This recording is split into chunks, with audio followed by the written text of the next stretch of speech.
Who the heck is Pep Talks? I'm not gay, but I fantasize about Marco Rubio. Pep Talks. Pep Talks. Pep Talks. Let's eradicate the Kung Flu. I'm literally coming. Pep Talks. Pep Talks. Who the heck is Pep Talk? They want our women. They want our children. Pep Talks. Sometimes no means yes. Grab them by the Pep Talk. Grab them by the Marco Rubio. Obama is a racist. Pep Talks. I'm literally coming. I'm Pep literally coming. Pep Talks. We found weapons of mass Pep Talks. destruction. My fellow Americans, it has been confirmed today from Pep Talks that we are indeed all high on politics.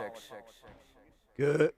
Whoa, excuse me. Good afternoon, everybody. Welcome to the Friday edition of High on Politics. Happy to be here. Happy to see y'all. Hope you all are doing well. Here, actually, let me fix this little cam, because look at this shmoo. Look at this little shmoo. He is being too cute right now. He has been here the entire time I've been doing my show prep. So everybody say hello to Lito. Yeah, I had a little frog in the throat there. Hey. But yes, welcome to the show, everybody. Hope you guys are doing well. Took the day yesterday to have a little bit of mental healing is the best way to kind of put it. Had a friend that hit me up and he was just like, hey man, you want to just like chill, play some cards? I was like, yes. Yes, you know what, perfect timing. So took the night to veg. Also had a dental procedure yesterday that was tons of fun. If you guys haven't already seen the video, I put it out for my members. I did a quick little short. I was thinking about streaming, but I had a major reaction to the Novocaine, which would happen when you get a double shot because the first one didn't take. They've totally fucked up. Like I'm sure that you guys know this if you've ever had a filling replaced or just had a filling put in. They go through the back of your mouth. And, yeah, it's supposed to kind of numb the entire area, you know, right to about, like, the halfway point. Well, it reached right up to my tooth because, like, he started drilling, and I kind of, like, I felt the pressure, and I was just like, that doesn't feel right. And then, sure as shit, he hit that point where, like, the nerve became exposed, and I let out a yelp, and I was like, ah! He's like, okay, you felt that? I'm like, yeah. Yeah, I fucking felt that. I'm like, I don't want to do this anymore. It's just like, oh, okay, well, all right, so here's what we're going to do. We're going to give you another shot of Novocaine. I was like, okay, great, but I didn't know what that entailed. So my entire tongue went completely numb, which that was rough. He even said that was making it a little bit harder to do the procedure because my tongue kept getting in the fucking way. I also bit it really bad yesterday while I was waiting for it to heal. So there was that. It's stupid. It's not working. There we go. What are you doing, cat? Here, you know what? Fine. You don't want to be part of this? Fine. Your brother, he's the OG cam dog. Wait a minute, that doesn't sound right. But yeah, man. Had me a nice reaction. That lasted about 8 hours. I was in the middle of playing cards and I still had to do the but yes, my tooth is better. I am completely good now. I have a little bit of soreness in the back of my mouth, but whatever. That's what happens when you get a giant needle. Only stance. Don't give him any ideas. All of a sudden I come down here and it's like, what the dog do? It's one of my favorite what the dog doing? Well, all right, is it what the dog do or is it what the dog doing? Because I've heard everybody say what the dog do, but then other people say what the dog doing. Hey, I get to the important questions here, okay? So, what's your opinion on that one? Anyway, we are going to be getting to a bunch of the news, especially the stuff that I missed yesterday, too. I got a few things. Actually, the Hillary Clinton presser. I hate giving her any credit, but god damn it, it really upset a whole bunch of right-wingers. So I got to say that was That was kind of fun to watch. And you are chewing on my headphones. You knock it off there, mister. Doing? Okay, that's what I thought. What the dog doing? Yeah, exactly. What the cat doing? Here, look at this little fucker. Here. You see what he's doing right here? You see that little licking? You may think that he is giving, you know, a little bit of loving. What he is doing is he is gearing up to be a terror. What's up, Ryan? Hey, man, how you doing? I heard that you are on high alert right now, so I hope you're doing okay. I hope the family's okay. Hope everything, you know, isn't going to shit. The important question: how is Uni? Uni's actually doing really well. Got to spend some time with her today. It was fun. Got to just kind of hang with the dog and just chill. Yeah, it was a good time. She is, oh my God, I just realized it. We have one more clear week. And then, wait, oh no, it's on Monday. She starts on Monday. Oh my God, that went fast. Okay, yeah, so she starts her chemo radiation mix on Monday. It's gonna be a hell of a ride here, guys. But we are getting to that point of, you know, it's after that 5 weeks, we're looking at this in a positive light. So, thank you for asking, though. I really appreciate that. I know that she's definitely done. She's ready to be done with this. She said that today, where she's just laying on the couch and she's just like, okay, I'm so ready to just be done. Because I think I've mentioned it. She's in a long-term care situation that I have to, like, it's essentially like I'm dating my wife again, which is kind of fun. There are some fun elements to it, but yeah, she's just totally ready to be done with this and just be home full time, which, yeah, it sucks. It really sucks, but I really appreciate all the love and support here, guys. We've been on high alert for over a month. That's what I thought. Okay, I want to cover something important to me, because you guys know that I was talking about my dad's situation with Puerto Vallarta and how he was trapped, and it was serious. Like, his building was lit on, like, he actually said it was firebombed. It wasn't even just lit on fire. He said they, like, legit firebombed it. He has a theory that the cartels run the buses because the buses were all owned by the same company, and they think that there's insurance shenanigans here. I'm wondering about that myself. But the more important thing is, he was saying that even though he was scared, even though, you know, he had to put out fires in his own building that were set by the cartels, one thing that he watched from his villa, because he was on the 3rd story, right? He didn't get footage of this, which I told him I was very, very upset about, but he witnessed a bunch of people at gunpoint getting pulled out of their cars and just told to walk away, and then they would light that car on fire. So,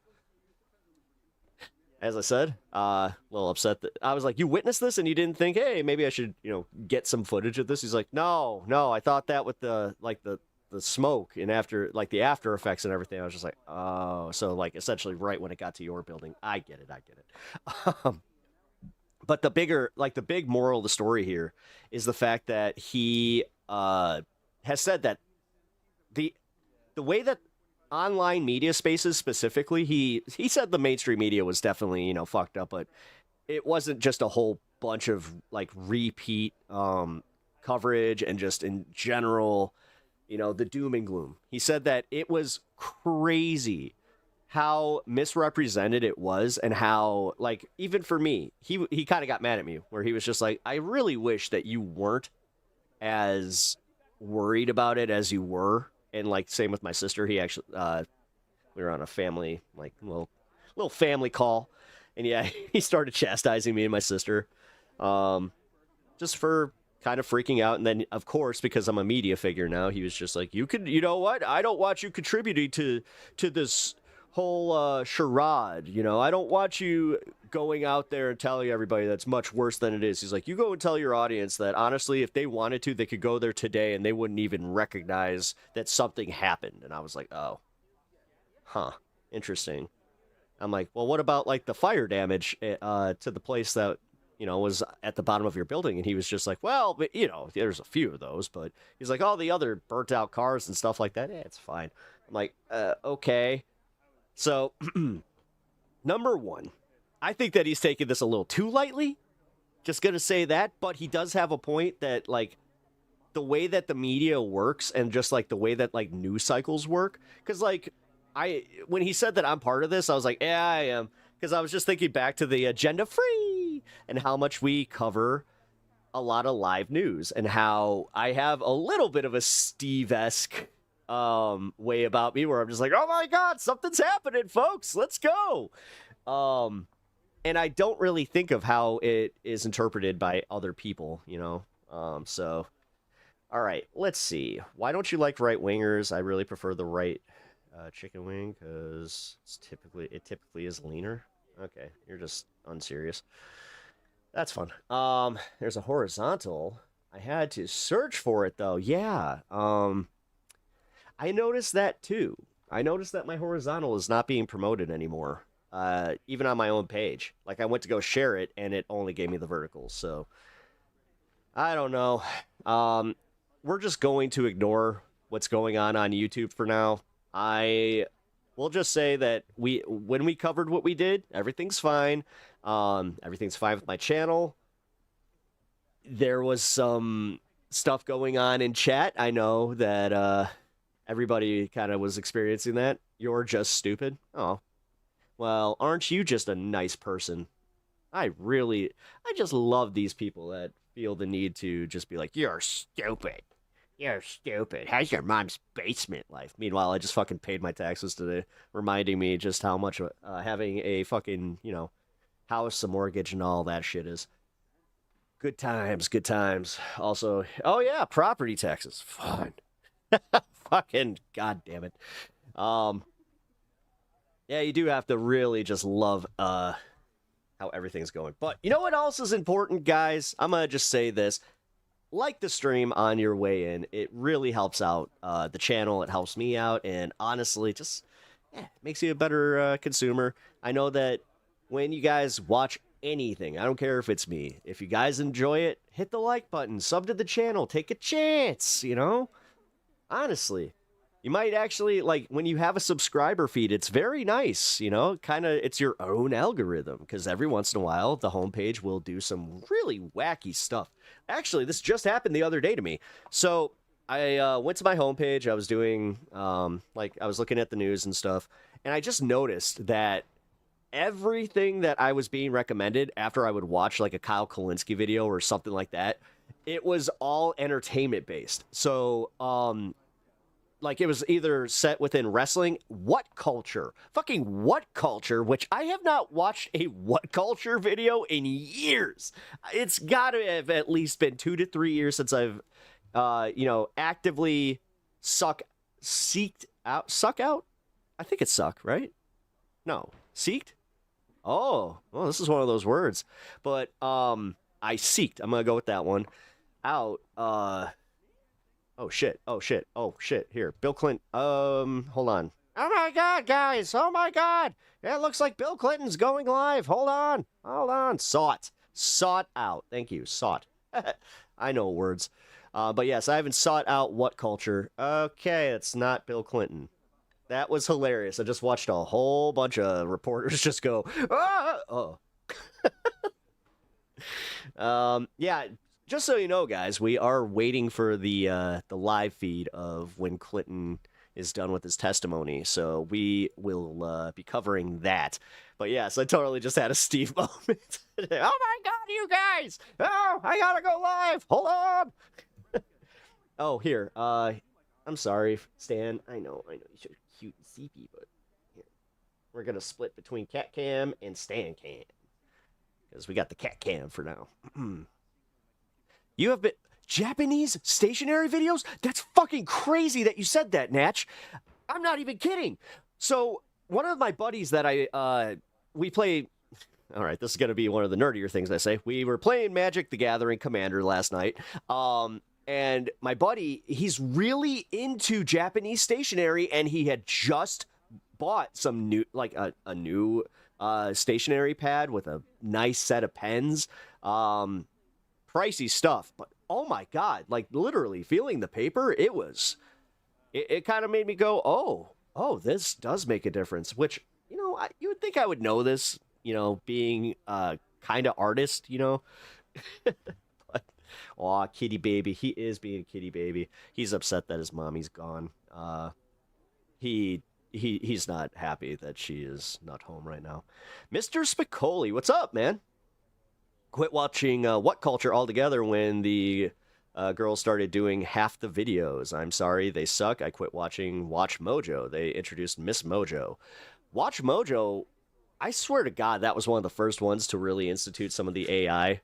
Like, they trained the AI based on that one girl's voice, and now everything is just AI generated, because it hasn't felt like normal, you know, Watch Mojo stuff. But yeah, actually, Watch Mojo is very similar case for me, where I'm just like, all right, I don't care. I used to love entertainment lists, like the top 10 horror films, or top 10 horror hotties, or whatever the hell. I have to majorly disagree with you. I actually, like, when I started getting out of What Culture was when Simon started doing his own wrestling show off of the main What Culture channel, and Ash. When Ash left, so to your whole, the women started doing it. Yeah, they're fine.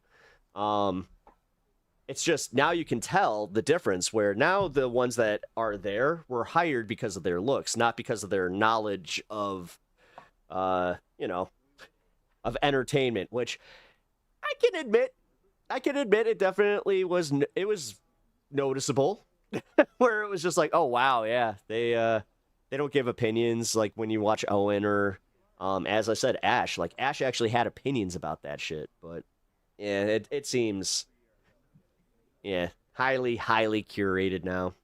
That's what was so fucking annoying. They didn't know what the F they were. I just realized I'm like swearing where you didn't swear, and then not swearing where you swore. I don't even know why. Also, in 2 minutes, we are going to be cheersing together, because it's my local 420. And also, in 2 minutes after we do that, I'm going to celebrate fucking Pokemon Day, because happy 30th birthday to Pokemon, and I feel fucking old. God. Oy, oy, oy. You guys realize that? I was a little 9-year-old trading Pokemon cards. Oh, God. Dude. I was pretty close to launch, too, because I was at, we used to have a local card store, which was surprising. You know, they also specialized in comic books, but they actually sold the first wave of Pokemon outside of, you know, your normal stores. And that's where, yeah, I was lucky, man. I was one of those kids that had, like, essentially a broker. It was kind of funny. That sound you just heard was my bones turning to dust and blowing away.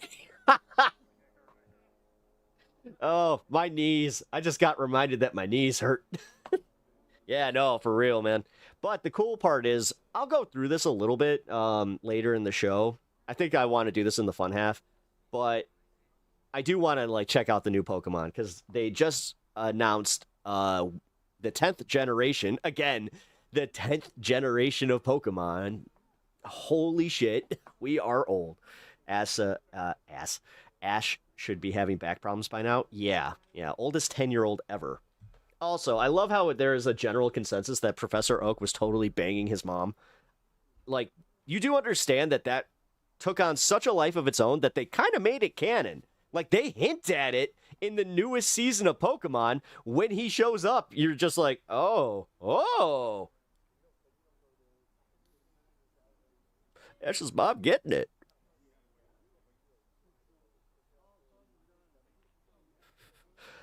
Here, choose your starter. Now, fuck off, little one.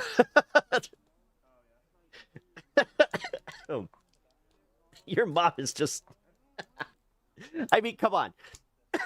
So they just released the first games in the edition of like the Game Boy Advance edition, Fire Red and Leaf Green. Yeah. Literally, like within the first minute of the game, you're just like, huh, he really is just like, huh, there's something going on there. Because his mom is just like, that's nice. Okay, bye. And then you realize that he went on this adventure and I'm pretty sure just didn't go home for like over a year. Like, what? Brout? Yeah, dude. I like the little angry, the little, oh god, what is it? A little angry bird. Which, yes, I understand that there's going to be some legal stuff there. Don't call him an angry bird. That is technically going to get you sued. All right. Let's see what we get. We got card cam. Yes. Oh, yeah. We do got card cam. Sweet. Yeah. We got Ghastly. Nimble. All right. Angry grass chicken. Yeah. That's what I thought. Pillow swine. Ah, this one looks like Stan. Oh, no Boltund. Ludicolo! I love some Ludicolo. Wondrous Patch. I know that if you don't play this game, then you don't care about those cards, but I do! Because I play. Ooh, speaking of. On Honchcrow. Carvana. Zacian. Oh, shit, hell yeah! Alright, well that's a good card. Reshiram, which that one happens to be one that is a little sought after. Honestly, I'd be the worst, like, at selling any of my stuff. Like, I really would. People are just like, oh, are you a scalper?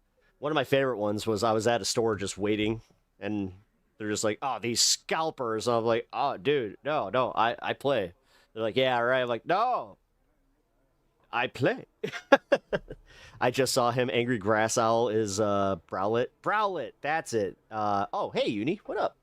Everybody shout out Uni Moogle. The wife is in chat. Hell yeah. I'm 52. I know what a Pokemon is. That's as far as I get with any of these references. Oh, it's okay. I'm not going to, like, harp on this and, like, do this as a long segment, but because it is Pokemon Day, yes, we're going to be ripping a few Pokemon packs. I think I have 2 more left, so we might as well go through it on Pokemon Day. Why not? Like, YOLO, right? Ugh. I hate YOLO. I've made bad decisions because of YOLO. Gen 1 Pokemon is only real Pokemon? I actually disagree with that, but I used to be that way. I used to think that way. Ooh, I got Toxel. It's a little, Ooh, we got a Mimikyu and a Bronzor. Trapinch. Archelodon. Wow. I got a Jumbo Ice Cream. Hell yeah. Granbull. Flygon. Prinlup. And Zacian. Hell yeah. Ooh. And I just realized this one has Call for Family, which is one of my favorite moves in the entire game. So if you don't know, I'll just give you a quick breakdown. Call for Family allows you to draw 2 cards on your first turn to bring out 2 more Pokemon. So say you start with a bad hand and you don't have anything prepped, gives you the chance to do so on the first turn, which you can't attack on the first turn. So it's always good to get something set up. So anytime Ludicolo enters my stream of consciousness, I hear Minor B's theme in my head. I hear the response when because he's making margaritas in Detective Pikachu at the underground Pokemon battle arena, and he's just like, I'll take one of the Ludicolo. He's just like whipping margaritas all over the place. I'm like, that's a reminder, kids movie. I think. I don't know, man. It really does seem like they were just like, fuck it. We know who's actually watching this shit. Now, the thing that really bothered me was that they didn't just give Detective Pikachu Danny DeVito's voice. Like, that would have been perfect.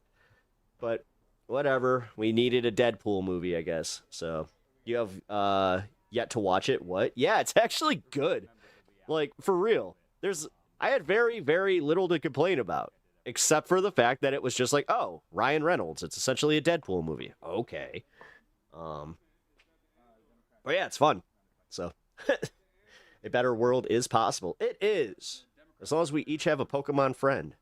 Did you give Charizard a flag back there? Yes. He has the American flag and the Czech flag. He's my flag guy. You know what? That was the perfect use for that. Don't you agree? Also, thank you for my that Charizard statue as well. My wife knows me so well. She also got. Listen, she supports my my hobbies and my bad habits. I will say that much.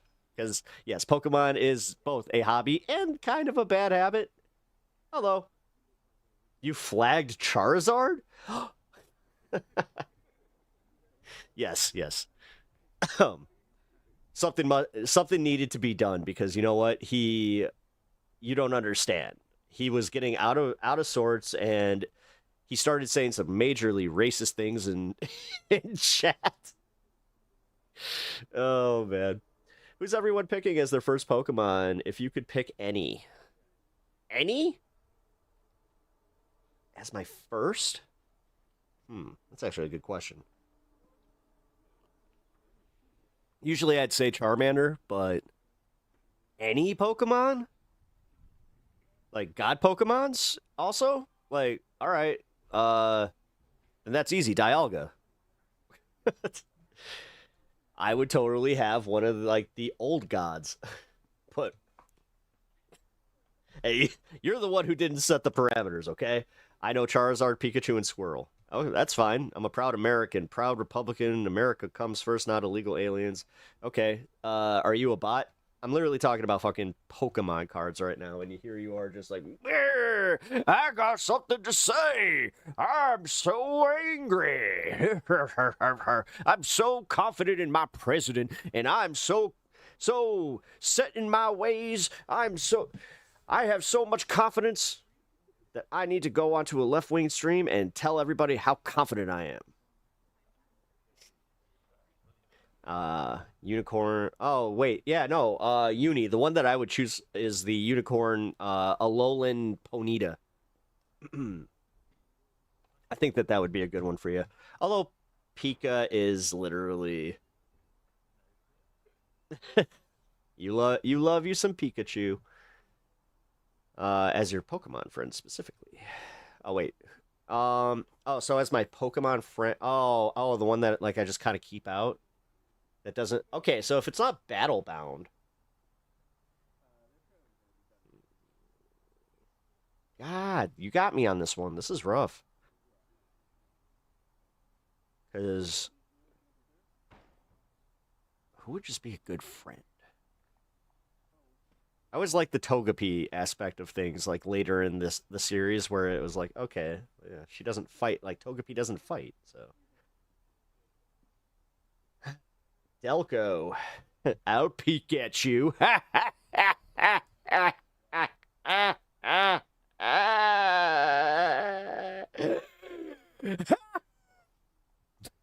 Sorry, my cat's looking at me like, "The fuck is what? What happened? He went my Hootman went crazy." That's nice. Do you have any thoughts on Pokemon? Yeah, I was about to say. I'm like, dude, old Texas Tech man. Even do you care? Did you have a Game Boy? I don't know, did you get any joy in your life through the 90s? Did you have a Game Boy? I don't care what age you were. When you get a Game Boy, your first Game Boy, everybody remembers that, right? I keep accidentally hitting send. I collect old toys from the 70s and 80s. That's okay. So do I. I got a nice little set of Transformers and, got my Soundwave and Optimus Prime back there. Although, I think that most of my stuff is, early 90s. Except for, my Ninja Turtles. I don't have any He-Man, so... I never got into He-Man. I have to say, I was just at that age where He-Man, I don't know. I never got it. The designs were a little weird. The toys seemed, I don't know. They just they never did it for me. So I hate to say, but yeah, Ninja Turtles was where it was at. Ninja Turtles, GI Joe worked. Although I only liked like a few of them. I never got into like the show GI Joe. Pet plays with dolls. As I'm sitting there building my my Gunpla. I mean, one of my favorite things that I ever had happen was when I got a one of my first Gundams, right? I was like 13 or 14, and my mom's boyfriend at the time, he just said, he was like, "Oh, are you building a model?" I'm like, "Kinda." He's like, "What is it?" I'm like, "It's a robot that turns into a jet." He's like, "So it's a transformer." I'm like, "No, it's not a transformer. It's a Gundam." He's like, "Uh-huh. Is it a toy?" And I was like, "No, it's technically a model that you can play with as a toy." He's like, "So you're building your own toys?" I'm like, "Yeah, I guess I am." And he just kind of, he gave me like a little, "Well, carry on." Like he was proud of me. Lore accurate Reddit mod. I have no idea what you just said. I know what lore accuracy is, but Reddit mod. Are you talking about me or...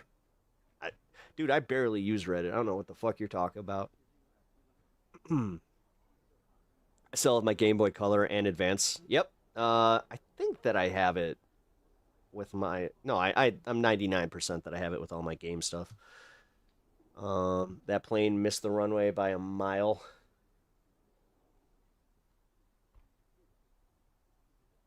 Lawn darts, favorite game. I used to work at a for an estate company. We would get lawn darts all the time.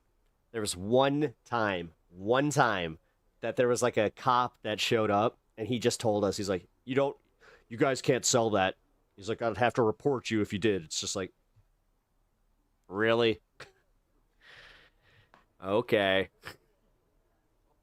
I want either Oddish to eventually evolve it because I love that line, but I don't know whether to have Villaplume or Bellosum at the end or Misdrevious. See, oh yeah, the ones that have the the two evolutions. It's like what, Galale from Snowrun.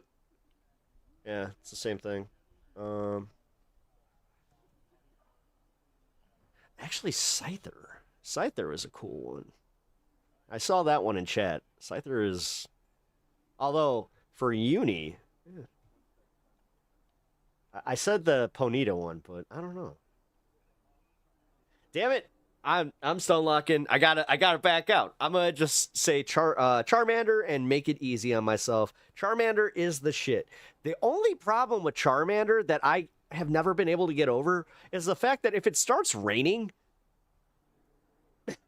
you gotta like really worry about him. So you're just gonna have anxiety of like him being around any water or having his little fire, go out. Scyther's false slash is very nice for catching other Pokemon. Yes, it is. Yes, it is. I may have been playing Pokemon ZA today. By the way, if you guys do play Pokemon ZA, make sure that you go and get your free gift. They just give you a a Mega Pokemon, so. Can you eat your dragon if it dies, though? Wait, is that Digimon? What game is that? Oh, God. Wait, you can eat... Wait. There's a game where you can eat, like, your friend that, like, is just... What? Oh, man. Don't tell me this is, like, Pal World or something, because I still haven't even played that, man. I'm kind of thinking about it, because... why not? Give it a shot, but... Somebody keeps telling me, it's like, it's better, it's way better. Can you eat a Charmander? No. No. Why would... No. What? Why would you do that? You freaking loser. Uh-huh. I appreciate your take there, Rick. Meanwhile, the rest of us are having, like, this guy just did the equivalent of walking in, like, past a group of people talking about something and finding joy in it, and he's like, fucking losers!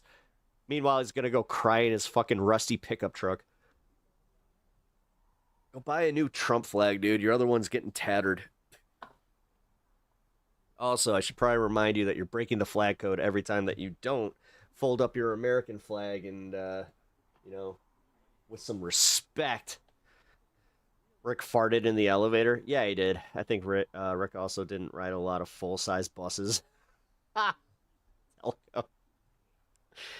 Oh, man. I'm kind of feeling yeah. You're feeling a bit nihilistic. Now, I know Listen, I make the jokes, but when you feel a little nihilistic, just remember, you're also feeling a little freaky-dicky. So, just remember to be a little, to allow yourself to be the freaky-dicky. No, I know.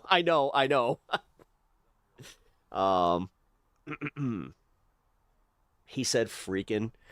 He did. And then we had a guy from Delco. Dude, we just had like the most East Coast shit fucking happen in chat right there. Where this guy's, yeah, freaking loser. And then this guy from Delco is just like, uh-huh, you ride the short bus. Sometimes I do have to just say, like, the chat can just be fucking hilarious. Y'all become characters at some point. I'm so freaking nihilistic right now. I don't care about nothing. Hey, Tony, we don't want you to care about nothing. All right, here we go. Let's fucking go. God, I've been waiting on this for like an hour and a half. Former President Clinton has concluded. I want to thank everyone for braving the cold and staying out here. I know it's been a very long day. We believe this was a very productive deposition. I will have to say that President Clinton answered every question, or attempted to answer every question. We can talk about some of his answers. Oh, he didn't plead the fifth? What? In more Damn. detail, and I'm sure. All right, who owes me money? Once the video's released and the transcript's released, that was a Boston accent. I'll throw a cheese stick at you. But a lot of people in America will have more questions about some of the answers that were given and where we go from here. But with respect to today, this was a long. All right. How, do I make up if I say go Birds? Process, and I want to say this was historical. I believe that in the history of Congress, the two highest ranked officials to ever get a quarter water deposed by Congress would be President Bill Clinton and Secretary of State Hillary Clinton. This is a serious investigation. Okay, so now that we have determined that we can subpoena ex-presidents, Trumpster. We will continue to try to get the truth to the American people and justice for the victims. But I think a consistent theme continues to persist throughout all the people that we bring in. Obviously, the government failed the victims. There was justice was not served in Palm Beach when Epstein was first arrested. We're very concerned about that. We still have lots of questions about you have like how 4 different Epstein scarves. accumulated so much wealth. What up, Rebecca? And we will continue to bring some more people in and try to get answers. I'm going to yield to the other committee members, but every member of the committee participated both days and asked very good questions. Ms. Mays? Yes, I want to thank President Clinton for being here today. He was here for a very long day. He did attempt to respond to every single question asked, even when his attorneys told him to shut up. He kept, going. I think there's agreement too on everybody who was here on both sides of the aisle that we want to get to the bottom of this, whether Jeffrey Epstein was an intel asset or honeypot operation, sex trafficker, prostitution ringleader, financier of Ponzi schemes, financial crimes, etc. What's up, Godzilla? There is an effort, I believe, and a belief that the king is here to get to the bottom of this, because justice was not served in the Southern District of New York. It was not served in Palm Beach, and it certainly hasn't been served for many victims around the world who are victims of this operation. I want to thank my colleagues on both sides of the aisle for their questions today. Representative Stansberry had a lot of courageous questions. She showed bravery today. She and I never get along. Sometimes, in fact, can be seen arguing on oversight. But I say that because this is a place that is not partisan. This is a place where the country is seeing Republicans and Democrats work together. Just make sure that you take screenshots of that happening. I'm not even kidding anymore. Document every time that you type something and it gets censored like that, because we're going to have to fucking push back against this. The censorship is insane. And again, even if you're a right winger and you're here, you should think it's insane that they're sitting here going after mentioning Trump, Comer, any of these people. Like, guys, you do understand that we're about to go to fucking war. They're about to have the biggest media conglomeration ever. Like, what are we doing here? Figure this out, find the truth, and try to come up with solutions so that when this happens, women are believed, men are prosecuted, their abusers are prosecuted, and justice can be seen and can be done. And I want to thank everyone for their hard Nancy, why didn't you show up for the Les Wexner one? work. I think I can't say anything about the questions and answers today or yesterday, but I will comment that I believe you'll see some inconsistencies in some of the responses. I brought that to the forefront this afternoon. Thank you. I'd like to close by Put some pep in your step. That's already been like we have I literally have a shirt in development right now. We do intend to follow up and bring in, and I know that that's up to the chairman. Which the only reason we don't have that available is because, yeah, it looks like we might have to do Shopify. Discretion. But some of the co-conspirators that were given lesser sentences that were known to have trafficked young girls, unacceptable. There's a difference between a victim and someone who engaged in prostitution and the trafficking of minors, and that needs to be clarified. I will again hold to the same thing that I said earlier, and that I do believe, and I'm sure some people on this committee also believe, that Jeffrey Epstein was an intelligence asset and running some form of a honeypot operation. I do believe that President Clinton, as well as the secretary, were potentially targets of that operation, and we will leave it at that. And I look forward to seeing you all react to the depositions, as I think that this is information that's important and belongs to the American people. Mr. Langworthy? I want to reiterate what some of my colleagues have said. I want to salute our chairman, James Comer, for putting together an extremely professional deposition these last 2 days. Factual. This was not a highly partisan event like most of our hearings are when we're in Washington. We were there to ask direct questions. I think President Clinton today was quite candid, probably more candid than his attorneys were comfortable with. But I think that this will, obviously, when we release the video of this, I mean, you'll have the opportunity to digest it. But we do have to get justice for the victims, because in all of the political food fight of Washington, D.C., what is getting lost is the fact that there are victims that deserve justice. You guys keep saying that, but then you keep doing the things to make sure that they don't get justice.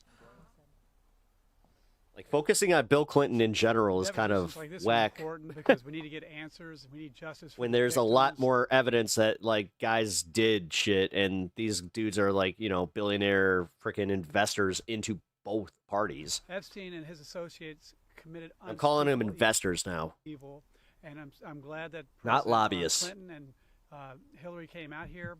What I believe I saw over the last 2 days was selective memory. Very good details back into the 90s. And in other times, I don't know, I don't recall. So we have more questions to answer. Thank you. And we'll answer a couple of questions. Yes. Can you definitely say that as a result of the former president's deposition, you now have more information that you did? All right, so the distraction is in full effect. I can't hear a goddamn question. Great. Whoever set this press conference up did a great job. Well, we're going to bring more people in. We're not finished. We didn't want to announce names before today. It was so hard. Why? No, bullshit. You announced this. You announced both of them, what, 2 weeks ago? Hard to get the Clintons in. I didn't want to do anything to jeopardize losing them. I think we learned some things. We were hoping to get more, but there were many questions, as you will see, hopefully in the next 24 hours when the videos were released, that there were a lot of very specific questions about very specific documents and correspondence that were subpoenaed by that we got from the Department of Justice, as well as the All right. My biggest one, and this is honestly kind of oxymoronic, but why in the fuck are the Democrats not doing the same thing? Seen a state. Why are they not subpoenaing anybody? Like, what the Many fuck? times the Clinton Just because they don't have a majority doesn't mean that they can't not fucking call these people in, especially when they already kind of know that these people are on the record for supporting having these people come in. Specifically, I'm talking about like the Republicans here. couldn't recall or didn't know or denied that they were pertaining to them. So, but I do think that we picked up some new facts. We asked both Hillary Clinton and Bill Clinton where we should go from here as a committee, because we're sincere about trying to get the truth from people and hold also some Mitchell, bad Ghost Dog, actors accountable in this. And Hermit. Yes. Can I get a big fuck Trump? I can't hear the questions, guys. We've got one There's literally employee nothing. that does the videography, and he had to do the videography today too. So we're going to try to release those.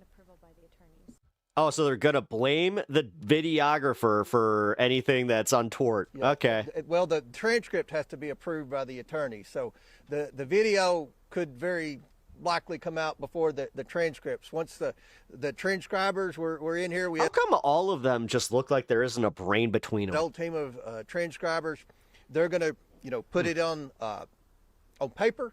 Then both sides will get to approve the transcripts. Then we'll release it. That's standard rules of deposition. We always do that. We will do that. No, I understand that there needs to be a majority vote to subpoena them. Why, when these people are on record, like they're already on record saying that they don't want to hide anything, so hold them to that.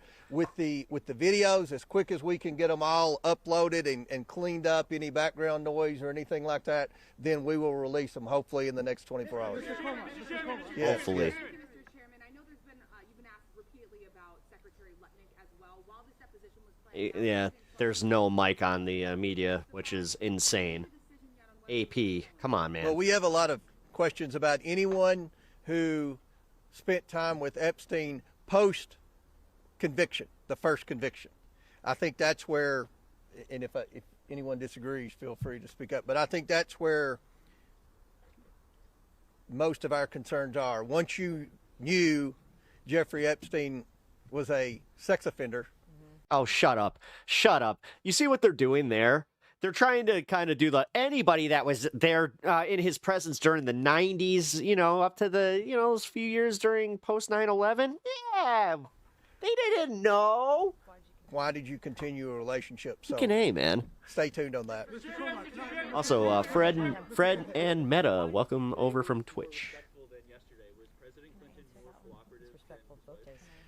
Well, we were respectful. Well, yeah, I mean, you can watch the video and say, everybody knows President Clinton. He's got Southern people skills. He's a Anna charming Paulina Luna. individual. That's the only reason that she's there, by the way. Obviously. So, yes. It's because Lauren Boebert is not in good standing right now. You have said in the past that Bill Clinton, Hillary Clinton were not accused of any wrongdoing connected to Jeffrey Epstein. After 2 days of asking them very tough questions. Oh, nice. Hell yeah, Rebecca. There's no reason to think that they're connected to any wrongdoing. Well, they said they weren't. I guess innocent until proven guilty. We're going to go back and look at. The reason Miss Clinton complained about being asked the same question over and over is because we presented different emails, different documents that would suggest that she was close with Epstein and Maxwell, and obviously she denied that. Now we're going to go back and verify that to see if any type of perjury was committed. Chad. Oh my God, dude. The fact that Clinton didn't just burn Trump down. And then they're still like, now we have to make sure that there was no type of From perjury. all the evidence I've seen, he's been exonerated for a long time. It's fucking clown show. Well, we'll discuss that as we move forward. Obviously, we've got more people to bring in, and we'll see if any new evidence arises. But right now, I haven't seen anything. And if anybody Can I just say this? The Epstein victims have exonerated President Trump. This is a trope that you guys are a rabbit hole. You guys No, are they going haven't. Down, but he has been exonerated over and over again by Epstein victims. What the fuck? So you can take just one person, actually. It's just one victim saying, yeah, he never did anything untoward. What do you mean? Need to get all the information on co-conspirators. We still don't even have the names of all the co-conspirators because the Southern District of New York is hiding that information by redacting those names. And Now it's the Southern District of New York. It's not the DOJ. Just real quick, if I can also just add into that. Oh, they're calling her on it. Oh God, I hope we get. If I can just elaborate real quick. Was on Epstein's plane 26 flights. Hold on. I mean, he had information with them for hours and hours. Lots real of dinners, quick, all the things. Chad, if I can just add in. President Clinton, and you guys will all be able to hear specifically what he said, reference a 2002-2003 conversation of which he did not feel that President Trump had any wrongdoing in regards to Jeffrey Epstein. It's incredibly important that you guys see through the partisan nature of what has become this entire investigation. It's also important that you guys are reporting the fact that everything that we are seeing in these documents, to include what I presented to both the Secretary and President Clinton, show that Epstein was running an intelligence operation. He was targeting people specifically, and he was intentionally going in and using women to traffic in minors and then exposing vulnerabilities for different people. What I will also say is that, like Nancy has said and the chairman, there is nothing that we are seeing where there's criminal involvement or reason to believe that the president has any wrongdoing, and that is why we are not supporting this crazy theory in bringing him into all of this. We appreciate that President Clinton said what he did. What do you mean? He has mentioned in this shit millions of times. What the fuck? And I will say that that has probably been, I guess, the silver lining in all of this. And I will say Secretary Clinton and Kat President just yelled at me to calm down. offered, I think, suggestions, advice on where this investigation should go based on information they have, things that they've seen, experiences in their positions, and that's helpful to this entire thing. And again, this has been not partisan. We saw really great questions from the Democrat side of the Oversight Committee and the Republican side today. I was very impressed with where this went today. No, this is why I'm yelling about it, is because they genuinely think that the American people are just the biggest fucking... I almost said it. R words. Yes. Nope, I've never heard that from a single victim. When we met, when the committee, the Republicans and Democrats, one with Jeffrey Epstein's lawyer. So those are forthcoming. We'll probably announce some more people we're going to bring in prior to those depositions. But I think we had a good 2 days in New York City. I appreciate the Clintons being here. Wish it wasn't so hard to get them here, but as often is the case, it was more difficult than it should have been. But thank you all for being here, and we look forward to releasing the video and the transcript as soon as possible. Thank you all. Thank you.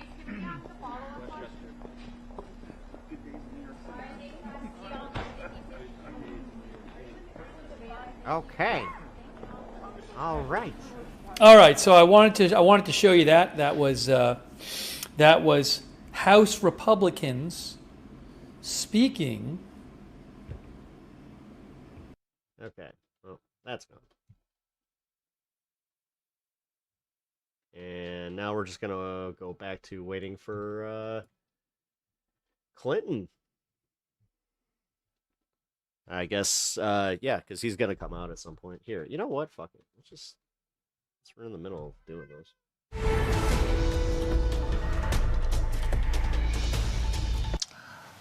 We're going to take you now to Chappaqua, New York, where Hillary Clinton is speaking about her deposition with lawmakers earlier today. Let's take a listen. As fully as I could, based on what I knew, and what I knew is what I said in my statement this morning. I never met Jeffrey Epstein, never had any connection or communication with him. I knew Ghislaine Maxwell casually as an acquaintance, but whatever they asked me, I did my very best to respond. It was disappointing that they refused to hold a public hearing, so I wouldn't have to be out here characterizing it for you. You could have seen it for yourself. Which, again, is insane. We had asked for that. We think it would have been better for the committee and its efforts to... Just wait. They're going to totally placate a right-winger, though, because, again, it's 100% friendly to anybody that's going to come and testify from their side. Gather whatever information they are seeking. We had a bit of a Well, she just texted me. I am now broken up with. I'm just going to challenge in the beginning because fucking dude, Rebecca, you are going through it. Because we had agreed upon rules based on the fact it was going to be a closed hearing good to see you. At their demand, and one of the members violated that rule, which was very upsetting because it suggested that they might violate other of our agreements. So we had to cease the hearing for a period of time until we could get assurances that no rules would be broken going forward, and we returned to answer questions repetitively. Chat seems better today. Oh, it is. Literally over and over again. It's I mixed. don't know how many times I had to say I did not know Jeffrey Epstein. I never went to his island. I never went to his homes. I never went to his offices. So it's on the record. Well, we kept asking her the same question because we had some emails saying that she might, even though it's the same exact situation as Donald Trump as far as proof. So we can sit here and say that this is evidence, but then also claim that the same type of proof is not evidence against one Donald Trump because that's just how it is. Record numerous times. It then got, at the end, quite unusual because I started being asked about UFOs and a series of questions about Pizzagate, one of the most vile, bogus conspiracy theories that was propagated on the internet that was serving as the basis of a member's questions to me. So I could... Whenever you're ready to, be cheered up, though, Rebecca, just remember we're here for you. Say that the You got a community here that cares. Exchange that I had came at the very end when, contrary to every other deposition they have taken, no Republican member asked any questions about Jeffrey Epstein or Ghislaine Maxwell to Nice try, but that... anyone Boo! Work harder. else they have deposed. And in fact, the Republican PTSD, pretty tired, stupid Democrats members didn't even show up for the Yeah, and then you were... when you were brainstorming that one, did you say pretty tired of stupid Democrat... Oh, there's an O there. Position of Les Wexner. You get it.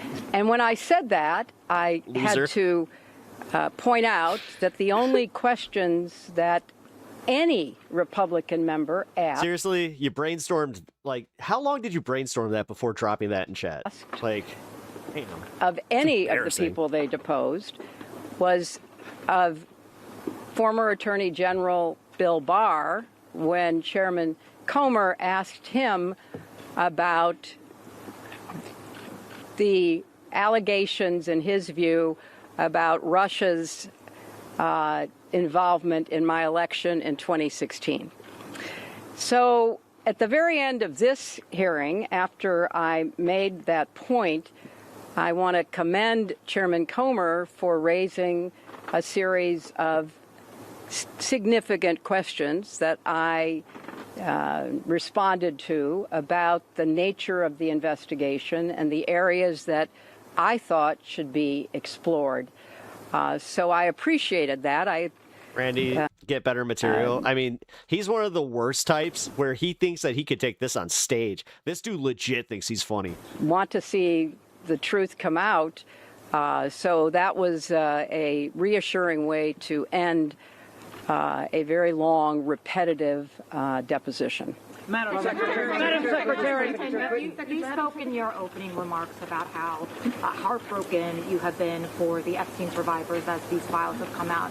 Can you talk to us a little bit about how you have processed and reacted to the fact that the former president, your husband, Bill Clinton, is referenced in the Epstein files numerous times, including in some photos featuring women, and how have you been personally preparing for the deposition that is coming tomorrow?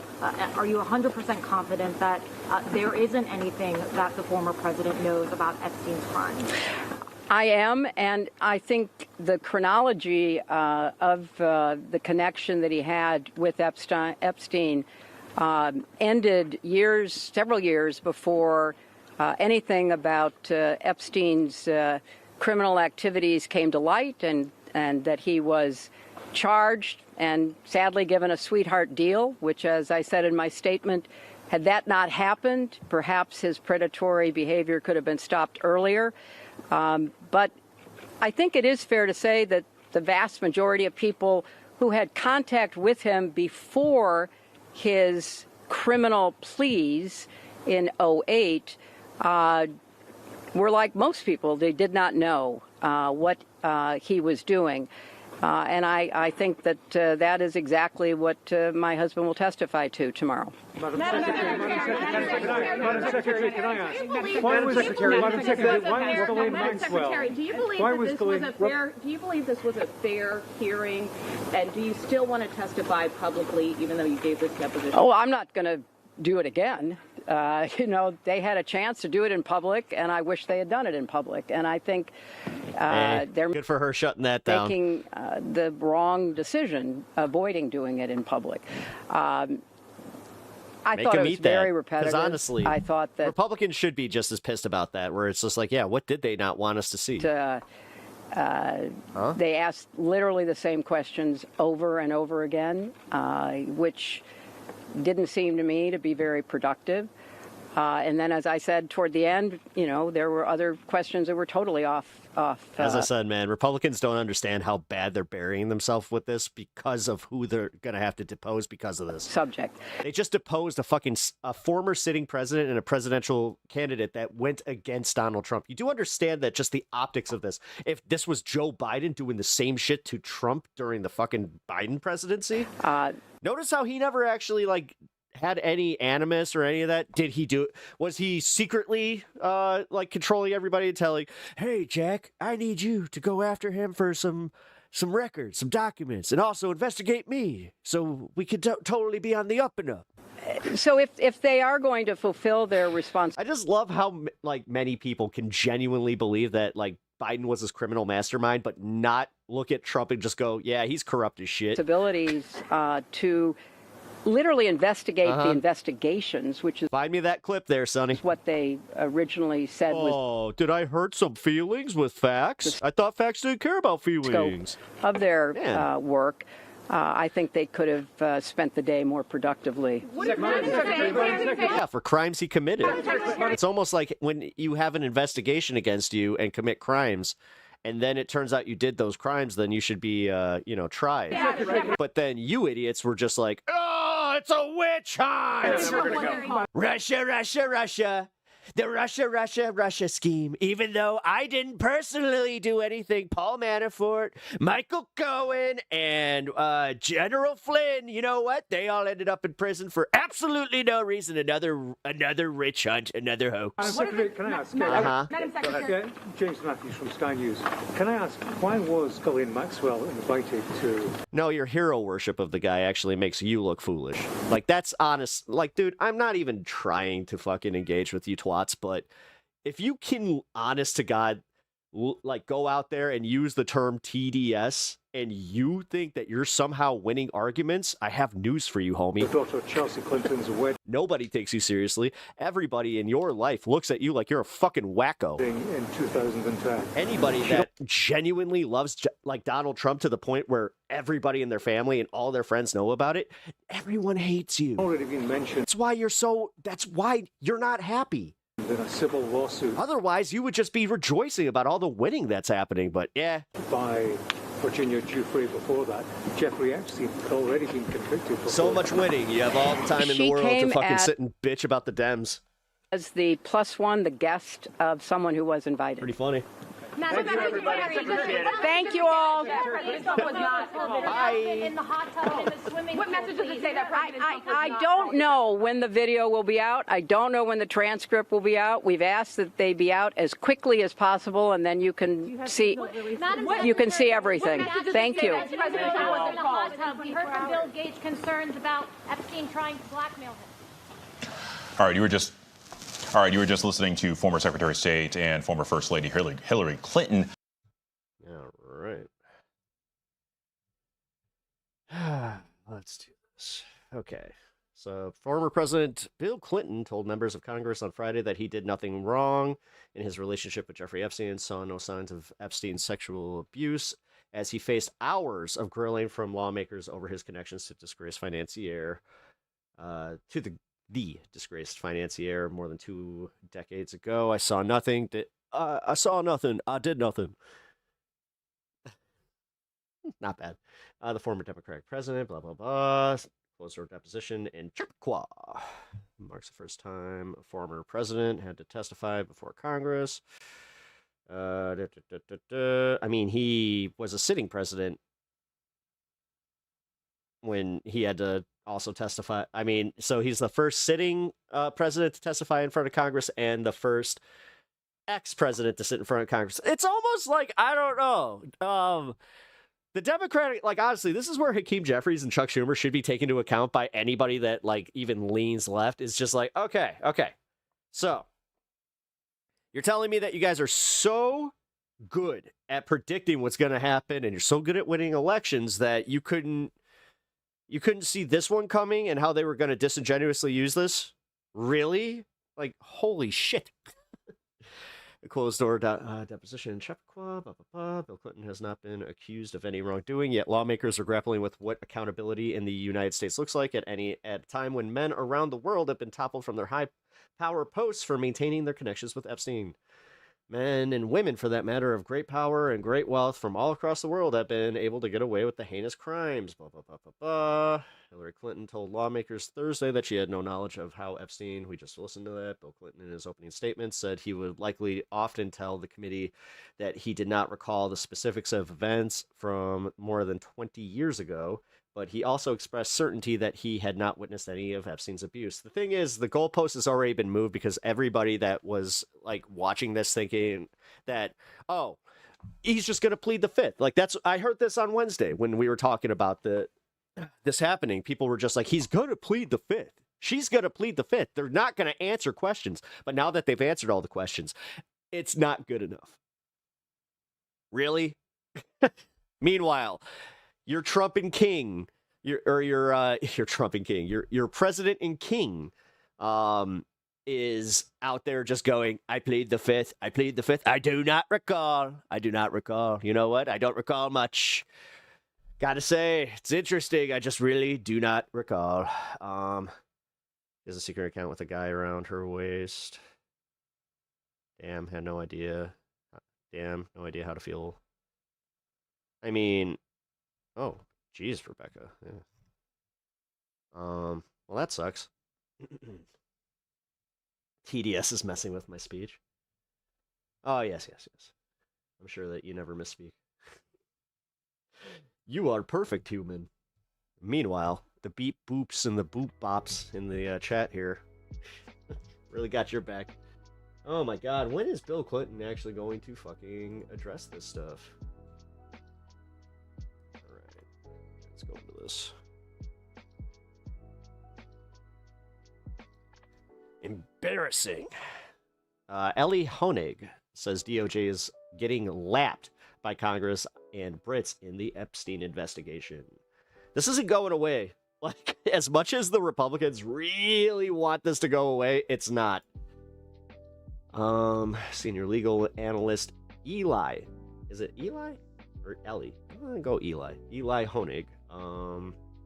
So that the Department of Justice is getting lapped by both the British authorities and Congress in their subsequent investigations into those affiliated with Jeffrey Epstein, calling the disparity amazing in a Friday Intelligentsia column. Honig, a former state and federal prosecutor, wrote that the DOJ, led by Attorney General Pam Bondi, is getting lapped by both Congress and the British authorities on follow-up investigations around the Epstein files, adding bluntly, there's no excuse for either. I mean, let's be real, there really is no fucking more excuses for them. There's no excuses for the for Congress to call Kash Patel in and, you know, I don't know. Like James Comer was saying that he wants to look into whether or not Hillary Clinton may have perjured herself. Interesting. Well, we might have to look into whether or not a certain Kash Patel or Pam Bondi or any of these other fools have perjured themselves, since we are so, on top of the perjury aspect of things now. Honig pointed out to developments overseas where British officials have moved quickly on leads drawn from the same exact Epstein file releases by the U.S. authorities. In a matter of weeks, he wrote, UK investigators have investigated and arrested a former Prince Andrew, and a Lord Peter Mandelson, carried out searches and conducted extensive questioning. By contrast, Honig said, it's not even clear the DOJ is doing anything at all. He wrote about the characterization as a dismissive tone from the top U.S. officials, highlighting Deputy Attorney General Todd Blanche's remarks that the American people need to understand that it isn't a crime to party with Mr. Epstein. Jesus fucking Christ. The gaslighting. Again, dude, I hope you understand, if you're MAGA, this is for you. This isn't for the left. This is not for us. We already know this is bullshit. But if you can go and you can listen to Todd Blanche telling you, it's not a crime to party with Epstein. But you just heard what Hillary Clinton had to say, but then you were just like, no, there's definitely more to that. She was lying. So he stressed Congress is putting powerful people on the spot, something the DOJ has yet to do, noting the absence of search warrants, no subpoenas, and no interviews with key players or no arrests. Meanwhile, the British authorities and Congress forge ahead, he concluded. It's an embarrassing moment for our Justice Department leadership and a telling indictment of its own stubborn and perhaps purposeful indifference. I'm not sure if you guys understand what he was just saying there, but he was essentially saying, it's a cover-up! No, what? Trump floats a friendly takeover of Cuba? With the way they're negotiating, so we'll see how it all works.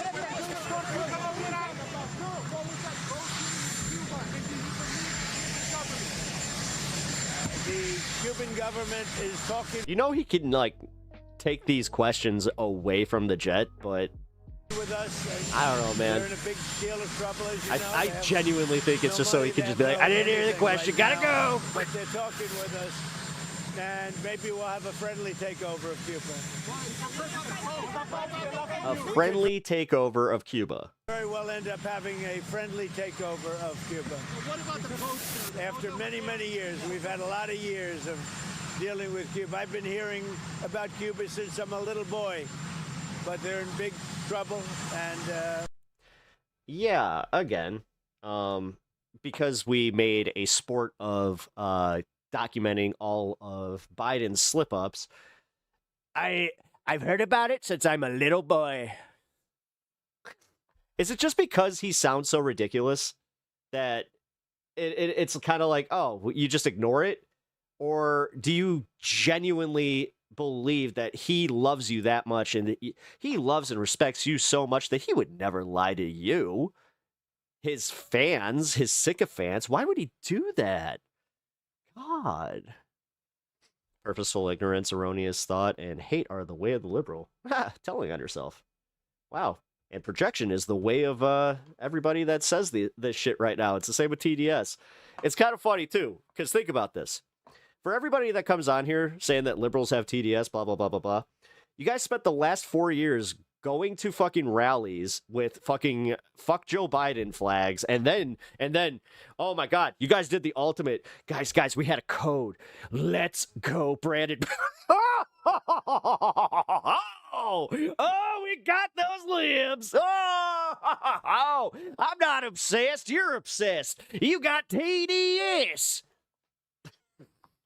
Meanwhile, here you are feeling the need to defend your Lord and Savior, which, again, I think that all anything that you would need to defend him on would be easy to just ignore if you were recognizing the signs of all the success. But it's almost like nobody's buying it this time. Nobody cares. This is his second go around, and people are onto his bullshit. Most of the independents in this country don't give a fuck about him. And he has had over a year to do the thing where he could just make the economy better and just bring over anybody that doesn't really care, because those are that's his bread and butter, is the independents that just do not care about politics. All they care about is seeing results in the economy. The problem is they're seeing negative results in the economy. Even Fox News today came out and was just like, inflation's going back up. Oh, son of a bitch. Oh, shit. Here, let's get through this. What's up, everybody? I'm here with some major breaking news for you, and it doesn't look pretty. All the news I have for you today is actually horrific. So let's jump right into it here because this can't wait. So let's start with this. Breaking. The talks are over. Bloomberg reports that Special Envoy Steve Witkoff and Jared Kushner left Geneva disappointed with the progress of the talks with Iran. So this is a bad sign, because what this means is there's a push towards war. And in fact, it looks like the decision has already been made at the highest level. It looks like Trump said, let's go to war, because I'm going to show you a lot of evidence to that effect in just a second here. In fact, I like the dog chilling. Hell yeah. Attacks can start at literally any minute. It's almost certain that the attacks happen. He comes down here. I'll just be like, want to go to work? He'll come down here and then he'll go to sleep. So I think he knows what's up. At some point this weekend. So absolutely devastating. Of course, the irony here of what they're saying is the exact opposite is true. Okay? Yeah. The Iranians are disappointed because they have repeatedly put on the table Kane battle. Hello, Pep Talks. Good to be back. Good to have you back, Kane. Reasonable offer you can imagine. They're not building a nuclear weapon. They've been clear about that fact. They agreed in 2015 to a deal that would allow the international community to make sure they never build a nuclear weapon. They only have nuclear power for their power grid and scientific research. Yes, because that means that they would be kneecapping their entire... Okay, so are you telling me that you'd be comfortable with us getting rid of all of our military? And okay, right? Because you're just perfectly fine with going and telling another country how they don't deserve sovereignty, and the only way they do is if they just unilaterally disarm, because you know nothing bad could come from that. They've never gone beyond that.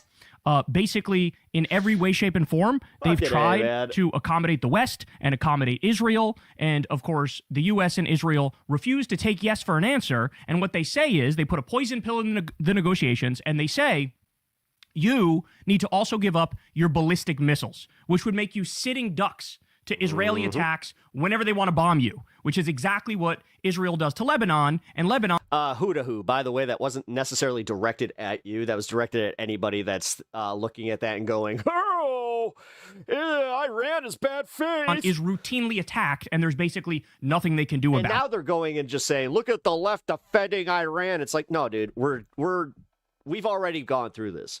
We lived through the fucking Iraq war. We're hearing the same playbook. The only thing that's different is there's no post 9/11, sympathies on this one. So they have to sell this one by just being like, okay, you guys are okay if we do this, and then they're like, no, we're not, and they're like, well, too bad. So but then the Venezuela thing. This is where he's gonna bring up a poll coming up here, and it really annoys me because he did the same thing during Venezuela. Dude, literally the next day after we went to Venezuela, the polls fucking shifted. Support was, starting to go through the roof. Worst case scenario, because they wanted to take away their entire nuclear program, which is obviously off the table. They have a right under international law to use nuclear power for their power grid, okay? And they also wanted to get rid of... That's weird. America did support that agenda, by the way. The ballistic missiles. For fucking, 10 years? 8 years with Obama, and then, 2 good years from fucking... They could not agree to those terms, but now the talks are over. Yep. All right, more. Breaking. The Chinese... Yeah, and over 130 people that voted in the 2020 election didn't vote this time, so okay. Government is advising its citizens to avoid... Keep telling me how the independent electorate's going to fucking be real jazzed about getting gaslit about the economy for a second time. Travel to Iran. From the guy that said he was going to fix it on day one. And urging the... Moron. I'm going to be real nice here, and I'm going to give you a piece of advice. You guys need to start really trying to work on substantive talking points, because nobody in the electorate's going to buy this shit. Was currently in the country. And I know you guys are very, very, you're counting on the election being stolen, which is ironic. To leave immediately. This is always one of those signs that war is about to pop off. When you see different countries basically saying... Because I'm going to just say this much. If we're investigating 2020, I want 2024 investigated as well. We need to election integrity is a very serious subject, guys. And you know what? If the 2020 election was stolen, that means the 2024 one wasn't locked down. That means that we need a full-blown investigation to see if Donald Trump actually had as many votes as he claims he did. Just in case. Just in case. Not saying that there's anything untoward. Just in case, though. To all of their... You see what's happening there? Citizens who are in Iran, hey man, you got to get out, whether it's government employees or it's citizens, and they're saying... You guys are clowning yourself because of how bad you are at this. Like, the fact that you only complain when you lose, it's almost like you have kindergarten tactics. And hey, you got to get out. That's a bunch of fucking kids. Very, very, very bad Never sign. got out of elementary How about school. this one? U.S. airlift overnight and into the morning toward the Middle East is huge. And you could see all of these warplanes here flying to the Middle East yet again. You're the only one saying you love the guy. Another horrific sign. We've seen the Jesus. All right. If you love him so much, go kiss him. Military buildup for a while. Okay. And we've seen that there's been a lot of U.S. ships. Seriously, why haven't you tried? In the region, a lot of fighter jets in the region, lot of every kind of... Man, you won't even need lube for him to, military equipment you can think of. It's been sent to the region. And now to see this last push, it appears to me to be like final touches before the attack actually happens. Breaking, heavy GPS jamming hits Iran, including Tehran. Okay, this happened last night. Yet again, not a good sign. Newswire says U.S. TDS. has evacuated all non-essential staff and their families from its embassy in Israel. Trump dick sucking? Real. Yes, it is. Not good. Apparently, on all of these degenerate betting sites, odds that the U.S. strikes Iran by March 15th are now at 61%. The U.S. just urged all of its citizens to leave Israel. Huckabee said they should book flights, quote, anywhere today. The U.S. will attack Iran tomorrow. The threat is existential. Iran must fire everything it has. The goal is to collapse, is the collapse of the country and full Balkanization. And I think that's exactly right.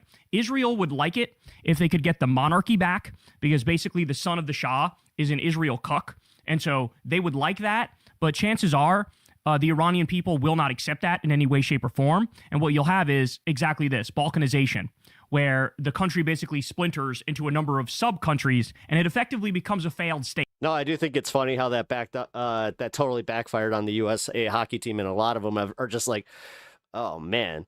And it's almost like these guys were right about him. Oh, fuck. That's exactly what they want. They want a failed state so they can control them, and there can be no regional pushback to the Israeli government as they try to create a greater Israel, which they're now very open about, by the way.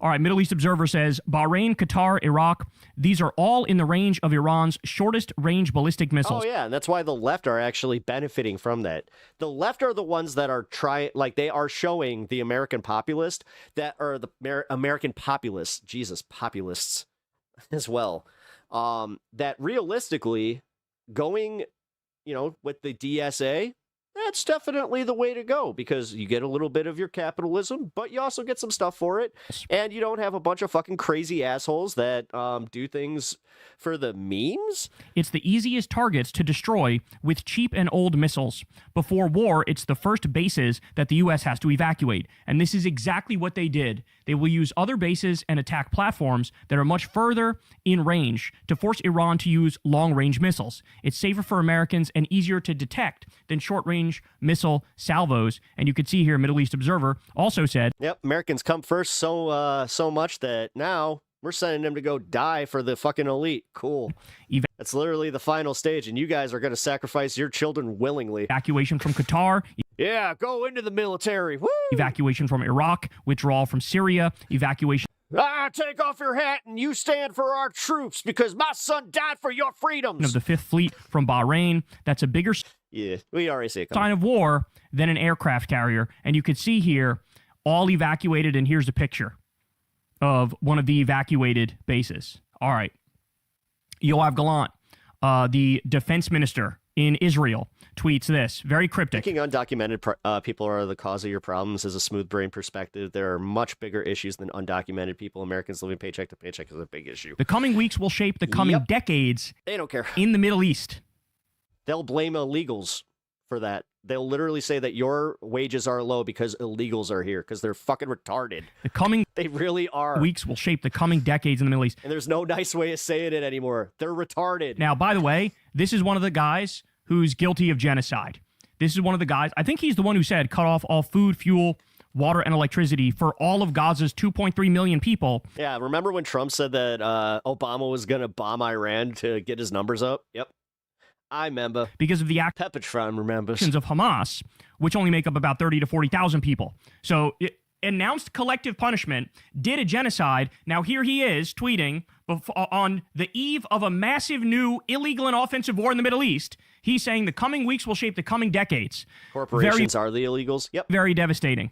All right. The Cradle says Trump advisors want Israel to attack Iran first and let U.S. troops get hit. Hold on. This one's a special type of stupid. Poor people are only Democrats, just too lazy to earn a living, too stupid to realize they are losing their losing their freedoms. Jesus Christ. Muster public support for war. Jesus Christ. Understand what they're saying here. Loosing there with the I and the E not in the right place. Oh, man. Trump said, send their best. Saying, look, I want to help you, Israel. I want to do the war for you, Israel, but I need a little something more that I can use to justify it to the public. And so internally, Trump is telling Israel, you guys attack Iran first. Iran will then fire back and they'll, bomb U.S. military bases, for example. They have some ballistic missiles that could sink a U.S. ship, which would mean deaths of U.S. soldiers. Trump is literally saying... Yep. There he goes. There it is. There it is. He's literally saying it, man. Hey, you know what? Maybe we'll get some sympathy if, I don't know, some of our soldiers just, had something happen. Huh? I will make a blood sacrifice of our own soldiers. You guys do realize that if it happens... at the altar of the military-industrial... and you guys thought the Epstein shit was bad. Just wait for that one. Complex. Oh, wait a minute. That's right. You guys don't actually give a shit. You guys, you worship this motherfucker. You will never look at him and go, yeah, I think that he might be fucking us. Which, that's the plan, you dumb fucks. To then turn around and... You're the only victims here. You really are. Like...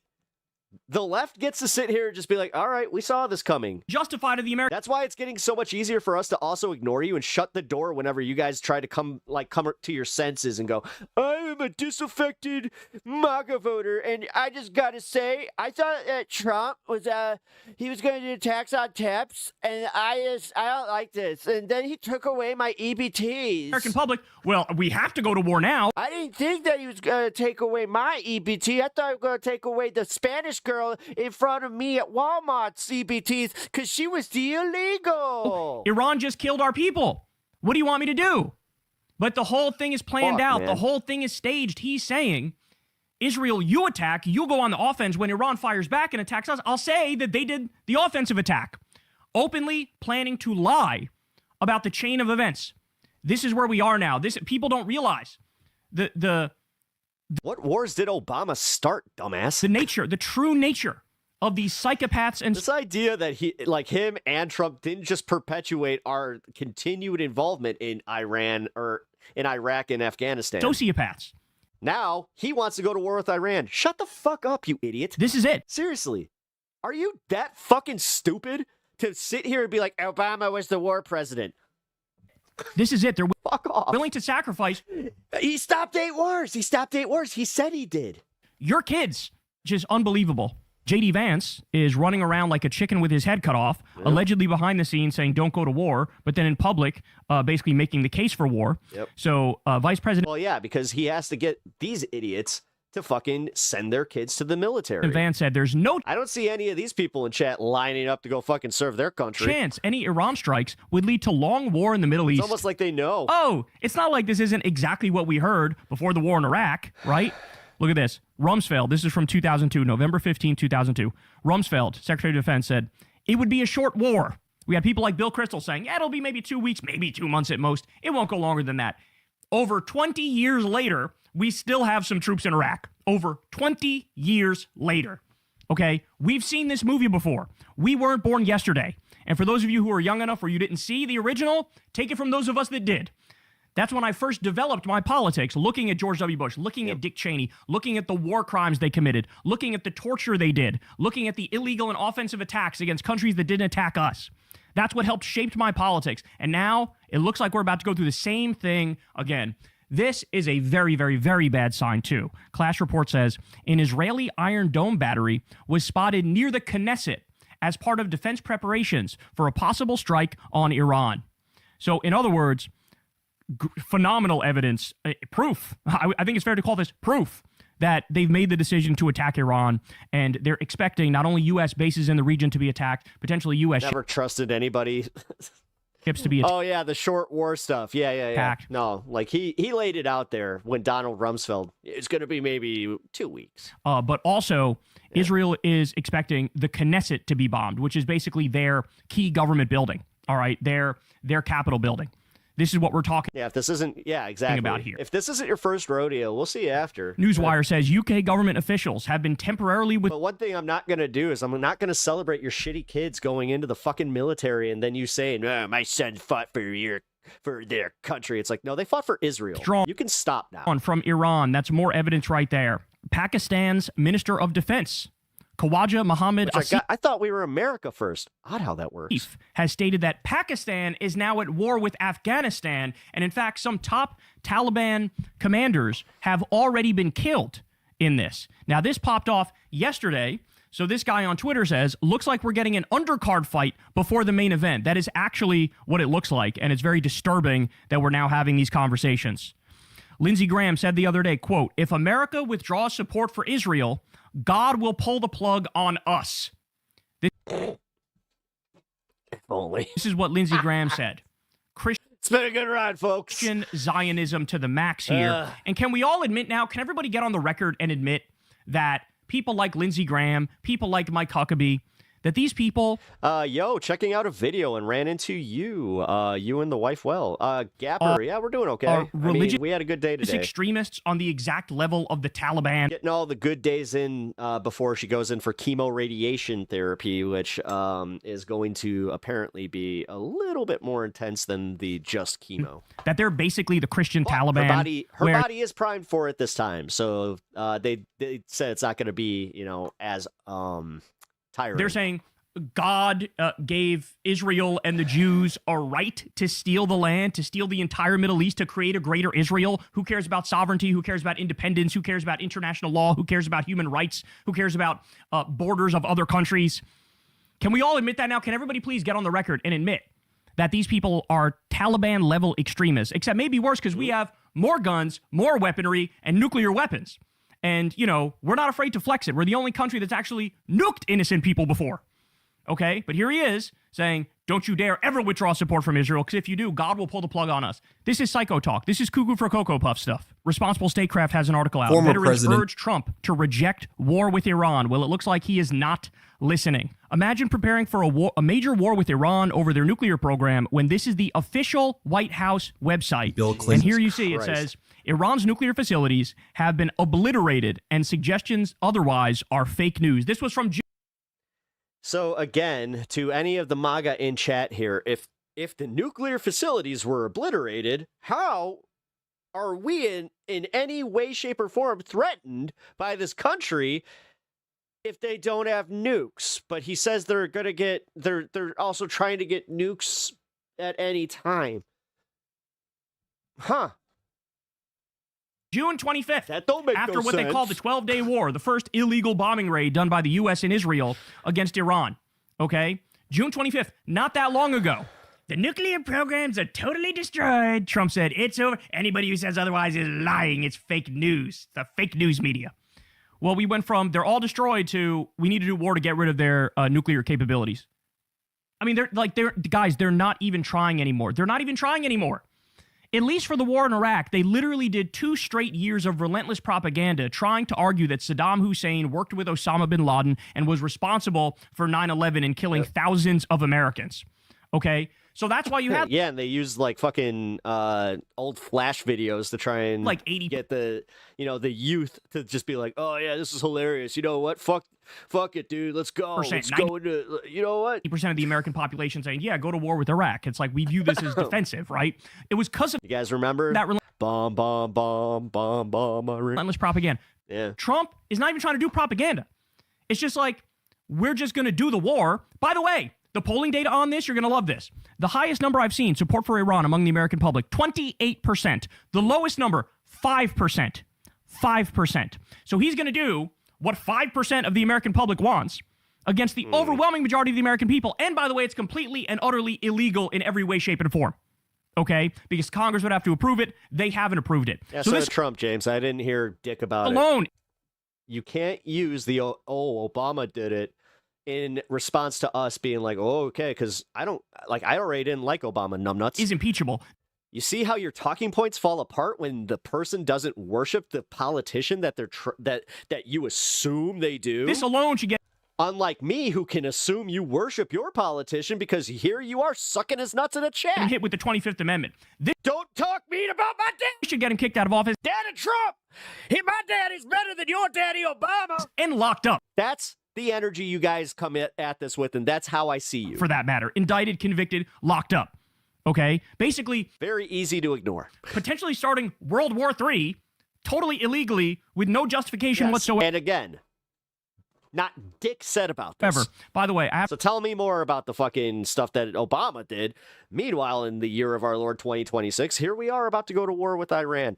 And I'm sorry, if you're under the age of 25, you might be on the chopping block for this one because last time I checked, our military wasn't as stacked as it was in the early 2000s. I have to point this out. I hope y'all can do some push-ups. So, we have Just Foreign Policy says, Gottheimer and Moskowitz. Oh, wait, they limited that whole... two Democrats in the House. Whole thing. I think that you could do them girly style. They wrote a letter, basically...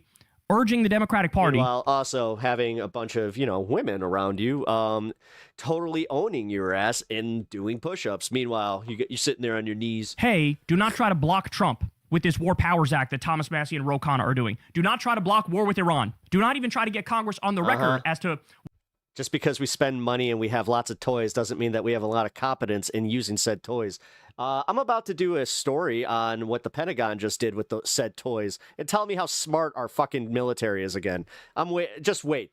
This one is a teaser for you. How they would vote on war. It's not good. Or with Iran. These are Democrats who are being diet MAGA and not even diet MAGA, just flat out MAGA and supporting Trump's fascism and his warmongering. And they're on the record saying, we're going to be against not only the Democratic Party, but the Democrats made our military gay. Now the Navy did that on their own. But Democratic voters, ready for this? Adam Johnson says, according to a January 12th Quinnipiac poll, 95% of Democrats oppose Trump launching a war without congressional approval. Only 2% approve of him doing so. So Josh Gottheimer and Jared Moskowitz are on the side of 2% of Democratic voters. For reference, those are some winning numbers. 5 times more Democrats, 10% think... Meanwhile... in their brains, they just heard 98%. Biden stole the... because they don't know how to math. 2020 election. They're representing 2% of the Democratic base. Ladies and gentlemen, they should be kicked out of the Democratic Party. Not only should they resign, they should be stripped of being Democrats because they're not Democrats. They're Democrats in name only. This is dino shit. And it's time we again, you don't care about children's lives. Shut up. Have a muscular Democratic Party. Sitting here standing up for a pedo president, meanwhile also ignoring all the actual children's lives that were ruined. With backbone. We get it, man. You're a disingenuous fuckface. That stands up. Continued being such. To people like this, who are basically ops. They're Republican ops. We're used They're to military-industrial complex ops. Just absolutely disgusting stuff. All right. So that's what we're looking at with Iran. I'm going to be here to give you guys updates as soon as we get more updates because I got my eye on this like a hawk because it looks like shit's about to pop off, bro. It looks like it's about to be... To be fair, it's looked like that since 2 weeks ago. Worst case scenario. But yes. And then getting rid of everybody at our bases and then giving our military a fucking steak and lobster dinner. And that's what they had for dinner last night, folks. We'll have to see. Is Trump trying to do the thing where he's like, oh, I do a little bombing raid, and then I say, now you're going to agree to all my terms? But again, Iran is in a position where they can't. If they give up all their ballistic missiles and they give up their full nuclear capabilities, even for their power grid, that destroys the country and it makes them sitting ducks for Israel to do regime change anyway, right?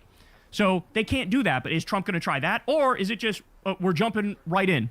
We're jumping right in to a multi-year-long war, to an attempt at regime change, to a catastrophe. By the way, Trump's a total fucking idiot for thinking for even a second this might increase his approval rating. And by the way, there are countless tweets of Trump during the Obama years where he said Obama's numbers are down. He'll probably attack Iran to get a boost in his numbers. This fucking shit. Yeah. That's how he thought when it came to Obama. He's definitely thinking that when it comes to himself, but he fucking miscalculated. Okay? While I have you here, let me give you some more immediate breaking news. We got a lot of... That's weird. How do you know when they still haven't released over 1 million? Actually, it's over 3 million documents according to them, but we know that's way more than that. Dude, the idea that Trump is not in there, it looking good. Stuff here. So it's actually looking like he really is committing the biggest cover-up ever, and he's using idiots like you to do so. Talk about cool. Trump. Do you ever have that thought that maybe, just maybe, he is lying, and that maybe, just maybe, you've been on the wrong side?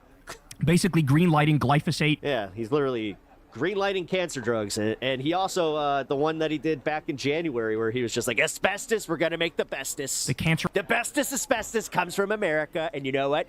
We're going to make sure that we also have all of our people getting the bestest cancers, the bestest asbestos cancer. Chemical. Green-lighting that to be used more so across the country now. Cool. If you're wondering why Trump would... Hey, guys, can you do me a favor? If you're MAGA, can you become landscapers? Boost production of a weed killer linked to cancer. Here's your answer. Bayer, the pharmaceutical giant behind the glyphosate-based herbicide Roundup, donated $1 million to Trump's inauguration. Pep, you deserve to have a kick-ass day. Hey, thank you. Last year, it was Bayer's first ever inaugural donation. It is rank, disgusting corruption, and that's why he's going to give your kids cancer, okay, and potentially us too. How about this? CBS News. More than 36 states cover dental services for people on Medicaid. But with about $900 billion in cuts expected to hit states over the next decade because of the big bullshit bill that the Republicans passed, many programs could roll back dental coverage. So they're stripping dental coverage from poor people on Medicaid across this country. But that's not all. The Trump administration will withhold $259.5 million in Medicaid payments for Minnesota specifically. Why? Because of the bullshit, fake news, Nick Shirley, bogus documentary where he does, the Somali fraud is so bad, the Somali fraud is so evil and wrong, and there's fraud everywhere. It's because of that fake news that they're cutting $259.5 million in Medicaid payments for Minnesota. So how many innocent men, women, and children are going to struggle now because the White House decided to cave to a fake news loser who's like genuinely special needs and pretend like it's real? Okay, just absolutely grotesque people. But we also have, they're not done with their destruction of Medicaid. Aaron Rupar quotes Dr. Oz here. We're announcing a 6-month national moratorium blocking all new enrollments for durable medical equipment, prosthesis, orthotics, and supplies across the board. So in other words, like if you need a fake leg or a fake arm, some high-level, Dude, wheelchairs are actually durable medical equipment. You do understand that... medical equipment. Jesus Christ, basically, what they're saying is we're freezing that for the whole country. That's fucked. Medicaid and Medicare for the whole country. This is what he's saying here. Again, Republicans, yeah. And so Nicole Lee Schroeder says... Guys, just remember, we have to get a lot better about this. This is where I'm going to just say that these blowhard idiots are good at this because they blow hard so fucking well. You know what I mean by blowhard. Yeah, we kind of do need to get on the whole, like, guys, this is exactly what MAGA's doing, and this is what they did to you. So anytime you meet a veteran who happens to need a new wheelchair with a fucking red hat on, and then they're bitching about how they couldn't get their new prosthetic leg, hey, the following. Throw it in their face. Wow, the plan is just eugenics. So much for providing health care. The nice part is, like, this is where screenshots become very, very useful. Also, make sure that you just kind of, just tag it into Trump receipts. For disabled people, this forces disabled people into poverty. It deprives them of mobility and access, and it harkens back to ages of forced institutionalization. I think that's exactly right. Just in time for me to get diagnosed with sleep apnea. Yep. Actually implementing their eugenic... sleep apnea and CPAP will definitely be on that, so you will be out of pocket for CPAP machines. Program, which is also why you see, by the way, ICE acting as Trump's paramilitary, his Gestapo, rounding up innocent people, and basically trying to make this country a white nationalist country. That's what they're doing here. And thanks, now they're Peppa. Earth homies. Going after the disabled, too, who are always on the top. Also, if you guys are just joining us and enjoying the show, consider hitting the like button, man. Top of the list. Helps me out, makes it cool. List. when you have fascists Sub take to the over, channel when if you you have wanna stick around. eugenicists take over. They view these people as defective. They view these people as game, unsalvageable. so. They view them do it. as, sullying the bloodline of the country. And so they do stuff like this cruel, disgusting Healthcare is a service, not a right. Yeah, that's what is part of the problem, is you're commodified. stuff like this. And then we also have J.D. Vance lying. Look at this. Also, they just, expanded the whole, Medicaid age. They expanded the fact that you can't even fucking retire until you're, damn near 70 now, and they keep pushing it back, the retirement age. Like, in Wisconsin, uh-huh. A reporter says to him, in Wisconsin, keep cheering the boot there. Rural hospitals are struggling. Closures are... Just remember, you're one medical, just one bad medical episode away from being completely bankrupt. Creating health... And that can happen even if you're a multimillionaire. Cool. Deserts for parts of the state. Vance says, this is a problem we inherited from the last administration. That's a lie. It's the nice part is the more you have to lose. Reason why there was a multi-billion... So, you know what? Poors unite. Working class unite. Yeah, baby. $1 rural hospital fund. Be happy with what you got and fuck these greedy fucks. In the one big... Just remember, these people will only start bitching when they can't afford, like, one of their extravagancies where it's just like, I couldn't get a new cow. Bullshit bill. I couldn't get my 50th Birkin bag. That's a lie, ladies and gentlemen. Because of the big bullshit bill, even still a thing. That made it so that they kicked 18 million people off of Medicaid. 18 million people were kicked off of Medicaid. And meanwhile, you got people out here that are struggling just to fucking get health care and then, get some food. Think about that number. That's an astonishing number. So we reported at the you have that until Trump decides, yeah, you know what? Any of these unions, you know what? They shouldn't have access to good health care. They should be on the same rolls as everybody else. And there was a number of articles on this. That's why when he said the thing about single payer, it's not single payer in the way that you guys think it is. Minimum about 300 rural hospitals are going to shut down. It's going to be funny. This is also going to be hilarious when there's a massive amount of people losing their jobs in the blue-collar sector. That bill. Maximum 742 rural hospitals are going to shut down because of that bill. And like I said, this time, I get to I don't have to pretend to care about any of you fucks. Now I get to play the game where it's like, did you vote for Trump? Yeah. All right, fuck you. Right. I don't care. I don't want to. I do not care to hear about any of the hardships in your life if you voted for Donald Trump. I'm sorry. I don't give a flying fuck. Then, knowing how horrible that was. You guys lost that, like the nice leftists. Now, I'll still vote to give you guys health care. Knowing there was... But I'm not going to try and sell you guys on it because fuck you. A round of bad press, knowing this was going to devastate communities. Then they did some bullshit time looks like. Fake signing event at the White House where they say, we are funding rural hospitals and we're opening up, like, whatever, a handful of them. So they I'd rather hurt cats. They closed 742 of them. They opened, like, a handful of them, and they go, we did great stuff for rural hospitals. Look at this thing we did. You never voted for Trump? Well, good for you. The signing event we did where we're focusing on rural hospitals. You get a special sticker and also a... It's literally like, it's just a total scam. It's cool. a total scam. And to blame Biden for that is a fucking disgrace. It's an absolute disgrace. All right, so the New York Times says, new Affordable Care Act plans... Yeah, because I didn't vote for this shit. ...could increase family deductibles to third... I vote to have universal health care. See...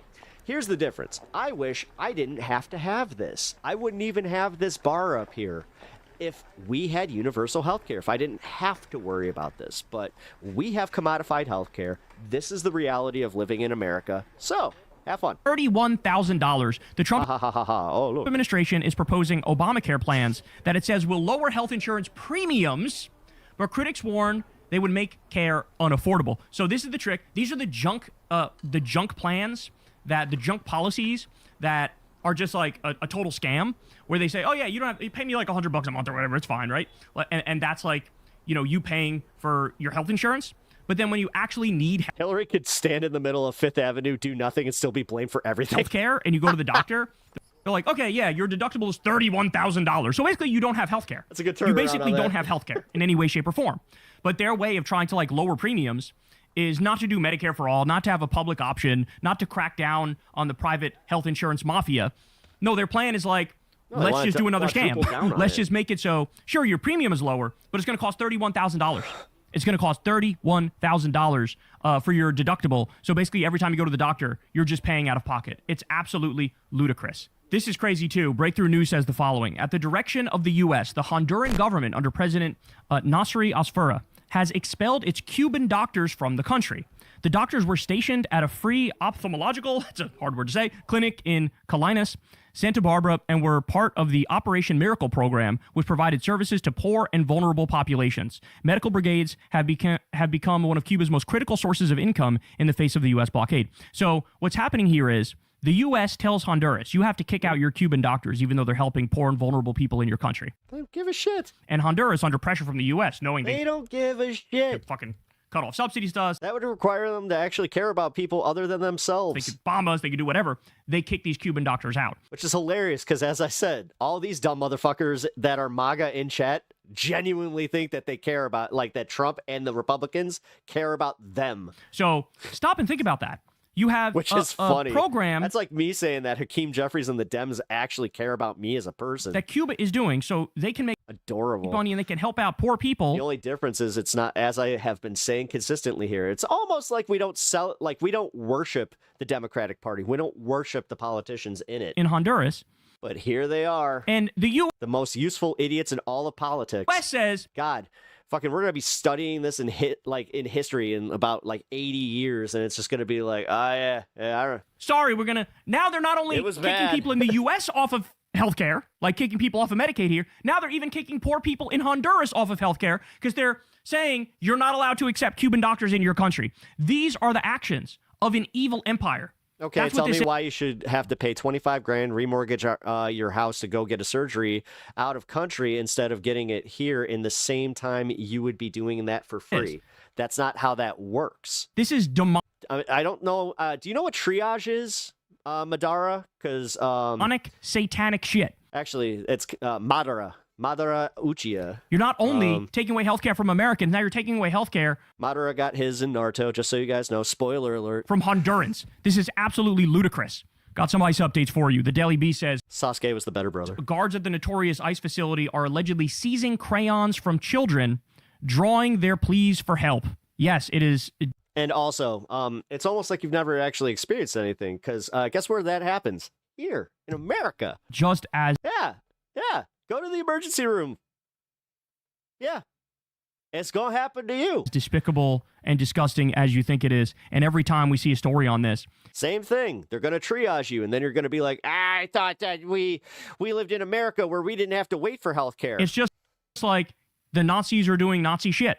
Speaking of that, by the way, we have Itachi's the strongest, yeah, but not the coolest. New episode of Sasuke comes around, man, full circle. Crystal Kyle and Friends starts tonight. off as a dick, and then he has a redemption arc. Come on. We talk to Griffin, who's actually the producer for Breaking Points. We get into a whole bunch of different things. We talk about this. My shoulder surgery cost $35,000. Story. Quite a bit. You know what? I think that we're about to start getting close to cracking that.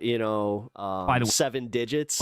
Okay, and we got into a bunch of other stuff as well. Sign up below on Substack for Crystal Kyle and Friends. You can see the full interview and you can see the full conversation. I'm gonna say this slowly. Illegal aliens do not have health care. Not just just the teaser clip. They don't have this free health care because we don't have free health care. Numbnuts. The drop on the YouTube channel, okay, but we do talk about this story some more there. But listen to this. There was this Rohingya Muslim. Do these guys ever think past the theoretical brown person that's ruining their lives and also no, they don't. What am I talking about? They're never going to see the system, the billionaires that are in power right now, as the problem. They're only going to see Democrats or Democratic billionaires as the problem, a la George Soros. But again, when it's their billionaires, oh my God, they're lining up to sacrifice themselves to it. Who literally survived. Let the system take me. To genocide. I'm a true American. America first. Yum, yum, yum, yum, yum, yum. And is in the as you get grinded up in the fucking meat grinder. U.S. legally as a refugee. He's blind, okay? Jesus Christ, this is who Pink Floyd was talking about when they made the wall. It wasn't anything that we previously thought where, So they rounded this guy. Yes, it was an allegory for fascism, but it was the whole being chum to the rich. Up, the ICE Gestapo thugs did. And they realized, okay, well, They held him for, I don't even know how long, but they held him for a while. Then they realized, okay, we got to release this guy. They dropped him off at a Tim Hortons at 8 o'clock at night in the freezing cold in Buffalo, okay? Buffalo at night in the winter, horrible, right? And the Tim Hortons was closed. It closed at like 7 and it was 8 o'clock. They dropped him off for a close at 8 and it was 9. Again, imagine if this was one of your family members, but you can't because that's empathy. O'clock, he dropped him off, something like that. And he wound up dying. Yeah. He's blind. There was nobody there to help him. He was wandering around in the darkness until he fucking died of probably hypothermia. Okay? That's what these disgusting freaks did. The thing is, I'm going to just go out on a limb in here and say that the guy was probably brown. So Sam Stein points out, DHS spent today replying to individual... Because I'm just waiting for it to be, a Popinski tweets or something like that, saying the... Yakov Popinski was taken in by ICE. They let... And then it turned out that he was actually an American citizen and his MAGA family is now is remiss. This man in a car... And now they're demanding that there be a panel to put the Democrats on trial. Coffee shop. For making ICE do this to their kin. Man. Determined to be a warm, safe location, only for a video to emerge tonight showing it was the middle of the night, cold, and the coffee shop was closed. So the DHS is on Twitter trying to reply to critics and swat aside the criticism. Meanwhile, no, you guys literally dropped off a blind man. Dumbass, here's the thing. If you voted for Trump and you guys want to complain about taxes, just so you know, you're going to end up getting fucked because we don't get the same types of deductions. Now, this was actually planned, by the way. You might see maybe 10, at most, 10% of an increase in, your federal taxes, which that's good. And you know what? Fine. But then you got to look at the provisions of when that sunsets and when it doesn't sunset for the other side. He did this last time, too. It's almost like I read the goddamn bill and I saw, he did that just in case he didn't win. Because there was that part of him, even back in 2016, that was not that fucking confident in just, yeah, you know what? I'm totally going to win. I can, you know what? I'm going to rig the election and it's going to be totally fine. And froze to death because you simply do not give a single solitary fuck about these innocent people whose lives you're ruining. In fact, I think the sadism is the point. I think these people get off on torture and murder and, putting people through pain. God, it's just so dark. It's just so dark. The Senate Judiciary Democrats say, breaking, another person has died in ICE custody per required notification of Congress. The deceased had a history of severe medical complications. That's weird. I actually paid more. Was detained for over a year and didn't receive necessary... The no tax on overtime. That's funny. That's really funny because it's only time and a half. So you didn't actually file your taxes, did you? Care. Or you did it wrong. We've been... Oh, no. Hey, where's the IRS? Hey, what's this guy's name? We need to ship him... we need to rat this guy out to the IRS. Hearing countless stories... upon reflection, has just admitted to... like this. Where possibly committing some tax crimes. People don't receive their medication, don't receive their pills, don't receive the health care that they have a human right to. Or do you think that you have the same thing where you can just be like, no, I didn't. No, I didn't. I'm a MAGA supporter. Why would you come and audit me? I'm a MAGA supporter. Countless stories, and now another person died. What are we on now?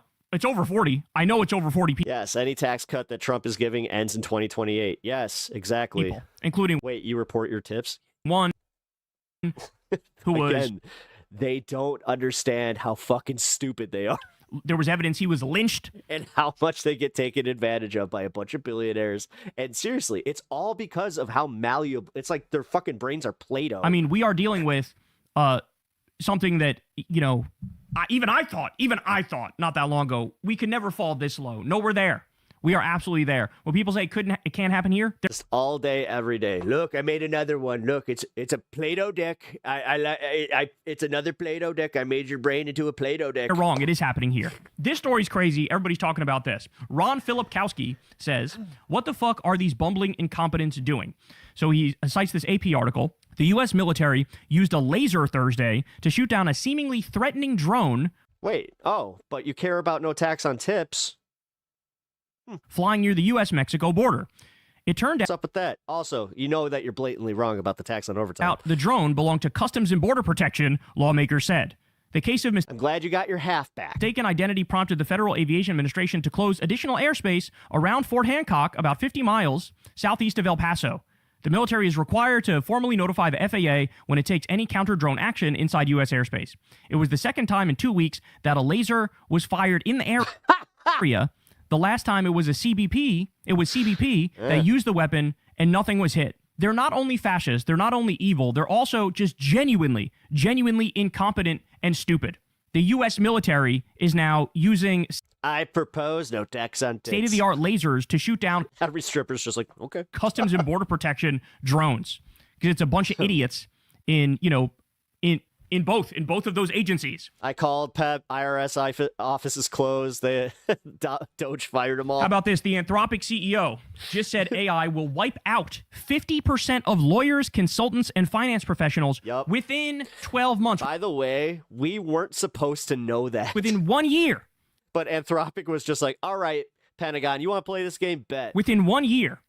So, guys, we already had the blue-collar apocalypse. But yay! I hope none of y'all are in a blue-collar job. With NAFTA, permanent normal trade relations with China, the World Trade Organization, all the outsourcing or a white-collar job deals. Either or, you're kind of fucked. The blue-collar... The farmers are about to get fucked. And then the people that work in the insurance industry, that work in unfortunately, if you see somebody to go do your taxes, they're saying that that's going to be replaced too. Apocalypse already happened. Okay, there's so few manufacturing jobs left in this country because of that, because of the race to the bottom and capitalism and the billionaires wanting to make more money. Well, now there's going to be a white-collar apocalypse as well. And AI is going to take so many white-collar jobs. And dude, they're not even saying within a few years. Did you hear that bit? This is within a 12-month so now fucking time period. Like, what are we doing? There just are no... By the way, that's revised from just last year where they were like, yeah, this is going to take to about 2028, 2029. Good jobs left for anybody. And I don't... Which I think that's why they were able to sell it to the Republican Party. But now that it's happening even faster, just look at the data centers and look how quickly that caught on with even the Republicans, where they're just like, we don't want data centers in our communities. We know what that is now. I think these billionaire assholes have... Yeah, that's the stepping stone to the rest of this shit, where most people then start waking up like, oh shit. Stopped and thought about this. Hey, what happens when nobody has any prospects for a bright future? Yep. Nobody does. Nobody at all. And then the top 0.01% has trust me, man, all of the fucking wealth. Bad things happen. I think bad things happen. This is incredible. This is probably the only piece of good news that we'll see today. Prem Thakur says, the first time in Gallup history, more Americans sympathize with Palestinians in the Middle East situation than with Israelis. 41% of Americans sympathize more with Palestinians. Only 36%. The AI bubble's going to pop any day now. Sympathize more with Israelis. Again, the first time in history. That's incredible. Democrats are pro-Palestinian by plus... I mean, it's not looking good. 48. Independents pro-Palestinian by plus 11. Young people 18 to 34 pro-Palestinian by plus 30. And then 35 to 54-year-olds are pro-Palestinian plus 18. And then when you look at this in chart form, this is crazy, dog. American sympathies in the Middle East situation. Look at the collapse. That, by the way, that's relentless propaganda keeping the Israelis' number high and the Palestinian number low. Even with all the king's horses and all the king's men and the relentless propaganda, now Barry Weiss and David Ellison having to come in as a last-ditch effort to keep you pro-Israel and keep you hating Palestinians. What you're talking about, making Barry Weiss the head of fucking CNN, too. Look at what has happened. Which is hilarious, because now it's CNN, or it's CBS and then CNN, too. It's just like, oh, but they're the ones that are now... So is it still fake news if they take it over? Support for Israel... And then just curate the news... ...has collapsed. Support for Palestinians has skyrocketed. I love how we've gotten to the post-truth section of everything, where if you hear something you disagree with, fake news. I wonder why. And it's legit now, and that's how it's going. Like, we're never going back, guys. I hope you know that. That is. I wonder if something happened within the past few years. That one fucking merger, cable news just went the way of the dinosaur, because I know a lot of people that are just like, oh, I'm not even gonna, no. That would maybe explain. Why support any of this bullshit if it's all gonna be one fucking company and one dude who owns it all? Also, I I can't wait for the antitrust lawsuits to start popping up, but that'd be nice if anybody had some balls to do so. Explain this. Maybe I'll think a little bit more about that and get Brian? back to you guys. Another huge deal. And we talked about this a little bit last night, too. The Paramount and Warner Brothers deal is not a done deal, says Rob Bonta. Nope. These two Hollywood titans have not cleared regulatory scrutiny. The California Department it's going to be really hard. of Justice has an open investigation, and we intend to be vigorous in our review. So in other words, California is going to try to block this merger between Paramount and Warner Brothers. The thing is, they actually might be able to because, again, antitrust laws are made specifically for these kinds of acquisitions. That's why it's so hard to get through these government hurdles. Because Paramount would control...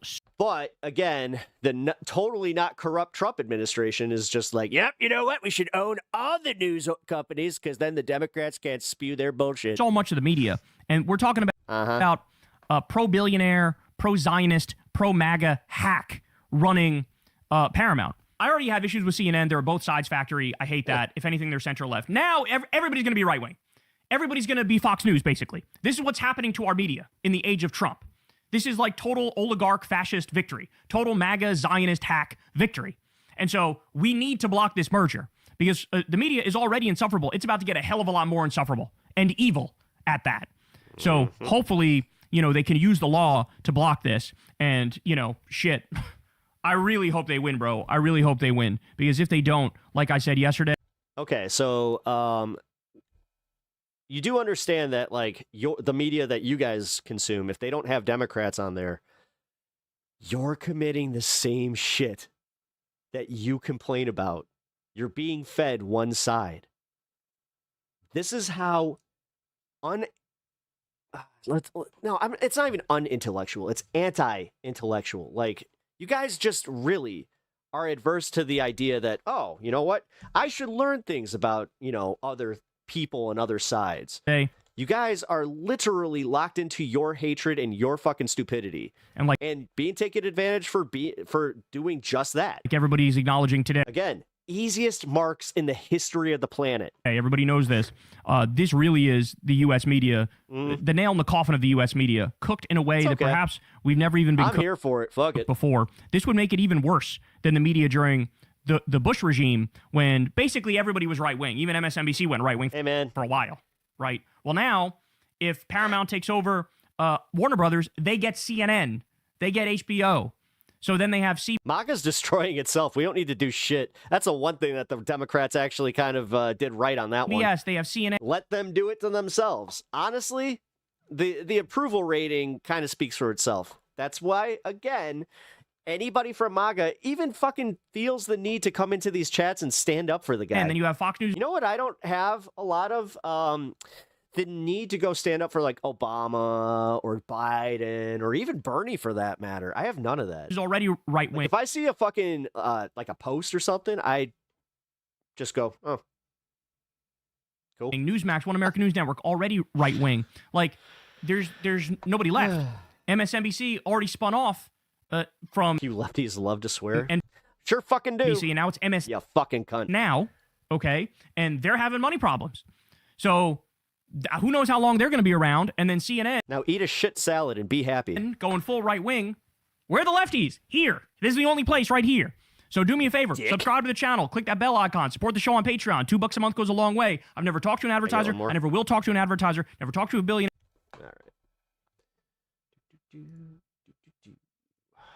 All right. So now we get to hear about how competent the fucking U.S. military is. Not. Word that the U.S. military shot down a U.S. drone, right?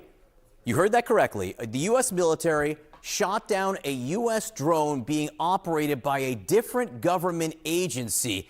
That's basically what we know, and we know it because of the reporting of this man, CNN's Pete Muntean, our chief. The fact that they reported it as a weather balloon first, and now we're finding out that aviation. Again, the Pentagon went and shot down an ice drone. Correspondent Pete. And they shut down airspace to do that. This is wild to me. Please fill us in on the details here. Well, John, I just got a very rare joint statement from the agencies involved in this. What signal? You know you're wrong because his voters aren't complaining. That's kind of odd. I got some video of just that. You know what? You just expedited the next segment to Trump administration and the White House is really playing cleanup right now, since this sounds a lot like the who cares about Bill Clinton? I got Trumpers complaining about everything that he's doing right now. Cool. Incident of 2 weeks ago when an anti-drone laser was used without concern for commercial flights. That incident led the So you're saying that moving more right wing is more center? You do understand how that doesn't work. Like, here's the thing. Anybody that has half of a fucking working brain can look at CNN and be like, yeah, this is about as centrist as you get. Like, but you retards think that this is the fucking wing of the Democratic Party. That's how stupid you fucking are. FAA to trick. The fact that you have already lumped everybody that doesn't like Trump in as being leftist, you don't see how that was a major fucking backfire on you? You don't see how independents are now just like, oh, so you're telling me that I can't criticize the regime, and if I do, then I'm a leftist? Well, fuck you. Chaotic emergency. Great plan, guys. Airspace shutdown and really highlight. And again, here's proof that the Trump administration really, oh my God, where would we be without them folks shooting down our own drones? The lack of basic communication. Because they have no fucking communication skills. Communication between government agencies. This new case is described by 3 Democrats in Congress as essentially a friendly fire incident involving a government drone. CNN is getting bought out. Netflix dropped the deal. No, well, they dropped their bid. It's not happening like tomorrow. It has to go through a bunch of fucking regulatory hurdles and all that. Tells me that these members, including the top Democrat. Yeah, CNN doesn't even have leftist representation. On the committees overseeing Homeland Security and also transportation were told about this incident through official channels yesterday. And in a statement, they say the military shot down a Customs and Border Protection drone using one. Yeah. And that's why you guys claim that they voted for Trump. Those House Democrats call a high-risk counter-unmanned aircraft system. What's interesting is that the FAA has now shut down the airspace over the border town of Fort Hancock, Texas. Like the El Paso restriction of 2 weeks ago, this prohibits all aircraft, which is unusual, but this is much smaller than the El Paso. Just a bit embarrassing, just a wee bit. Paso restriction. That was a ring 20 miles in diameter. This is only about 9 miles wide. Right now, still not clear. But Doug, there's still fake news. Haven't you been reading your own fucking people's comments? If you're MAGA, then you can't believe CNN. It's fake news. Incident occurred that these House. You can only trust the well-curated news that only gives you the fluff pieces about your idol. Oh wait, Democrats describe again critical thinking skills at their max. But here is the new statement.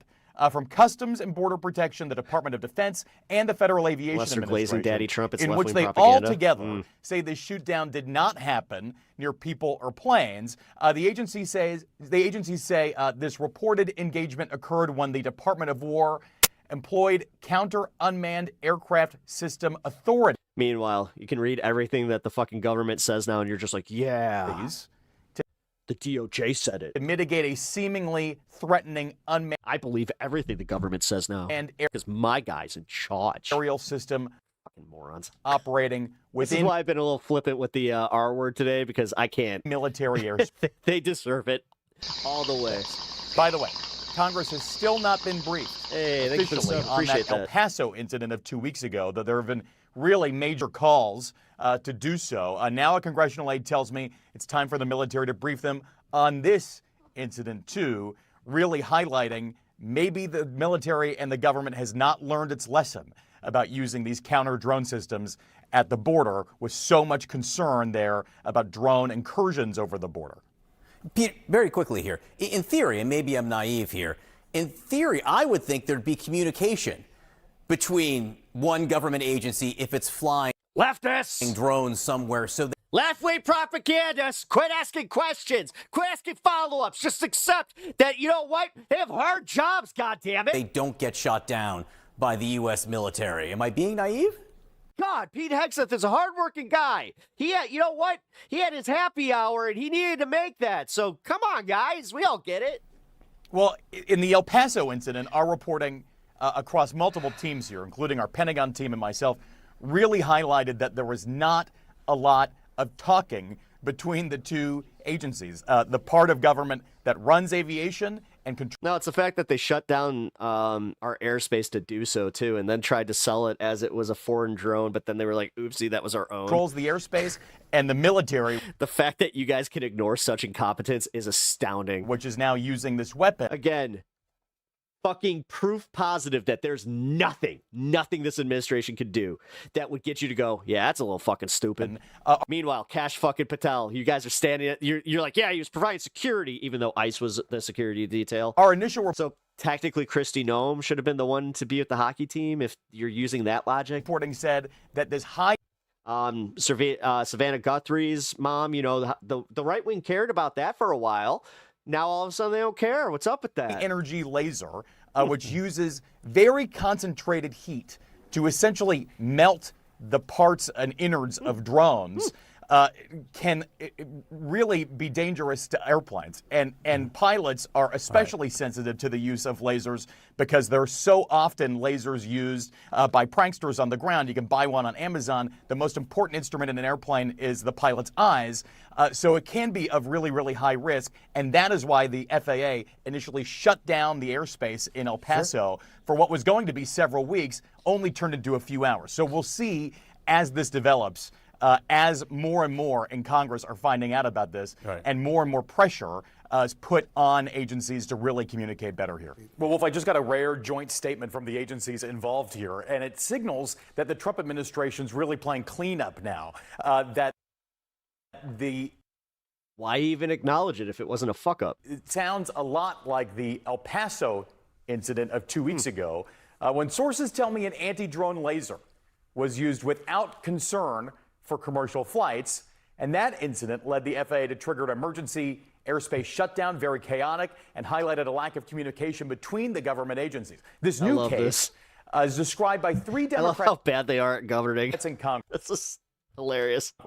As it's the only thing that keeps me from going like full despair is because, I know that this has been overstated, but at least, you know, essentially a friendly fire. The Germans apparently had some confidence in their ranks. This is just hilarious. Incident involving a government drone. A congressional aide tells me that these members, including top Democrats on the committees overseeing Homeland Security and Transportation, were told about this incident through official channels in a statement. Yeah, you don't believe any of the administration's obvious lies. They say, as I said, these people can ignore anything that is like held to the standard of defamation law, but then they will totally just go, yeah, but I believe everything the administration says, even though I can't sue them, can I? Oh, wait a minute. They shot down a Customs and Border Protection drone using what House Democrats call a high-risk counter-unmanned aircraft system. What's interesting is that the FAA has now shut down the airspace over the border town of Fort Hancock, Texas. Like having 3 stooges run the government. This prohibits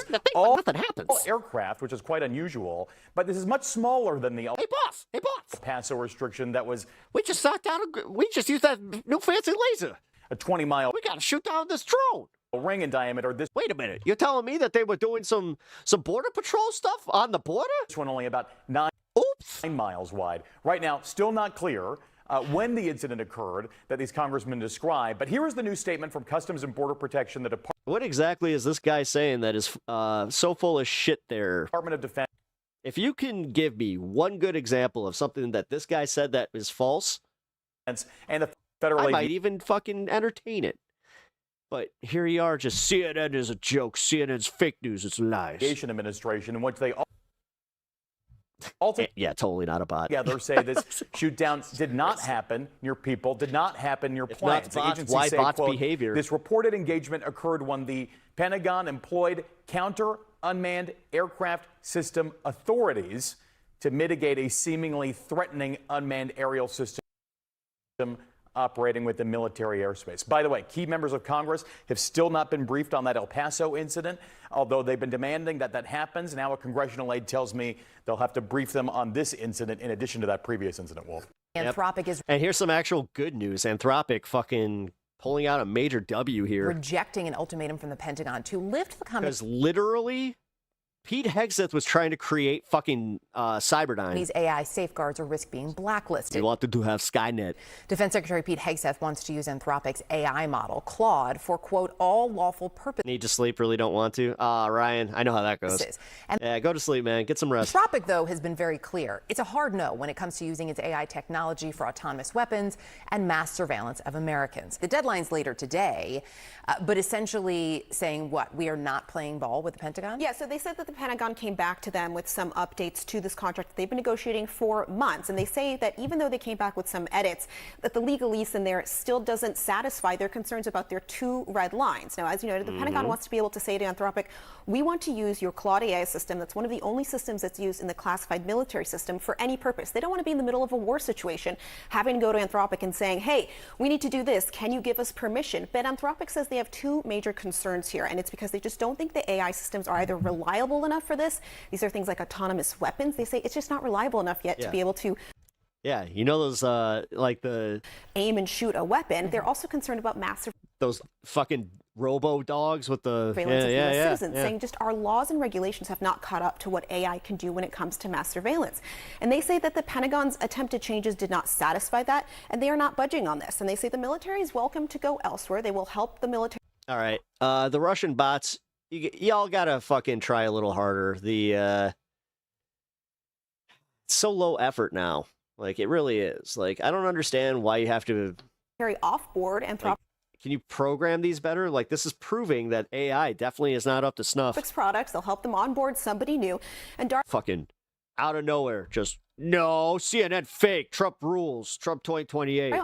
I'm no bot. CEO of Anthropic saying in a statement, regardless, these threats do not change our position. We cannot in good conscience accede to their requests. Those threats, of course, being that the Pentagon is going to essentially blacklist Anthropic, calling them a supply chain risk. This is something that's normally used for companies that are connected to foreign adversaries. I don't think it's ever been used on an American AI company, not just any American AI company, but one that's considered one of the best in the industry.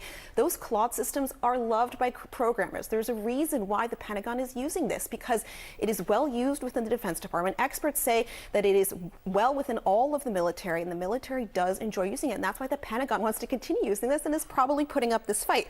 Now, what's really interesting is that the Undersecretary for War on Technology, the one who's been in a lot of these negotiations, Emil Michael, went on a Twitter tear yesterday, posting all of these things about Anthropic, about Dario Amodei, saying, instead of just saying, okay, we're just going to move on to another company, they're accusing Anthropic of trying to rewrite the laws instead of just being a company who wants to uphold its own values in its contract. I'll read you one of the posts that he said. He said, it's a shame that Dario Amodei is a liar and has a God complex. He wants nothing more than to try to personally control the U.S. military and is okay putting our nation's safety at risk. The Department of War will always adhere to the law but not bend to the whims of any one-for-profit tech company. And again, you're thinking, well, if you just don't like this AI company, just 15-year-old Russian kid making $10 an hour phoning it in. Go use something else. And part of the reason is Anthropic is one of the only AI systems that's approved to work on the classified military systems. The other AI companies are in talks to do so as well. Grok has just been approved, but for some people, they say none of them are as good as Claude, and that's why you have this fight playing out. So we got the statement from Anthropic last night. The deadline is technically today, 5:01 p.m., I believe. What do you make of the response from Anthropic? I think the response from Anthropic demonstrates something that's been clear from the start, which is they really want to work with the Pentagon. Anthropic was the first company in the door of the Frontier AI Labs to do classified work. And one of the really interesting things about this whole dispute is that every single thing that the Pentagon has wanted Anthropic to work on, Anthropic has been happy to work on. And even the statement last night from Anthropic's leaders suggested that they're happy to work on something like autonomous weapons. They just don't think their technology is ready for it right now. Which is fascinating, right? They're saying, to your point, we will work on this. You know, it's kind of funny. I'm going to just say it. They're afraid of their own AI. And as my colleague Hadasko, they've seen it. They've seen how it's already becoming self-aware, and they know that that is a dangerous fucking recipe. Again, it's literally fucking Skynet. Now we are literally living in the Terminator timeline. A correspondent here was reporting, look, folks in the military, this is seen as the best AI option for them right now. They would have to then... That's odd, because every other source is reporting on this the same way. Basically off. Except some of them are saying, oh, Anthropic are a bunch of cowards. Which, yeah, it's totally the news organizations that are just reporting the news and interviewing both sides and giving you the news. But you're going to choose the person that's totally bought and paid for by the fucking by Pete Hegseth, by the government. Board. Again, dear God, the tread on me daddy motherfuckers in this chat are this is everything that they already have. Bring in something else. It's interesting that I'm glad to have like at least vindication that like back through from 2016 up until like 2024 even, I was kind of playing that game of maybe I was a little too, maybe I was mean, maybe I don't know, like I was looking too deep into this and I wasn't being fair. Yeah, fuck off. If there is a solution. No, I was right the entire time. It seemed to somewhat be working, and the company is saying, hey, our technology is not even there yet to do this. It would seem that from a national security standpoint, you wouldn't want to use something that wasn't ready for prime time. No, it's almost like, yeah, that makes sense. But we don't have an adult in the fucking building. We have a fucking 13-year-old brained alcoholic running our military. One of the interesting things here is this feels to me like a personality dispute dressed up as a policy disagreement, in that there's no current thing that the Pentagon wants Anthropic to work on that Anthropic is not. Breaking news: Trump told Kash Patel that he wasn't pleased with his viral locker room moment with the USA hockey team, as well as his use of the government jet to travel to Italy. Willing to work on, and that suggests to me that this in some ways is a theoretical. Is that a lie? Is that a lie? Comes from fucking Trump's Truth Network. Is it a lie because Kash Patel got reprimanded for something that we were already freaking out about? And Trump's now on our side? Or wait, between Kash and Trump, who's the liar? Guys, I need help with this one. Fucking A. I don't know how to MAGA write unless I know who the liar is. Dispute about future potential use cases. And really what this reflects. So I can support them full-heartedly, throatedly. Is a breakdown in trust. In that the Pentagon doesn't trust that Anthropic will be there. Oh, actually, it'd be full-throatedly. That would insinuate that any of them have a pecker that would actually reach. Future potential uses where it might want to contract with the Frontier AI lab. And Anthropic, for its part, doesn't seem to trust that the Pentagon will necessarily use its technology responsibly. This is something that they should be able to work out, given that both sides seem to be benefiting from the arrangement at present. Anthropic, correct me if I'm wrong here, Anthropic has also been pushing for some guardrails when it comes to AI technology, which has not necessarily been where the administration stands. Do you think? How hard is it to undo Trump's diaper to get there, since you guys are experts in sucking his dick? That could be playing a role here? D-Man, no, for real, since you know. Absolutely. I think Anthropic publicly has been out front. They're the Frontier. Does he at least give you a pillow for the knees? AI lab, most known for their stance on AI safety, and have been very vocal about these guardrails against mass surveillance and autonomous weapon systems. But one of the really interesting things is, from the statement by Anthropic last night, it appears as though their objections are less philosophical and more practical. More a question of, this technology isn't ready for this kind of task yet. And frankly, for example, when it comes to autonomous weapons, they're not wrong.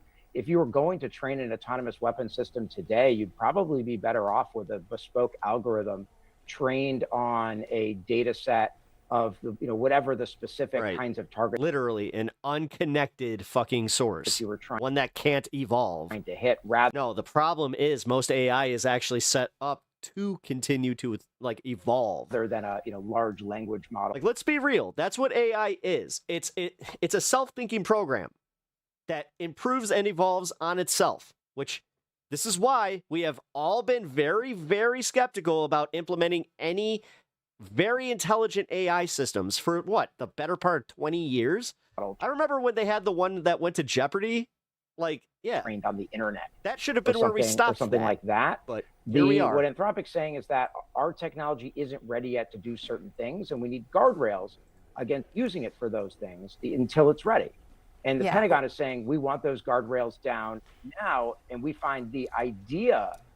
Also, meanwhile, this technology that's keeping our stock market afloat is the same technology that's rotting our children's brains and making it so they don't have any basic reading comprehension by the age of 7. That you might have guardrails to be the problem in the first place.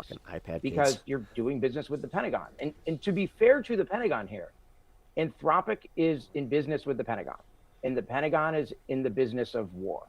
And so we can't be surprised in some ways that the Pentagon wants access to technology from one of its contractors to do the things that it wishes to do to try to improve the American military. Real quickly before I let you go, for people who are not following every twist and turn here, when you hear Pentagon and mass surveillance, I think it does raise some issues for average Americans. How concerned should Americans be about mass surveillance from the Department of Defense on them, the average citizen? It's a great question. I think people have reasons to be concerned about mass surveillance, though it's not clear to me that that concern comes from the Pentagon per se. The public statements from the Pentagon have suggested that they're not doing mass surveillance, which is one reason they think that Anthropic's guardrails here are not necessary. Reflecting that lack of trust between Anthropic and the Pentagon I mentioned before. But Right. yeah, I would be worried about mass surveillance in an age of this technology. The Pentagon is not necessarily the locus point I'd be most worried about. AI's pushing what? All right, let's move on to this AI fight. And I want to start here, guys, with A7, which is the latest in this feud between the Pentagon and Anthropic. Pentagon is taking the first step, according to Axios, toward blacklisting Anthropic. And I really want everyone to take all of this very seriously, because Anthropic has positioned itself as the most safety conscious large AI, like frontier AI lab. And I think they've, especially with this fight with the Pentagon, I think they've earned that reputation at this point. That's not to say, and we'll get to some of the problems a little bit later, that, it's all great, because they are also very much acceding to the market logic of we got to throw safety to the side and just build. But they put down 2 pretty reasonable red lines with regard to the Pentagon's use of Claude, their AI, which was, number 1, we don't want it used for mass surveillance of Americans. Okay, that seems pretty reasonable. And number 2, we don't want it to be used for autonomous killer robots where there is no human being involved whatsoever. Those seem like, really a low bar to meet. And yet the Pentagon has thrown a complete fit over this, and Pete Hegseth in particular. And so this showdown has been ongoing. I believe the deadline that Hegseth arbitrarily set for Anthropic to completely capitulate to their demands is tomorrow. And the 2 threats that he had made were either, we're going to actually just use the Defense Production Act to seize your technology and use it however we want. You're not going to get a say in it whatsoever.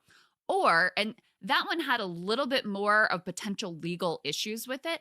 Or the other direction, which they look like they're going in at this point, Ryan, is we're going to declare your product a supply chain risk, because, again, you won't completely capitulate to our demands for killer robots and mass surveillance of Americans, apparently.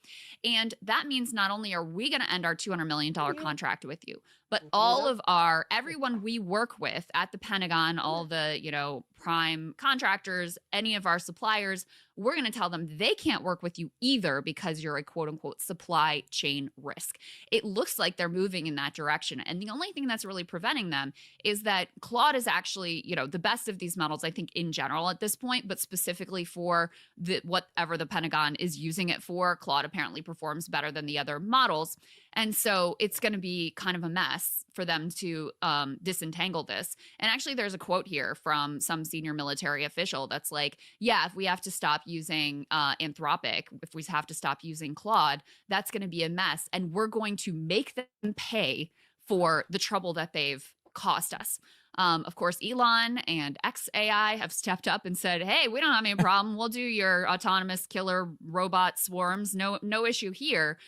So, X is raising their hand and say, hey, count us in. But, and the Pentagon is going to reportedly give them access to their classified systems, etc. Hey, thank you for the sub. I appreciate that. But apparently the product is not as good at this point coming from Elon than it is from Anthropic. So that's kind of where things Valerie stand at this point, Ryan. Don't got the last part of Jock, that. that Grok is not up to the task of. Is Darth Maul my favorite? Yes. That the Pentagon wants. Excited for the new show. Wants it to, but yes, they're using the language that my boy got done dirty. That and they are walking back the safety pledge. Like that's this that was reported yesterday. That this was you're talking about Anthropic is walking back the safety pledge. Remember when everyone thought that Darth Maul was some kind of demon? Yeah. Anthropic. Yeah.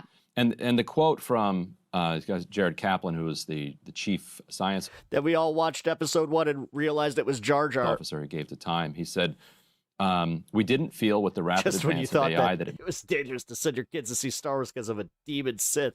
Nope. Made sense for us to make unilateral commitments if it was the gun getting the entire time. Are blazing ahead. We felt that it wouldn't actually help anyone. You on board with this, MAGA? Autonomous killer robots and mass For us surveillance? to stop training AI models. So the argument that Musk and Altman and all of the Apparently they others are. have been making from the beginning is that we can't be ethical because nobody else will be. We'd like to be, but nobody else is, so we can't be. So we have to march forward. Anthropic was I got a friend like you. You fun as fuck. To chill with, smoke, and game with. the only one really. Ain't nobody trying to hear your was politics. saying, no, we don't believe in that. We believe that. See, me and my friends, we do all that and still talk politics because, we care about like our lives and what goes into affecting our lives. See, I think that people that are just like, I don't pay attention to politics. I'm not trying to be mean, but I think that intellectually you are just weaker. Like you don't know how to process it. Like, and there's also the part of it that it's like you don't care about politics until it starts affecting your life. We can do this Which, separately. And now they're capitulating. thanks Trump for doing, things daily that impact our lives. Awesome. You do understand that he'd be a lot more successful if he didn't have ICE in the streets doing the optical fucking thing that he thought was going to win, by the way. He thought that roughing up Americans was going to get you guys comfortable with the idea of locking up other Americans. Then he chickened out of that. To this. Like the idea that he's actually going to lock up leftists now, I personally don't think that is going to be a thing. If it was up to Stephen Miller, fuck yeah. But Trump, he understands at some point where he's just like, oh, you know what? Everybody would then all of a sudden say the left they were right the entire time. I was coming for them. Under this. Now you have again, the bot, God, what is it? 20%? It might even be more, like 27%. I'm going to be fair here. 27% of this country will follow that man into any fucking fire. Combination of pressures. Yeah. But the rest of us, nah, and he's uncomfortable with that idea. He knows that he's not that fucking popular. Like, listen, all the tweets aside, when he sees these polls, he freaks out. Well, in their message. Why do you think he calls CNN fake news? Also, for somebody who calls CNN fake news, why does he watch so much fake news? What's up with that? Would be like, what you think it's going to be better if Elon wins the AI war and ends up with AGI or super intelligence first? You so think many that's gonna be questions. Better. I mean, that's their thinking. And that logic is not just the competition between these companies, but then it's also the competition, this geopolitical competition between the US and China and all this fear mongering about oh my God, if China achieves AGI or super intelligence first, then we're done for, et cetera. And so the safety pledge that you're talking about, their previous model had basically been okay, if we develop a model and we can't feel comfortable certifying that this is completely safe, we're not going to release it and we're going to stop. We're going to pause and figure out what's going on. They talk about him. That's what he loves more than anything. Yep. On. That's why I keep saying the best way to hurt Trump is not pay attention to his bullshit and not pay attention to him. Now they're Anytime he starts having his little temper tantrums, you just don't pay attention. That's why, honestly, I thought it would have been the most effective to not watch the State of the Union. like, what? But I was wrong on that one because holy boarfest. Now, at least I'm up to snuff on this one where I'm just like, oh shit. Like, okay, so Trump's just losing it all around. Like, dude, No. I don't care how much you love the guy. You have to admit that was boring as fuck. Yeah, we're not going to do that anymore. And we're Reading from the teleprompter, more teleprompter. I'm going to give a medal.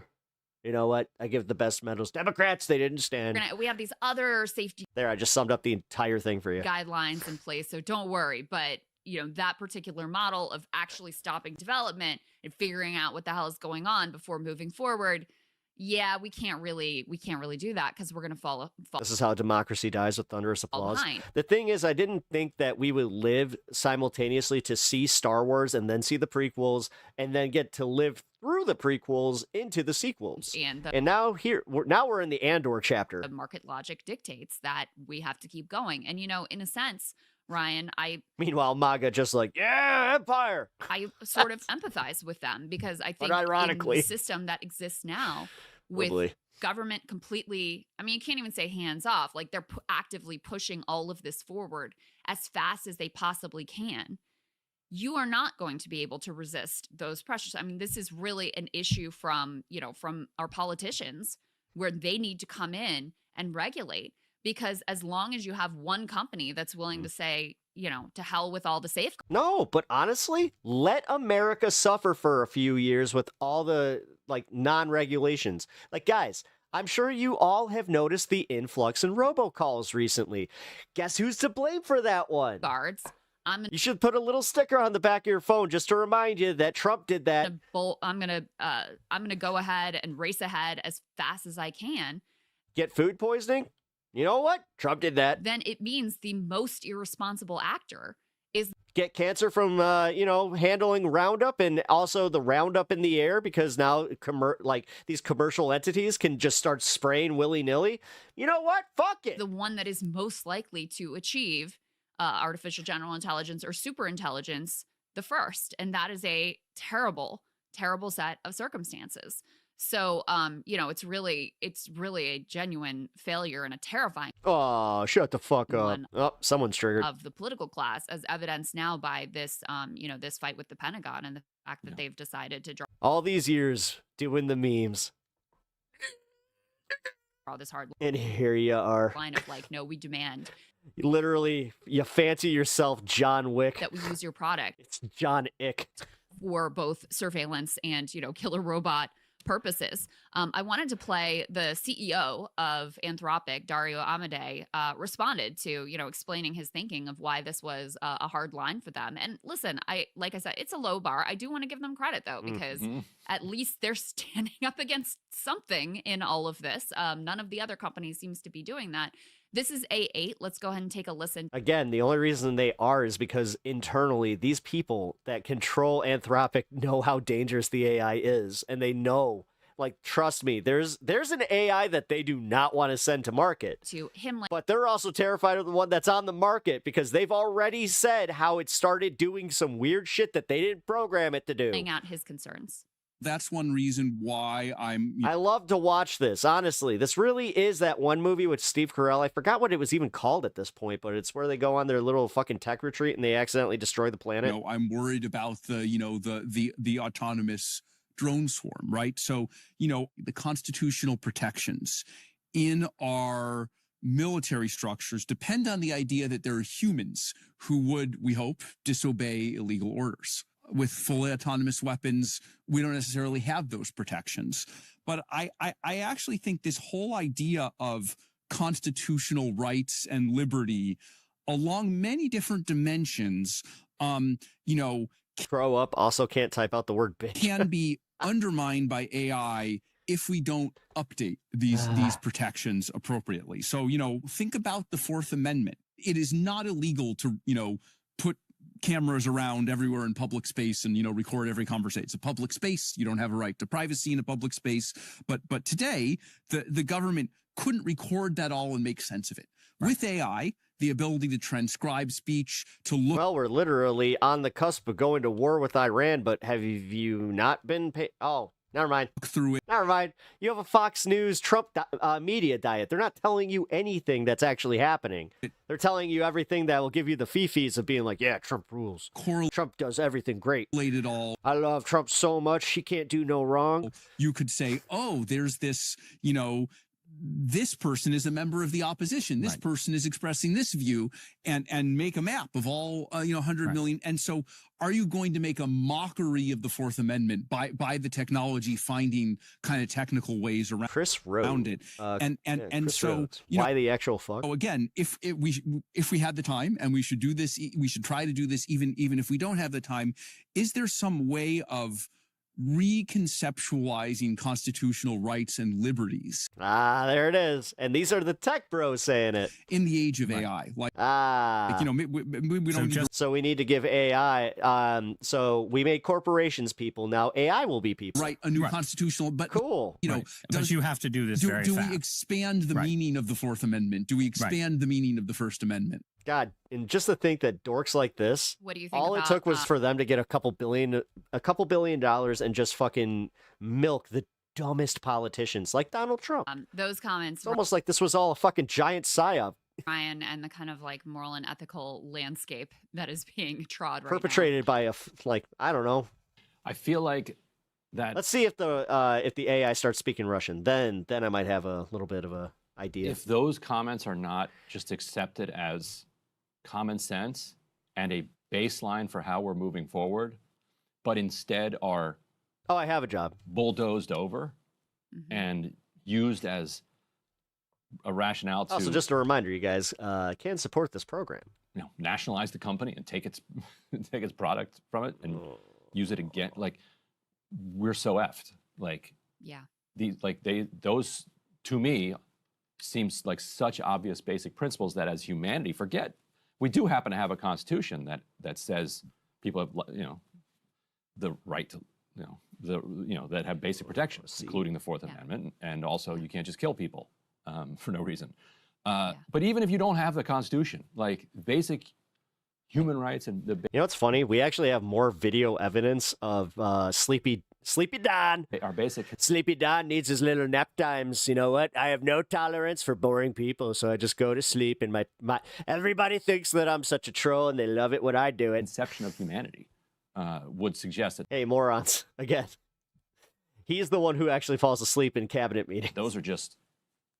I beseech you to go and find some video of Biden falling asleep in public. That's just that is the starting point. And you would hope that would be the starting point, and then people would then build on top of that. Here are some other things that I think we need to protect, and some other things that we should make sure that we're protecting as we're growing this. To have that be the radical edge that's going to be destroyed already instantly. Instantly, just stop voting is like that's some of the dumbest advice I've ever fucking heard in my chat. Wow. Okay. Sorry, Correctamund. You are incorrectamund about that. Okay. Well. Yeah. No. Again, voting is the only power you actually have. That's why they are going so far out of their way to disenfranchise you and to make sure that you can't vote. There's a lot of I voted. Jesus. Such a small brain take to just be like, voting doesn't do anything. For this discourse, or I didn't vote for this If that was the case, then Trump wouldn't even have to fucking fight this shit. Discourse around, Trump vote. But it's almost like, yeah, that's bullshit.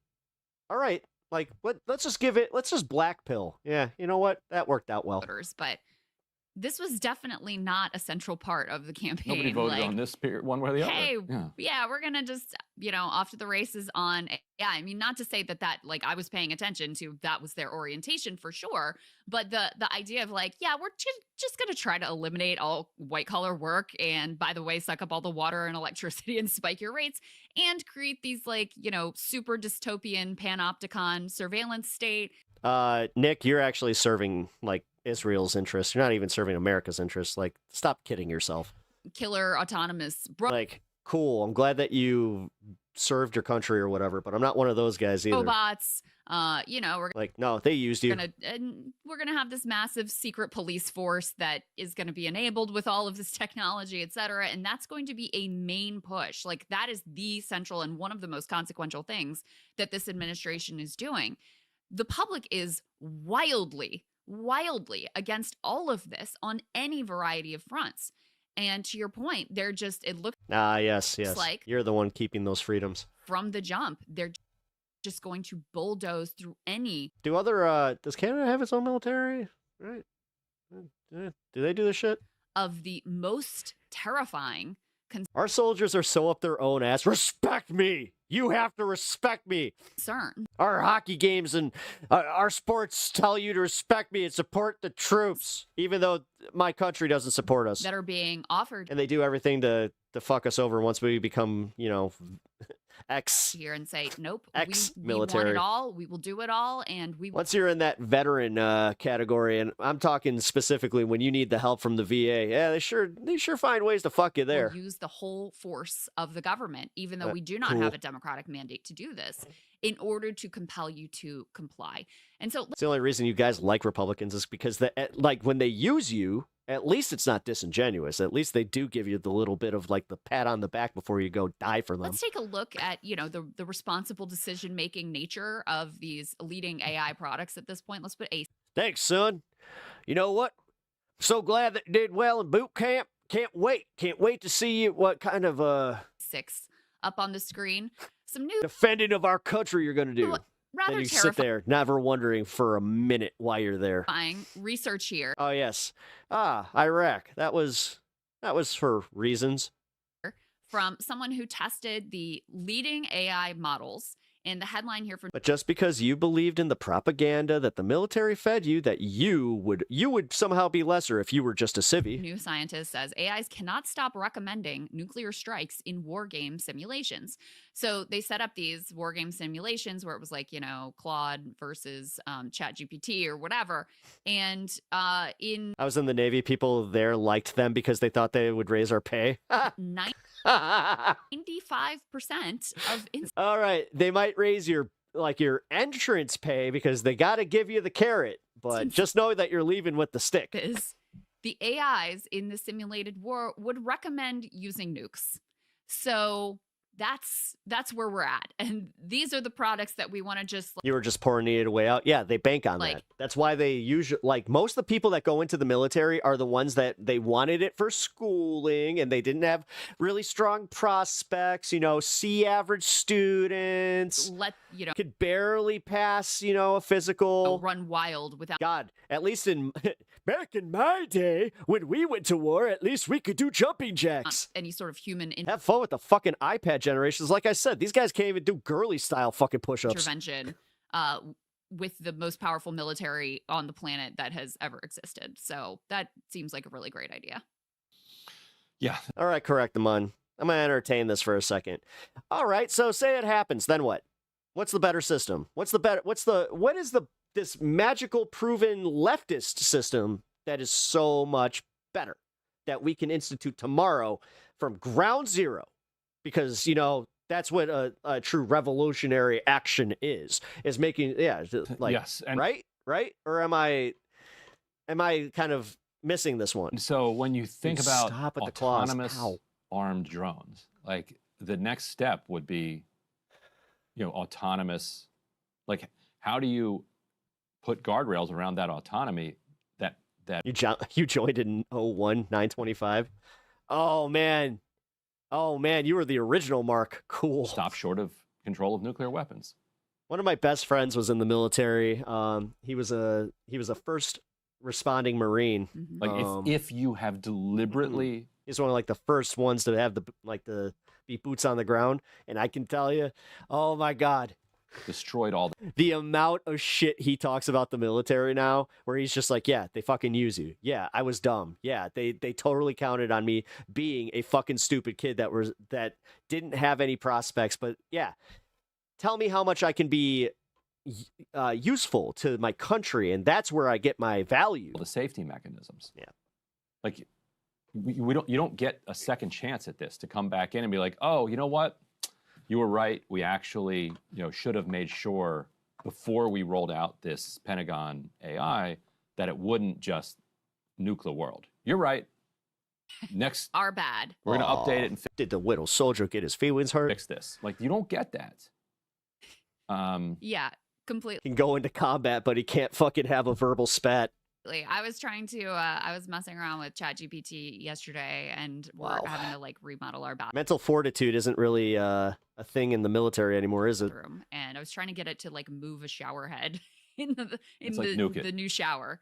And it would not listen. And it kept on like just producing an image that was like the shower head in the same place. And I'd be like, why are you doing this? And every time I'd be like, you're right. I'm sorry, blah, blah, blah, I'm not a leftist? Yeah, I know you're not. And look, when it's a shower head in a, fake image, no big deal. But what people who are deeply concerned on the safety front point to is it's very possible that the catastrophe that makes everyone wake up is an existential, it's such a disaster biological pandemic. that you can't recover from it, or it's horrifying, or you're talking about millions of lives. Like, there are a lot of AI safety Watching this guy fucking be a little bitch in chat is hilarious to me. types who hope there's some sort of like Chernobyl-esque disaster that is really bad enough to wake people up, but not so bad that you can't recover from it.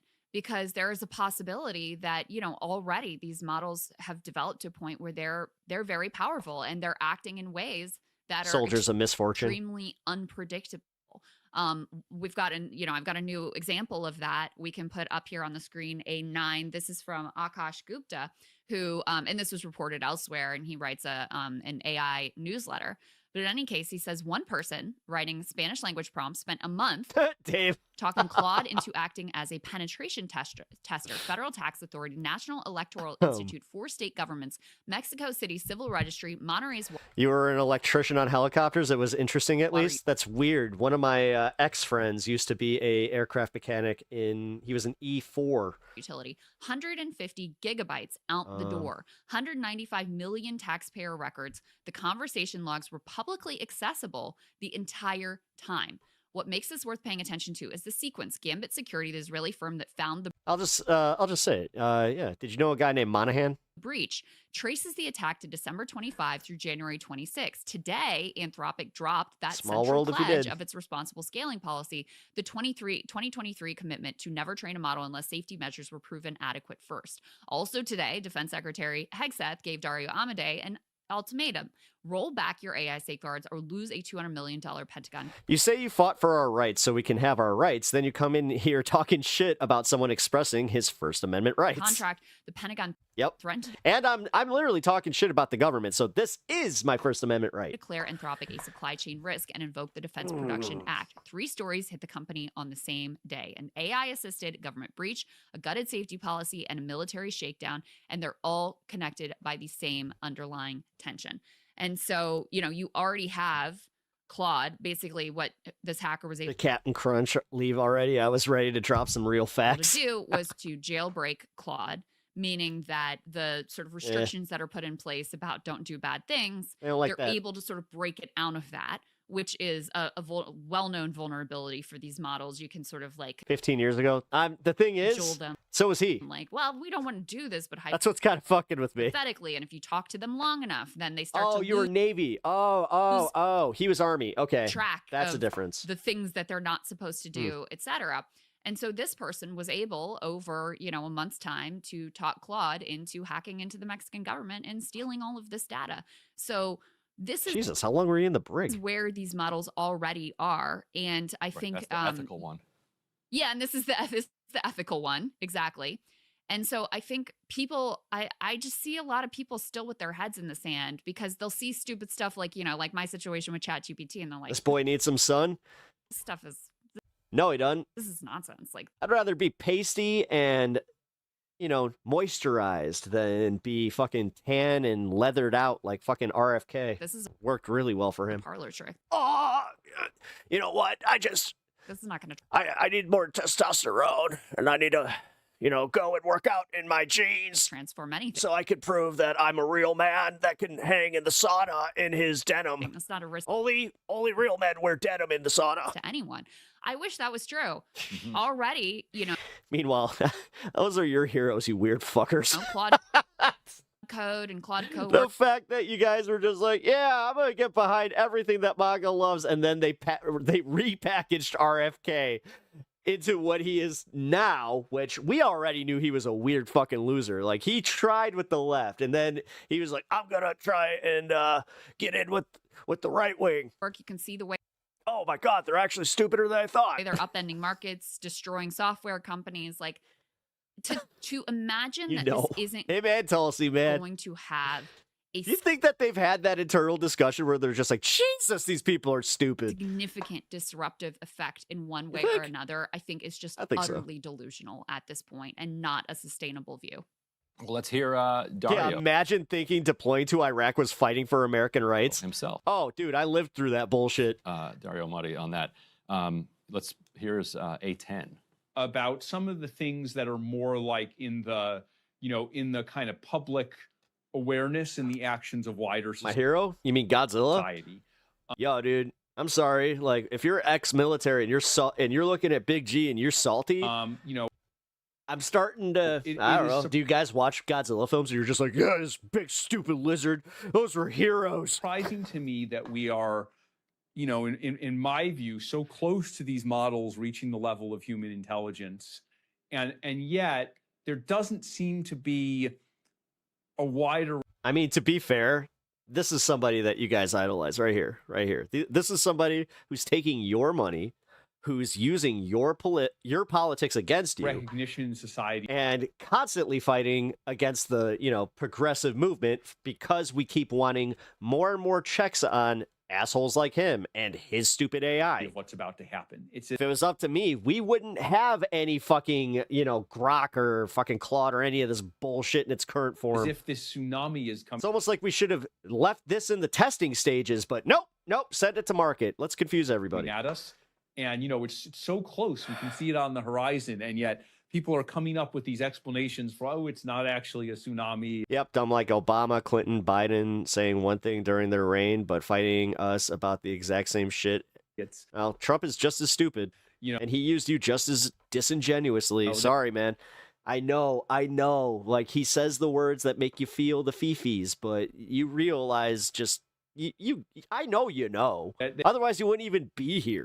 That's just a trick of the light. Like, it would be so easy for any of the MAGAs that come into this chat to just ignore me if they knew without a shadow of a doubt that they're right, like that Trump is right, that you could totally take solace in the fact that MAGA's doing its thing. But no, again, so much anger at the left, so much anger at us. For what? Why so angry? I thought you guys were winning. And I think along with that, there has... I don't know. You know what I did during the 4 years that Biden was in office? I didn't pay attention. Been a public aware. I checked the fuck out of politics. It was a nice fucking vacation. I think that's what prepared me to do this. Where I was just like, all right, if we're doing this again, at least I had some preparation in the first go around, and I had a fucking little bit of a vacation. Risks. And, therefore, governments haven't. And I got to laugh at how bad Biden was. Yeah, that was objectively funny. It was just, I loved watching the Democrats in real time just get fucking decimated. To address the risk. There's even an... And then when he pulled out of the race in August, even I was just like... ideology that, So you're telling us that we already knew this, that his policies with Gaza were really detrimental to what he was doing at that point, but also the fact that we were all bringing up that he should not have even been in the running for president for a second term, and he promised us he wouldn't, and then what's he do? I'm running again. It's like, oh no. We should just try to accelerate as fast as possible. Obamacare was a right-wing plan he adopted. Yeah, that's why you guys should love it. Possible. Yes, it was Romney Care. And it was tested in Utah, and it worked. That's why they did it. And that's why it actually did lead to more people with insurance. The only people that were bitching were the ones that felt like they were being forced to then get insurance. I understand the benefits of the technology. I wrote Machines of Love and Grace, but I think there hasn't been an appropriate realization of the risks of the technology, and there's certain. Don't hear that same complaint when they talk about, like, you know, the whole jobs, the way they leverage insurance with them. You never hear shit about that. In action. So I would say that You're not right wing. Oh, well, sorry to be confused here. Technical work on controlling the AI systems has. But to be fair, Spectre, I wasn't necessarily talking about you. I was talking about just in general the people that have been hitting up my chat. Gone maybe a little better than I expected, and kind of the societal awareness has gone maybe a little worse than I expected. So I'm about where I was a few years ago. Yeah. Okay. Well, and you put up the next element because this is the one I mentioned earlier, A11. That's funny. He was the Republican fucking choice for president. Odd. Anthropic ditches its core safety fucking in the middle of an AI redline fight with the Pentagon. So there we go. Not great. Not great. And Dario well, for a minute there recently wrote in an essay, a very long essay. I recommend people read it, laying out his. He was a Dem governor of Mass. Concern. Oh my God. You really are fucking stupid. Like, no. In more You're just wrong. Specificity. And he makes, I think, an insightful. What the fuck are you talking about, dum-dum? Point, which is, look, you're always going to have technical experts in the world who, if they so desired, could unleash, like, you know, some sort of biological or chemical warfare. And you're always. So did Trump, ironically. Trump was a registered Democrat right up until the election. Odd. And that's right around the time that he gave an interview saying that the reason that he's choosing to run as a Republican is because smart people don't, you know what? The uneducated, they love me. And you know what? They're easier to manipulate. He said that to Howard Stern, and Howard was like, ha, ha, ha, ha, ha. And then he's just like, oh, he totally told us what he was doing. He's going to have, separate and apart from that, I mean, Hillary Clinton was at his wedding. Odd how you guys don't bring that one up. Always going to have people who are malevolent or extremist actors. Who Trump is actually really liberal. Well, he was. Desire to unleash that sort of pain, death, and chaos. But when it benefited him as a businessman. It's pretty rare to find people who are both expert enough and either malevolent enough or extreme enough or radicalized enough or crazy. That's actually weird because look up who he voted for. Easy enough or. Because he lived in New York, so he had to he actually had to sign up for the primaries. So yeah, he was registered as a Democrat. And I'm nuts. Whatever. And in fact, God, I love that these people are so confident in their knowledge, but they don't know anything. The two things tend not to go together because it usually is like unstable. Some of us did live through this. Some of us are also recognizing that you may not have. Misanthropic losers, you know, school shooter types who want to do this sort of stuff, who are unlikely to be skilled enough to actually pull it off. And what you have with these AIs now is the ability to turn anyone into. Oh, odd. You don't need to be an expert anymore. You can vibe warfare. You know, you can just, if you can. So he voted for Bill Clinton? Jailbreak one of these things, which is, you know, if the Claude one can be done. There you go. And then you can imagine the XAI one or whatever other model. I'll see if Belts do a pretty bad job at doing that whole memory thing. More easily jailbroken. They're all pushing ahead without having these safeguards in place. The politicians are actively encouraging this off to the races mentality. And so now you don't need to have in a singular person that level of malevolence and expertise in order to have some sort of, you know, horror perpetrated. So that's kind of already the landscape that we live in. And, you know, I realize that SmackDown is in Chicago tonight. It's deeply, deeply disturbing. And with this government in charge, I have zero hope that there's going to be any sort of significant, meaningful reform. And so I think that's where the data center fights come in, where at least if you can slow things down, you know, grind the gears a little bit, we've got to slow this timeline down so that there's at least a chance for democracy to catch up. So there's at least a chance to have this debate in the 2028 elections, because I have no doubt that the public is horrified. Rent. You know, to the extent that they're bitch. aware of everything that's going on, they're horrified by what is going on here from a variety of levels. I bought pre-Trump. From the resource usage to the, you know. Yeah, it's almost like I got to experience the Obama pricing in houses. Job loss. You know, the golden age. To the. But I'm going to make sure that those people don't lose their wealth. Thanks, Trump. No, Trump actually. More existential concerns. Yeah, you know what? I'm benefiting from Trump's policies on that one.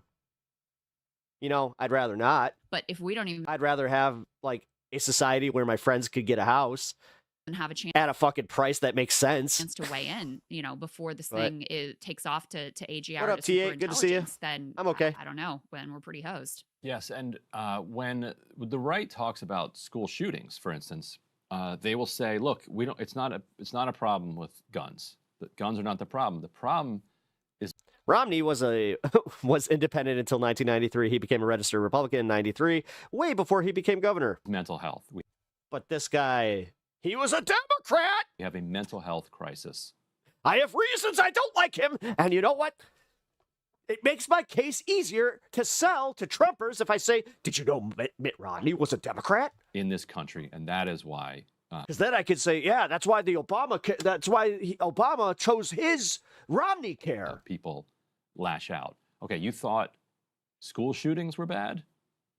Give those, if you do believe that we have this mental health crisis that is leading people to want There's to no difference between GOP Inc. and DNC Inc. I will 1,000% agree with that statement. commit mass horrific CM Belts, like that. violence on the way toward suicide, how is that going to unfold if we have given them the Wait, CM Belts like CM Punk Belts? ability to, Are you a CM Punk fan? to do cataclysmic levels of Are you? Wait. That will change my entire demeanor towards you as a person. damage on their way out? So, dark. I may disagree with your politics, but if you're a CM Punk fan, all right. Very dark. Hey, if you may have just bought yourself some. I'll listen. All right, we already did that. Boom.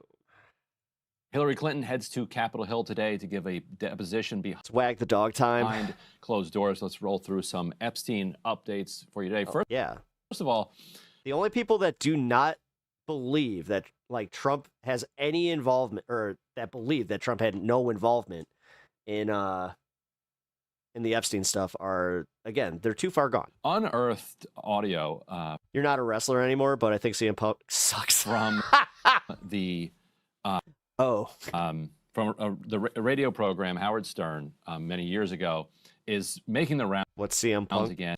He's a wrestler. And, in the context of these files that the DOJ appears to have withheld that relate to an accusation against President Trump, which we'll get to in a moment. We'll also talk about Bill Gates, who has now admitted to a couple of affairs with some Russian sex workers and apologized for that. We'll talk. I was digging your neutral perspective until I hear you're a CM Punk fan. About whether there's some Dude, I'm from Chicago. Shut up. blackmail potential involved there when it comes to Jeffrey Epstein. But Second CC. Let's roll this. Worst UFC fighter. Oh yeah, he did awful there. This Trump clip that is surging around the internet again.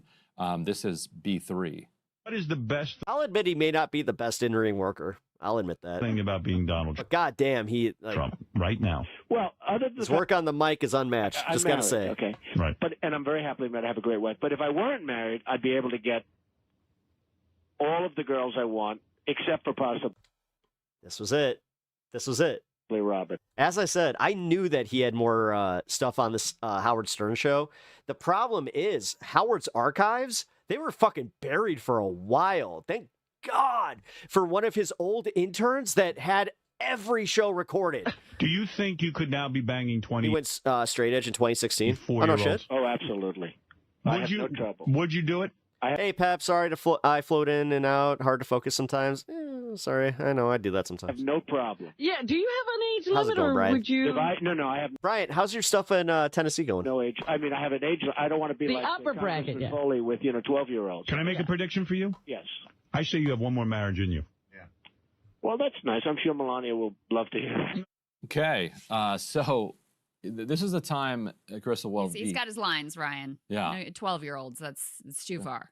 This was the kind when the Mark Foley scandal was going around. I believe this was the 2006 Yeah. midterm. Totally something a guy that, Is that right? had nothing to do with that Epstein fella. This was a Republican congressman who was creeping on. As a drug fan, I always thought straight edge was lame. So did I. Not I was on the Punk scene too. Well, I don't think Even as a CM Punk fan, I could never do like the X. Like I 12-year-olds, but maybe that was one angle. I was They're like high school sophomores, I think. Oh, that so it might have intern gone- program might was have gone somewhere that- around there. Trump literally just said 13 is okay. Yeah. might have gone. Yes, that's the president of the United States, ladies and gentlemen, and non-binary Pretty low. pals. Like a disgusting creature. It's really piss off MAGA. And he was forced to resign because the chats came out. It was like this early Pro internet wrestling and MMA are very different thing, really. formats. Yeah, I'd rather watch pro wrestling because I know I'm not watching somebody get permanent brain damage with every fucking match. People realized that you could catch people in bad behavior because the internet was saving what they were doing. So that's his reference to Foley there. Even Howard Stern is like, you're an old man. 24 seems a little young for you. Trump's like, absolutely not. But he does draw the line at 12. So that's our. Oh, I found my next protest sign. President. I'm gonna put the little quotations. I drive the line at 12. I believe this might Trump on Howard Stern. be the same interview where he talked about how the reason he bought Miss Teen Universe or Miss Teen USA, whichever one he purchased, was so that he could walk. Wrestlers die at like 37. Well, apparently you have not been paying attention. The locker room. None of like anybody that's been a worker of like the post Attitude Era. No.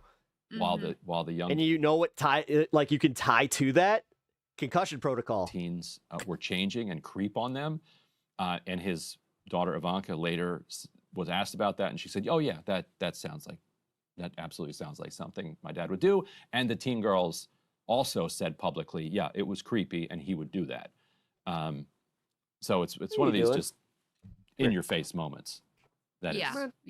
Completely. And let's put B1 up on the screen. You've got a bunch of shout out to Roger Sullenberger, independent Don't hold that sign public. journalist who first unearthed some of these hidden files. You've Fine. had NPR, New York Times, and other outlets now who have confirmed it. This latest I almost puked about how he talked about Ivanka. revelation comes from CNN, where they've built on some of the reporting and identified additional missing files. Now, the key ones that people have been focused on, to your point, Ryan, are about these allegations from a woman made them at the time, but she was a girl, a 13-year-old girl, when she alleges that she was sexually assaulted by Donald Trump. And this is initially in the files as coming in. I will agree with that, CM on Belts. the FBI's anonymous tip line, which people kind Every of looked at and WWE like, main anyone eventer can is just 43 call in years and old. make some sort of allegation. But what we have now learned is that she was deemed credible enough Shit, tonight you're right. to have come in for 4 different interviews. And those interviews were not contained in the files that were released. That is a flagrant violation, as far as we can tell, of the law here. No specific explanation has been offered as to why they were withheld. And we do know that Ghislaine Maxwell was given access to those interviews in context of discovery for her Ravy baby. trial. So now you have CNN saying Welcome to the show. dozens of FBI Appreciate you witness being here. interviews from the investigation of Jeffrey Epstein. Real quick, guys, I got to do the thing. Hit the like button if you're enjoying the show, and also sub to the channel if you haven't already. Appear to be missing. Appreciate you from guys hanging the out today. Massive trove of files released by the Department of Justice last month, according to a CNN review, including 3 interviews related to a woman who accused Trump of sexually assaulting her decades ago. An evidence log provided to attorneys for Epstein associate Ghislaine Maxwell includes serial numbers for about 325 FBI witness interview records, but more than 90 of those records, over a quarter of the list, do not appear to be present on the DOJ website.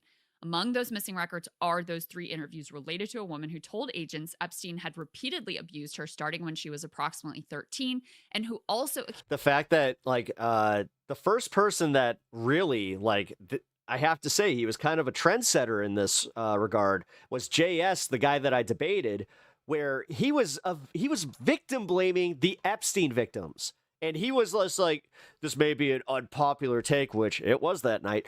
But now, here we are. Now that's literally what we're supposed to just buy. accused Trump of sexually assaulting her. So, if she was 13, she would have made his... Yeah, that was the main one, too. It was just like, that one was retracted. It's like, yeah, not by choice, dude. 12-year-old cut. Like, you look into it, and she was forced. Like, what? Off there, Ryan. But and then you also look at the settlements too, and nobody's bringing that shit up. In any case, except to victim blame. Then they're just like, oh, well, they got their $2 million. what CNN is finding here is it's not only we need to follow up with those JS. interviews that are missing. Yeah, There I'll are look a into lot of other witness interviews which have been excluded from the files.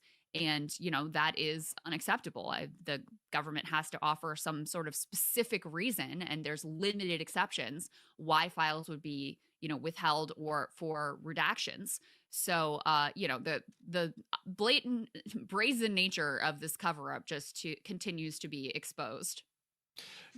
Yeah, and so to be fair to Trump here, which we always endeavor to do here at Breaking Points, one of these women sued the estate, did not mention Trump when suing the Epstein estate, and had that suit tossed. There are a lot of problems that you can cite with people who've been able to get compensation from the Epstein estate. There's a lot of criticism that that girls, and not girls, but women who were adults and were involved in recruiting refashioned themselves as victims and were able to get payoffs from the Epstein estate. And So Sam Belts, do you think Sasha Riley's a liar then too? Bar was not terribly high for proving that you deserved some kind of compensation from the Epstein estate. So the fact that she was unable to get that from the Epstein estate and did not mention Trump. Yeah, thanks for the sub. And I believe claims that HBX $5. Oh, shit. Woot, let's wake up Stan the man. happened in Southern yeah. California. Let's do and that. I don't think there's. Thank you for the 5, Etch. I appreciate that. For Mark some reason, I'm not Epstein is seeing my saying super that his brother chats. never summered or what that wouldn't have been there. There's a lot of, and the FBI ultimately found the complaint. I know. Not credible. My cat's just like, where's Well, which is mine? probably then why they pulled it, but it's illegal to pull it. Like that's not what the Epstein Files Transparency Act says. That you can't just say, well, we don't think that this allegation is credible, so we're not going to post it. Also, because 420. it's about the president. No, the act says you have to post it. So then there's the other one seems to be involves Mar-a-Lago, and that one seems to be more credible. Woo! So just putting that out there in the interest of Trump. And the fans. other one being the details there are that she does not allege that she was sexually assaulted by Trump, but she alleges that she was, introduced to Trump at a young age, and Trump was kind of like leering at her.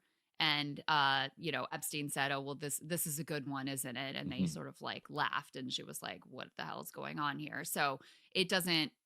Again, there's no allegation of wrongdoing by the president outside of knowledge of what is going on. Thank you again for that 5. I really appreciate here that. and providing some insight into. Just so you guys know, you guys can make donations through Super Chat, or I do have a link in the description. Every dollar goes a very long way right now. My wife's cancer fund is...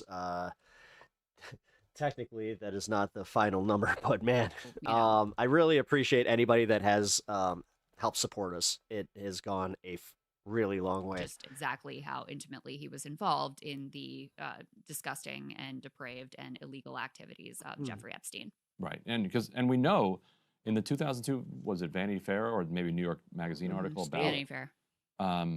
Epstein? There's a quote from Trump where he says, he likes him young. He loves him young. Likes him young. Yeah. So and Kenzie, what's up? Mar-a-Lago is known to have been a key hunting ground. So my Streamlabs link is PayPal. Actually, for Ghislaine in just so you guys know. Particular. And yeah, I mean, that's where Virginia. I think that's public knowledge. I don't think I'm. Frey was working at 16 years old when she was, recruited and groomed and ends up trafficked by them. And which, according to Trump, not according to Trump, but in fairness, Trump, he then got upset with them for poaching. Okay, no, we're good. Virginia away from there. Yes, thank you, everyone. We love you all. Oh, Uni, thank you for. Anyway, just bending over backwards to be fair to Trump here. But yes, did he know? So you guys know, Uni Moogle in chat is the wife, and yeah, he knew. And actually, in the file, we should probably get Leto some treats. Yeah. According to right now we only got those I forgot what they're called, but they're like the suckers for cats. Dade County, what county is Palm Beach in? Is it Dade County? The sheriff there said that Trump cats called down here and said, "Glad you got this guy. Like he's creep." So like, you can say A, that is credit to Trump. B, it's full knowledge of what he was doing, and he maintained a friendship with the guy for about 20 years, and then before early 80s to 2000s before having a falling out over a real estate transaction. Yeah. And so Well, often he does the this is tubes, all, right? Oh, I forgot we had those. You know what? The story we've been giving anyway. I think it's Palm Beach County, isn't it? Sounds right. I don't know. Yeah, No, we'll go with that. We've also got a couple other, and let's put B5 up on the screen here, actually. So Larry Summers was all over these files, asking Epstein for lady advice and all sorts of things. And so he has now been completely forced out at Harvard University, and he'd already been forced to, they finally got him out at Chiru. Center for That's what it American is. Progress. Chiru. Yeah. Crazy he was still involved over there, but Yeah, that's they go nuts over another that. topic for another day. In any case, he'd been forced to step down from various leadership positions and boards. Now he's been forced out of his professorship entirely. The only problem with giving him the treat is that Stan can't be here for that because Stan, we know how he gets. His Epstein ties. So we're not getting legal repercussions here in the United States, but we are getting a little bit of corporate. Answer the most important question: do you have any wrestling championship belts culture. except for that little AEW belt? No. Repercussions. I was telling Soccer, it makes me a little more sympathetic towards I can't justify that kind of expenditure. cancel culture, since apparently that's the only way that we Even get though I any love it, accountability. and I want one. Trust me, if I could get a perfect replica of the winged eagle belt, I would be here in the United States. so happy. I guess we'll take what we can But, get with that. And Again, then put B4 up on the I'm an adult. screen. I got adult stuff I got to spend my money on. Ew. This is some new revelations about a Democratic governor of the Virgin The belts are Islands, pricey, yeah. who was Oh, it's like that CM Punk belt that we just saw. Yeah. It's literally got the Blackhawks on it, and it's almost $800. How in the fuck you gonna justify that? And it's a spinner belt. Exchanging. Is it made of metal? Yeah. Providing favors they're to like- Jeffrey Epstein. They're like screen ready replicas. Leading So right up until about $600. until his arrest in 2019 A lot. for child sex crimes. So, according to Mediaite, just months before his 2019 arrest, Jeffrey Epstein was being helped by U.S. Virgin Islands Governor Albert Bryan Jr. And Virgin Islands, of course, are like his island is part of the Virgin Islands. So he maintained very close relationships with all of the politicians there. So he could, do whatever he needed to do on his quote unquote pedophile island, Little St. James. And this original reporting, by the way, was from CNN. Which now we have actual pictures of Howard Lutnick at the fucking island. You know, the one that he just stopped by for a quick, orange whipping and let the kids take the dip in the Epstein pool. Sure. They were only there for 20 minutes. Then we had to go. And I never wanted to go back. Epstein was ordered to stop unauthorized construction on Little St. James and Great St. James in the U.S. Virgin Islands. The serial sex offender went to Bryan for help, according to the network. Text messages from 2019 reviewed by CNN show Bryan, a Democrat, telling Epstein he had spoken with the territory's top environmental official and asked him to pause enforcement until they could discuss the matter. As Epstein complained about possible mounting fines and negative press coverage, Bryan later wrote he had asked the commissioner overseeing the case to recuse himself and concede on all previous permit requests. In one text message to Epstein, the Democratic governor wrote, "We got you." In another exchange, after Epstein asked Bryan whether he could spare 15 minutes, the governor quickly responded, "For you, absolutely." Isn't that a lovely story of friendship? It's so nice. It's about the friends that we make along the way. It truly is. And so, meanwhile, speaking of friends that people made along the way, Bill Gates. We're almost to March, and we're still talking about the Epstein stuff. Like I said, man, Trump is pissed. B2 here, has apologized to staff and said that, okay, yes, I did have. What do I think of Clinton testimony? They haven't released any of the testimony, so I don't have much of an opinion outside of what we've been spoon-fed by fucking Comer. Affairs with, quote, two Russian women. I think that if we're going to be calling in Clinton, why are we not having Trump under oath? Why are we not having everybody else that's implicated, including Howard Lutnick? And that Epstein... What's up with that? Later found It's almost out... like they're fucking covering because they are the government. It's almost like the people who were in the files are in the government and they're controlling everything. But no, leftists. About Democrats. These affairs. Epstein paid for time. one of the women's education, which was, you go through the files, he's constantly dangling. And this is what's, another layer of darkness on top of it.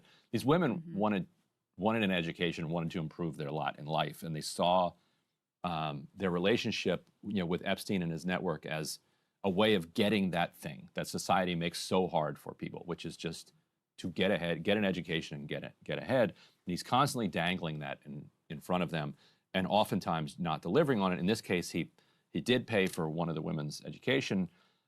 Then he had Bill Gates pay him back, which I cannot understand this world of billionaires.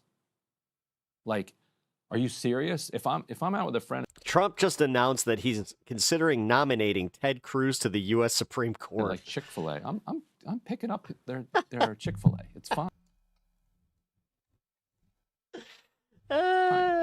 Or the friend. Whatever, man. It was a fun experiment while it lasted. Now I can just kind of laugh at it as it fucking deteriorates, and then also laugh at the idiots fucking cheering it on. You're like, you know what? I got you this time. Like, that's what you do for friends. So he picks up Bill Gates's mistress's education and then invoices him for it. Like, what is going on here? Like, the question: can Trump even run for another term? Isn't he limited? Yes, by the Constitution. Yes, both Bill. But the thing is, if he does away with that, then that means that Obama can then run. Which a lot. My favorite story that's come out about like all this is how he didn't think about that when he was going around saying Trump 2028. Then he heard it on another, like it was like CNN or something, and then he tweeted, "You know what? Maybe I don't need to. Maybe I don't need to." The next day, he was on the news just being like, "I was just, we're just kind of joshing. We're just kind of, we're toying with ideas." Can't pick up each other's mistresses. And then the next time he was asked about it, he was just like, "You know what? They say that I can't do that. I can't do that. We have it. It's part of the Constitution. Oh, well." College bills? Because, yes. Then he would have to deal with the actual optics of losing that badly to fucking Obama, because libs love that guy. Independents still love that guy. You get believe it or not, the man. Next one. It annoys the shit out of me when I hear it too. Like, yeah, you need to see the text from the, like from the Virgin Islands governor. I got you, right? I got you. I got you. Hey, let me get that tablet. No, it's 2 terms, just in general. I got this one. And it's not consecutive terms. No, you get the next one. Like, for some reason, this one is like, what is wrong with these people? So it looks like that's a conclusion that George Carlin came to. America's too far gone. It is what Epstein really had in mind. It was already at that point. I'm kidding. Like, when Trump won the first time, dude, we were already cooked. This is not in the top 10 of their most depraved. We really have been just like fooling ourselves. But it's one of them. I think what Epstein really wanted. I did get here late. Did you cover yet the illegal EO he's floating around he's floating around the White House about seizing voting? It is some right, trail yeah. That he does. Whatever. Then hold over Bill Gates. This is the attitude that I'm gonna just take with everything now. I'm not gonna get outraged about it, because honestly, what's that done? Like, what has it done? What has been feeling the negativity actually done? It hasn't gotten anybody to move the needle in the slightest. Which, you fucking kidding me? We've backslid because we can't agree on which issues we want to actually focus on. You're so much better at understanding the criminal mind than I am. Right? Well, so must be your reporting. Because he been in this for too long. What are the Dems gonna do about it? Nothing. Because they don't feel like they actually have any pressure from us. They don't feel like they need us. Then honestly, they might be right. Try to implicitly use it against Gates as Gates. Meanwhile, you got people on the left that are talking openly about just, well, no, not good enough unless we have a French style. It's just like, It's here that like, yeah. And because I'm confident in the fact that if I make it to 70, I'll at least just be like, it's been a hell of a ride. Because he's got the paper trail. He's got him. I'll be here to broadcast all of it. And apparently, so some of what we've gleaned from the files is, in the context of like Leon Black and Yes, he did. Do you know why he got 10 million more votes than Barack Obama did? Because Trump fucked up that bad with COVID, dude. I hope you understand how poorly the optics of him going, maybe the bleach, like that fucked him. And the fact that most people are so brain fucked with politics lately and they're just so used to all the bullshit that Trump does, they kind of forgot that most people looked at that and just went, yeah, no. What is it? Steve Tisch? Nah. We'll take anybody but that moron. The economy started dipping. He's the one who had to shut down the government. I know you all forget about that. He also was the one that was getting Operation Warp Speed out. I know, convenient. Y'all forget about that. Seems like Epstein has these young women in his... Yeah, Weekend at Biden's beat Trump in 2020. That should be enough, but that's what they can't wrap their head around, is that they're that much of a fucking failure, that they failed that hard. Orbit. And, pays for their dentistry and dangles a modeling career or whatever. And then he farms them out to his rich, depraved, quote unquote, friends. Well, again, I mean, if we're going to be investigating 2020, I want 2024 investigated as well. I want every single vote counted. Every single one. And so they're traffic. Or do you guys think that there was no fuckery in the 2024 election? Because by that thought process, my God, yes, I'm trying to make a point. Great time to have that happen. You guys would just admit that, oh yeah, maybe there isn't this big problem with elections. Directly by him. What it looks like with Bill Gates is that these women, as far as we can tell, just claim sovereign citizenship. Come directly. I'm traveling from the Epstein network. But nevertheless, I am not conducting business with you. I am traveling. I do not need to have a driver's license. I do not cede to your state's laws or any of that because it is a territory and I am just a traveler. Epstein found out about it and realized, oh, this is an angle I can work. At least things are getting released and then systematically redacted and withheld. Yeah, not sus at all. And it all happens to be the stuff that Trump might actually show up in, huh? This is a piece of information. Weird how we literally have Howard Lutnick, who is implicated in this, but nah. Can be useful to me in the future. And, lo and behold, years later, when Bill Gates tried... Keep acting like you're the serious people. Was probably under pressure from his wife and tries to pull away from his relationship to Epstein. Sought, not seek. That's when Epstein writes this memo to himself. Thank you for the correction. Here's all the things I know about this dude, and that he definitely wouldn't want to come out, including that he contracted some sort of STD from one of these Russian women and didn't want his wife to find out, so was trying to, use... Well, that's fun, because I'm not a liberal. I'm a leftist. Epstein to procure... Oh, but you do? So you're telling me that Trump saying that shit about his daughter, by the way, and also saying that he's perfectly fine, with the at 12? Antibiotic. Yeah, okay. Let's just ignore what he says. You know what? Fuck you. No, let's play that. Surreptitiously to his wife, is what Epstein wrote in the memo to himself anyway. So we haven't gotten confirmation. Well, other than the fact I'm married, okay? Right. And I'm very happily married. I have a great wife. But if I weren't married, I'd be able to get all of the girls I want, except for possibly Robin. Do you think you could now be banging 24-year-olds? Oh, absolutely. I have no trouble. Would you do it? I have no problem. Yeah. Do you have an age limit, or would you? No, I have no age. I mean, I have an age. I don't want to be the like upper bracket, Foley with 12-year-olds. Can I make? That's your president, ladies and gentlemen. A prediction for you? Yes. Hey, MAGA. Cool. I say you have one more marriage in you. Yeah. Cool. Well, that's nice. I'm sure Melania will love to hear it. Okay. So. Yeah. One more time. One more time. These guys' lines, Ryan. One more time. Since you guys agree with him, you guys love Donald Trump so much, right? You agree with everything he has to say, right? All right. Donald Trump, right now. Well, other than the fact I'm married, okay? Right. And I'm very happily married. I have a great wife. But if I weren't married, I'd be able to get all of the girls I want, except for possibly Robin. Do you think you could now be banging 24-year-olds? Oh, absolutely. I have no trouble. Would you do it? I have no problem. Yeah, do you have an age limit, or would you? If no, I have no age. I mean, I have it.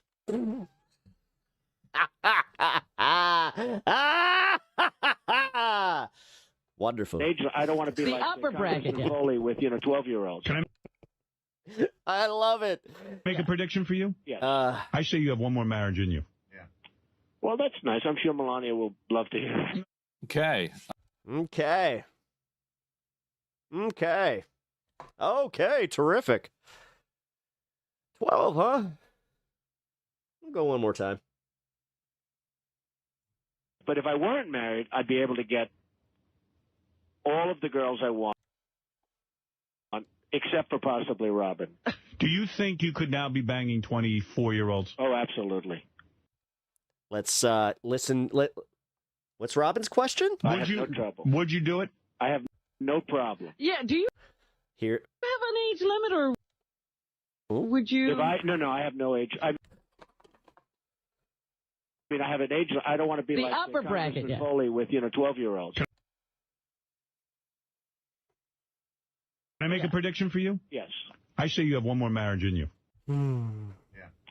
Well, that's nice. I'm sure Melania will love to hear it. Yeah, he was just waiting for that one girl to grow up from the escalator that he said he was going to be married to, or he was going to be dating. Hey, so this is the time, Crystal, he's just messing around. He's just joshing. Can't take anything he has to say seriously. He's just joshing. Got his lines, Ryan. It's not a Freudian slip in the slightest. You can't take anything that Trump says, but you can pick apart every word that any other politician. Shut the fuck up, CM. Yeah. No, 12. Seriously. Listen, I have entertained a lot of your bullshit in chat today. That was the biggest bunch of bullshit that has come from your handle here the entire day. 12-year-olds. That's too far. This was the kind when the Mark Foley scandal was going Trump whacked Epps. around. I believe this was the 2006 midterms. Is that right? This was a Republican congressman who was creeping on interns. Not 12. I don't think 12-year-olds, but maybe. Again, I love how you guys can do this shit. Grab it by the pussy. Grab it by, you know what? Sometimes I'm so rich, they just let me do it. Maybe it went. They're like high school Says this about 12-year-olds. sophomore. He's just joshing. It's boy talk. It's locker room talk. I think that might have intern gone, program might was have gone somewhere that. around Might there. have Cass, get your own show. gone pretty low. Like the disgusting creature. And he was forced to resign. Seriously, go start your own show. Because the chat. No, I'm not entertaining you. Came out. It was like this early internet thing where people realized. You will not be calling in. I will not be entertaining you. You lose $200. Catch people in bad behavior because the internet was saving what they were doing. So he's. Why don't you call your pedo president? That's his reference to Foley there. Even Howard Stern is like, you're an old man. 24 seems a little young for you. Trump's like, absolutely not. But he does draw the line at 12. So, how come you haven't? Yeah, so that's our president. I believe this might be the same interview. No, your MO is going into chats and acting like you actually have something of substance. Where he talked about how the reason he bought Miss Teen Universe or Miss Teen USA, whichever one he purchased, was so that he could walk into the locker room while the young teens were changing and creep on them. And his daughter Ivanka later was asked about that, and she said, "Oh yeah, that absolutely sounds like something my dad would do." Well, you're going to be waiting a long time because I'm not letting you call in. And the teen girls also said publicly, "Yeah, it was creepy, and he would do that." You could keep bitching about it. So it's one of these just in your face moments. I'm a disgusting person. Okay. Completely. And let's put B1 up on the screen. You've got a bunch of shout out to Roger Sullenberger, independent journalist who first unearthed some of these hidden files. You've had NPR, New Again, start your own show. York Times, and Go build an audience. other outlets now who have confirmed And that then you can use clips of me just saying shit and then be like, look at this idiot. latest revelation Since you can make a career on that. comes from CNN, where they've built on some of the reporting and identified additional missing files. Now, the key ones that people have been focused on, to your point, Ryan, are about these allegations from a woman made them at the time, but she Gotta go. I draw the line at Pokemon. girl, a 13-year-old girl, right. when she alleges that she was sexually assaulted by Donald Trump. And this is initially in the files as coming in on the FBI's anonymous tip line, which people kind of looked at and like, yeah, anyone can just call in and make some sort of allegation. But what we have You have 2 subs. Shut the fuck up. now learned Are you kidding me? is that she was deemed credible Yeah. It's called an audience. enough to have come in for 4 Cass, good one. different interviews. And those interviews were not contained in the files that were released. That is Oh yeah, but also I 2 years doing this, so a flagrant violation, as far as we can tell, of the law here. No specific explanation has been offered as to why they were withheld, and we I'm not a large YouTuber. No, like, know that I'm surprised I even have more than 50. Ghislaine Maxwell was given access to those interviews in context of discovery for her trial. So now you have CNN saying dozens of FBI witness interviews from the investigation of Jeffrey Epstein appear to be missing from the massive trove of files released by the Department of Justice last month, according to a CNN review, including 3 interviews related to a woman who accused Trump of sexually assaulting her decades ago. An evidence log provided to attorneys The number is 555. Eat my ass. for Epstein associate Ghislaine Maxwell includes serial numbers for about 325 FBI witness interview records, but more than 90 of those records, over a quarter of the list, do not appear to be present on the DOJ website. Among those missing records are those 3 interviews related to a woman who told agents Epstein had repeatedly abused her starting when she was approximately 13, and who also accused Trump of sexually assaulting her. So, if she was 13, she would have made his 12-year-old cutoff there, Ryan. But in any case, what CNN is finding here is it's not only those interviews that are missing. There are a lot of other witness interviews which have been excluded from the files. And, that is unacceptable. The government has to offer some sort of specific reason, and there's limited exceptions why files would be, withheld or for redactions. So, the blatant, brazen nature of this cover-up just continues to be exposed. Yeah, and so to be fair to Trump here, which we always endeavor to do here at Breaking Points, one of these women sued the estate, did not mention Trump when suing the Epstein estate, and had that suit tossed. There are a lot of problems that you can cite with people who've been able to get compensation from the Epstein estate. There's a lot of criticism that that girls, and not girls, but women who were adults and were involved in recruiting refashioned themselves as victims and were able to get payoffs from the Epstein estate, and that the bar was not terribly high for proving that you deserved some kind of compensation from the Epstein estate. So the fact that she was unable to get that from the Epstein estate and did not mention Trump, and I believe claims that happened in Southern California, and there's... Yeah, head off now. Thank you for standing up for what's right. I love watching your streams, but it's 1:45 in the morning. Yes, go to bed. I don't think Good night. There's... Mark Epstein is saying that his brother never summered, or what that wouldn't have been there. There's a lot of... And the FBI ultimately found the complaint to be not credible, which is probably then why they pulled it. But it's illegal to pull it. That's not what the Epstein Files Transparency Act says. That you can't just say, well, we don't think that this allegation is credible, so we're not going to post it because it's about the president. No, the act says you have to. Hey, Wolfie, shut the fuck up. Post it.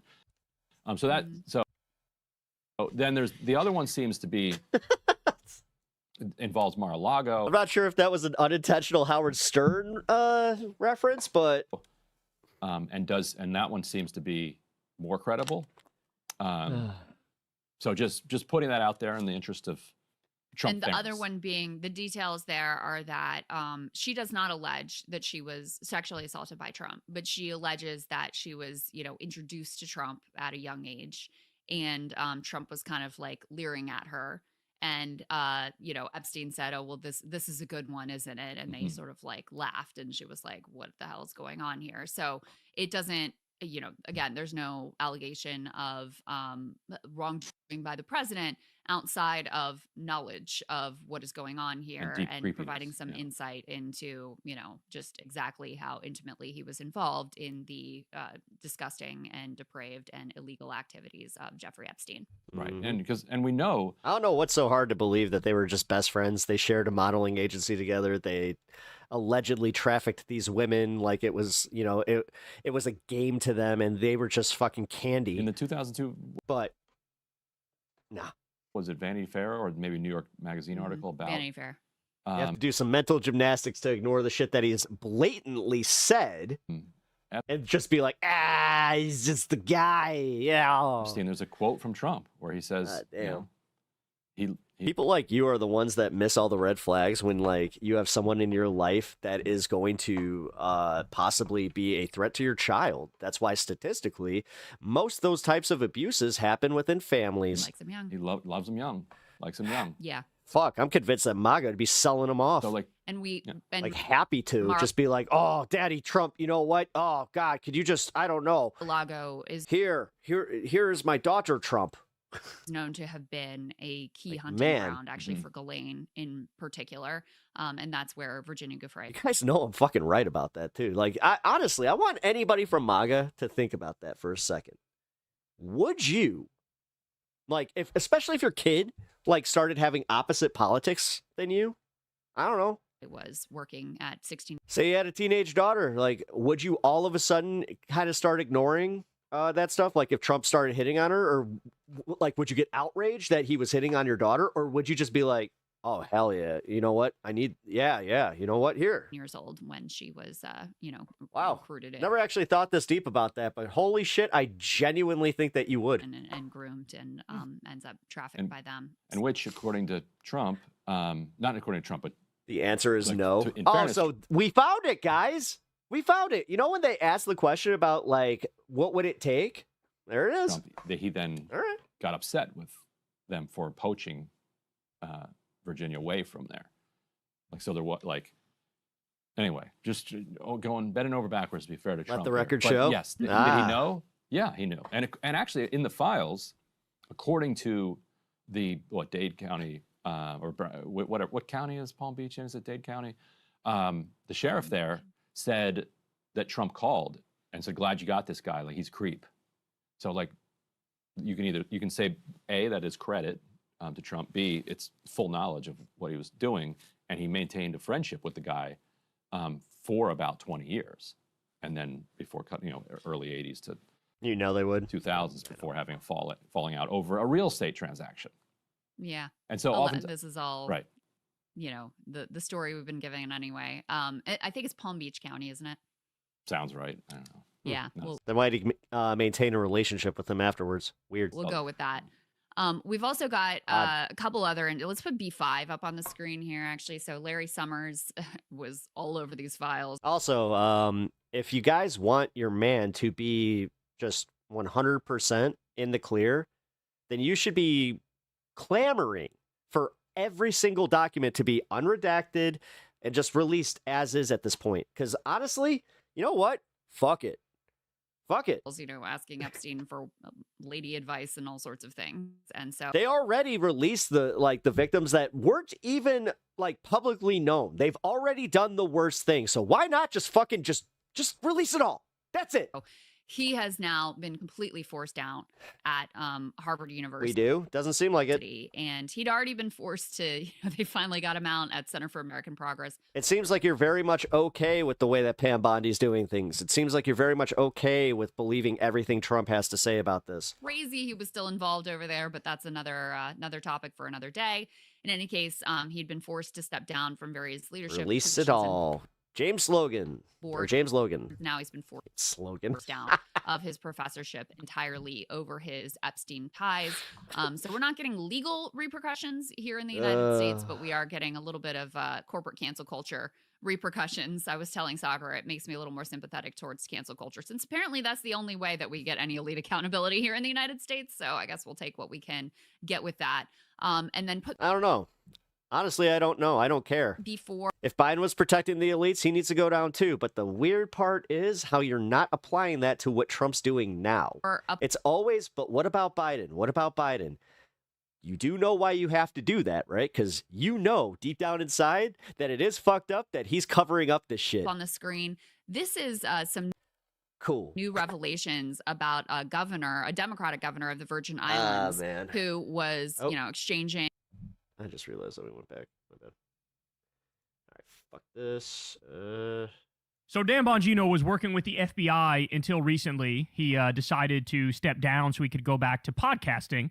And this is one of the guys who helped Kash Patel and Pam Bondi cover up the... So no, guys, we're going to be going into the fun half here in a little bit. Billionaire child trafficking ring. Got some fun lined up. That's what he's going to be most known for, no matter how much he copes and seethes and tries to spin it. The fact of the matter is, that is what he will go down in history as having done. Holy shit, guys, my other cat's down here. Is helped protect the he Epstein never class, comes down here. Okay? But this guy wants you to know that if you are critical of how Erica Kirk has acted after Charlie Kirk got killed, that he's judging you. That he's judging you, and he thinks you should go to hell. The guy protecting the pedophile billionaires wants you to know he's judging you and you should go to hell for correctly realizing that Erica Kirk is acting very strangely since... Dude, I haven't done a Pokemon bit since the beginning of show. Charlie Kirk got... What the fuck are you talking about? And killed. Okay, so let's go ahead and watch this one. Let's get it. Erica didn't choose this, man. CM Belts like hit rewind? She didn't choose this. Who the fuck is watching this? Like, who is watching this and enjoying it other than us who are watching it to make fun of it? Like, genuinely, who watches this? I have to... You know what? I agree with him on that one. In your house. And you find out from like Twitter who got excited? Like when Dan Bongino quit, who was like, yeah, my favorite podcast is back. Woo, I'll be there for you through thick and thin, Daddy. I don't know, a text or a phone call or... Your husband was just shot in the neck for the entire world to see on social media at a public event.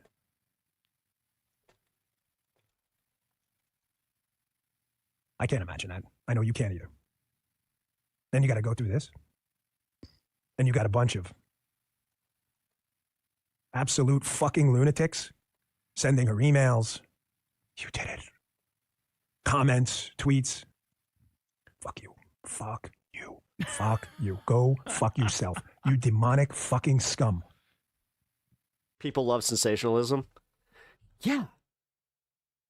Which is ironic because most people, especially MAGA heads, they love sitting here talking about fake news, but then they don't understand that they're getting their news from entertainers, which is fine if you understand that that's what you're doing and you can look at it objectively and be like, all right, he might have this wrong. But they don't. It's literally the same fucking mind process that you have when you look at just the title of a fucking... like an article, and then you're just like, oh, I now know everything about that because I read the title and the little paragraph underneath. Gee, what is wrong with this? Like, he seems like mentally off. Like, for people who watch me, I encourage you to fact check me. Go ahead. You know what I will admit when I'm wrong about stuff.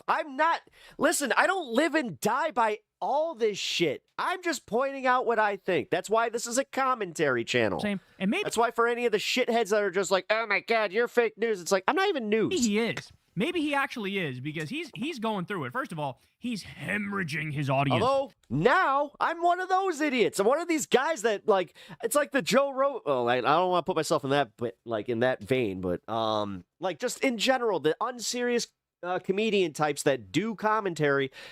For some reason, people look at us and they're just like, well, at least he's not lying about it. At least he has some passion about this. Nobody listens to him. Nobody cares what he has to say because he used to... And I think that's why, and this is going to go to the same point, Dan Bongino and people on the right. That's why they love that shit. That's why they love the Candace Owens. That's why they love that shit. Like Philly D. Thank you. Philip DeFranco. Like, oh, I'm like a MAGA outsider. I'm like an anti-establishment host. Then... he snuggled up to the establishment. I look like I smell bad. Ow. He's protecting the pedophile billionaires. And so now his audience is like, what am I getting out of this?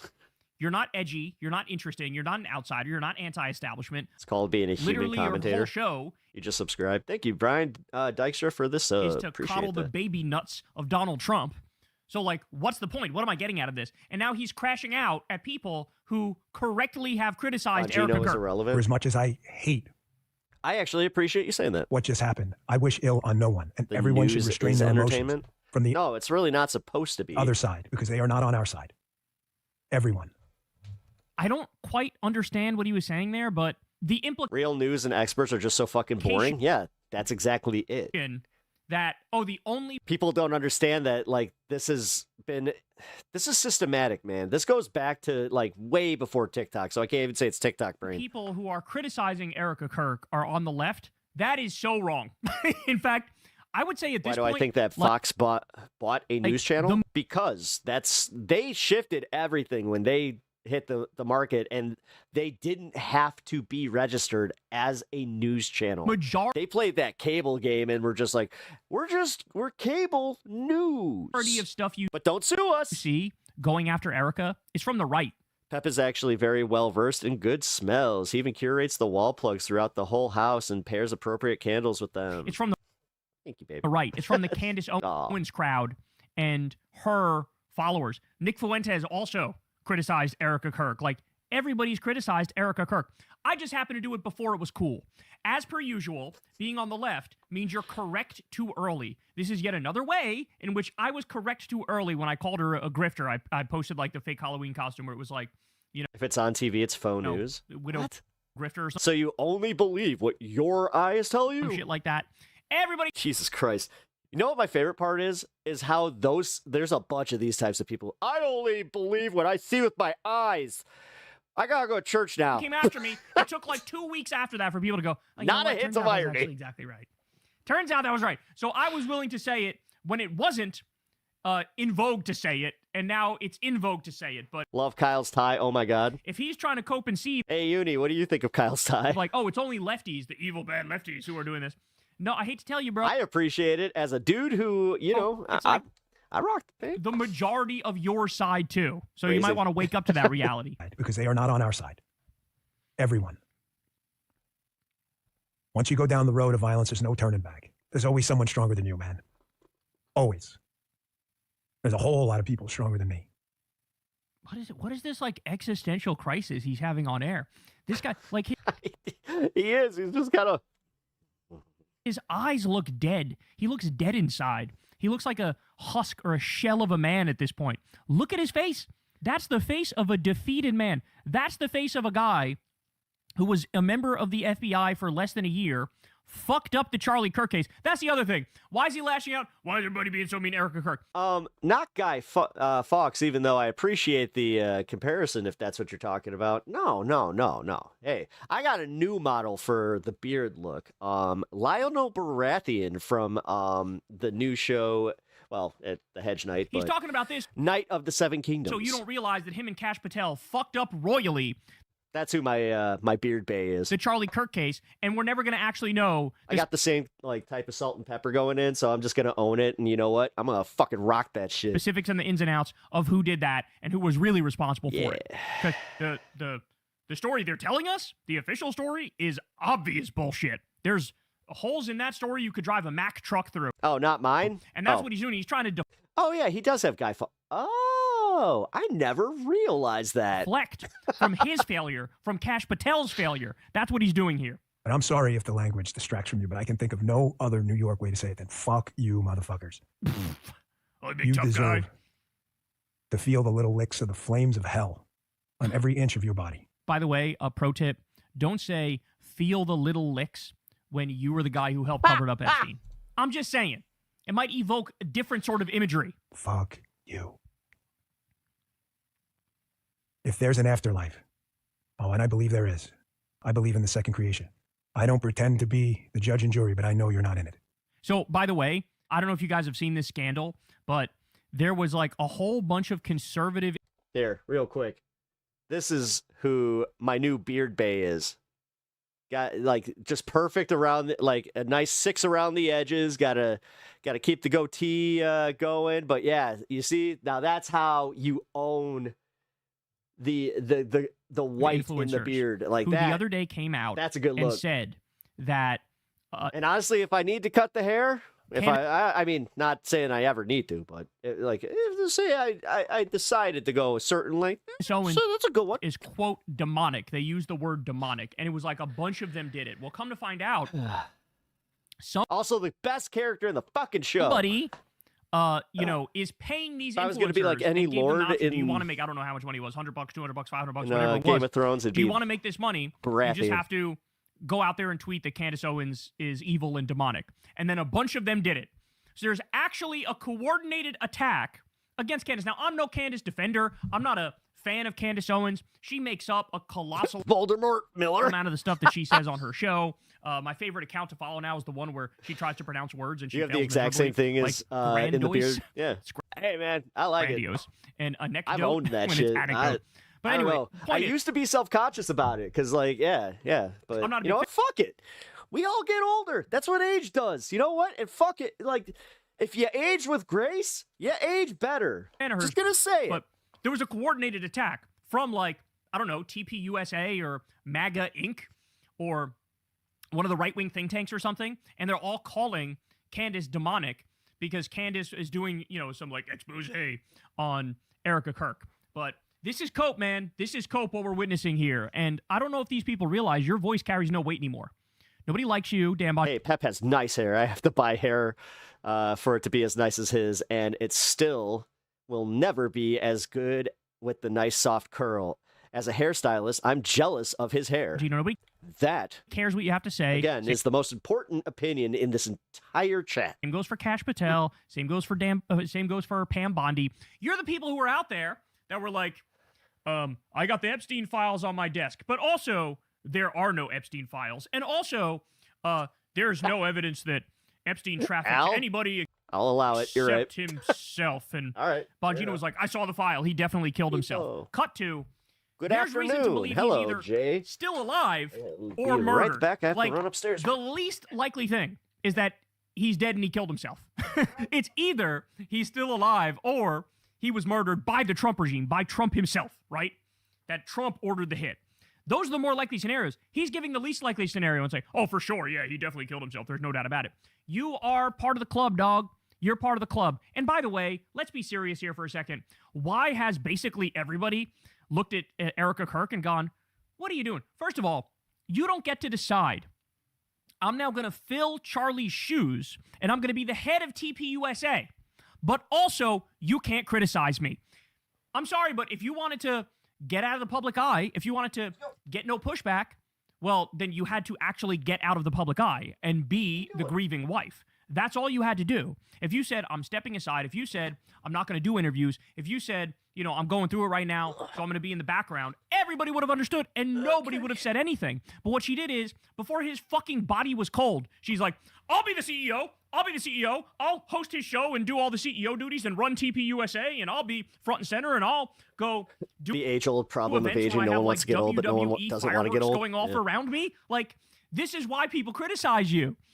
So that's point number one: is you can't be front and center and then go, how dare you respond? No, if you don't want us to say anything to you, don't be front and center. Hopefully the students will figure out the charade. Point number two is, we all see how you're acting, bro. Why were you running your hands through J.D. Vance's hair, touching him in like an intimate way, and why were his leave the cat alone hands on your hips? Why was she wearing these like tight leather pants in what's supposed to be this like solemn event? Why did she say in front of an audience that J.D. Vance reminds her of Charlie Kirk? That was weird. Why did That was weird. Yeah, and the running the hands through. Publicly say he wants his wife to convert to Christianity. If some girly like started running her hair, like her hands through my fucking hair, like during a hug, I would expect that girly to be catching a fist from my fucking wife. Humiliating her in front of the world. Why is there a picture of Erica Kirk with her head on the chest of Jesse Waters? Why did she fundraise immediately off of Charlie Kirk's murder and raise a Actually, it was more Naughty Lito. Gargantuan amount of money and then brag about it on an earnings call? Why did she post that creepy-ass video on social media of her holding her dead husband's hand when he's in the casket trying to get clout off his demise? What's up with the pyrotechnics at the funeral? Again, why you treat it like a WWE event? Why did you immediately take over his position at TPUSA? Why are there videos of you crying where there's no tears whatsoever? That literally just happened again at the State of the Union address. Soon as Trump started talking about her, she does this face like she's going to cry, like she's tearing up. And then she like acts like she's crying, but there's not a single fucking tear coming from her eyes. We see this. Like we're not going to pretend like we don't see what we're plainly seeing with our own two eyes. Why is she hopping in front of every single camera? Why is she doing that? Why can't she understand she is the reason why people are criticizing her? It's like more than half the internet has this opinion. It's only a select small group of people who are insider Republican elites who go, you're not allowed to say anything negative about her. But congratulations, Dan Bongino. Apparently this is your show now. People want to come watch you have like a fucking... You know it better than that. I would find something much better to do than simply throw hands. Midlife crisis on air with your dead eyes where you pout and whine and moan. Don't test the wife. And say fuck you to people who criticize other Republican elites. Like, no, we're going to criticize all of you. And by the way, this is why he's crashing out, is because who's listening to him anymore? Who's listening? Like the MAGA diehards? Okay, congratulations with that like fucking handful of people who are all Kool-Aid drinking death cultists who, have the IQ of a toaster. Congratulations. Really great audience you got there. Hey, y'all, do me a favor. mean, that is, I don't know, man. I've been struggling trying to like conceptualize who the TPUSA like audience is now and who like the Candace Owens audience is. Because goddamn. Actually, you know what? That was one thing I didn't bring up here. Let's do that. Been waiting on that for a minute. I'm sure there's something there. Erica. There we go. An open letter to Erica Kirk 3 weeks ago. Holy shit, she actually like released it all? Oh, fuck off.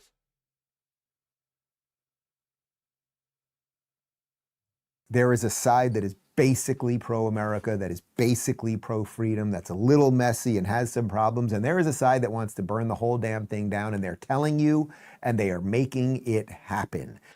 Oh, no. And this is why one of the things that I'm going to really focus on Dave. Over the next 9 or so months is making sure that the right, to whatever extent we can hold this wide tent MAGA thing together, we'll go ahead and do it. That the ex-libs will find common cause with the more traditional conservatives, and that you could have a party that would bring in, mushroom-eating Joe Rogan. Congrats on your wife's cancer fund amount. It's getting there. Thank you. I really appreciate that. Still be on the same side as, I don't know, somebody I know that she appreciates it, like but she's in chat, evangelicals, so. Charlie Kirk, who unfortunately is no longer with us. That is the challenge for all of us.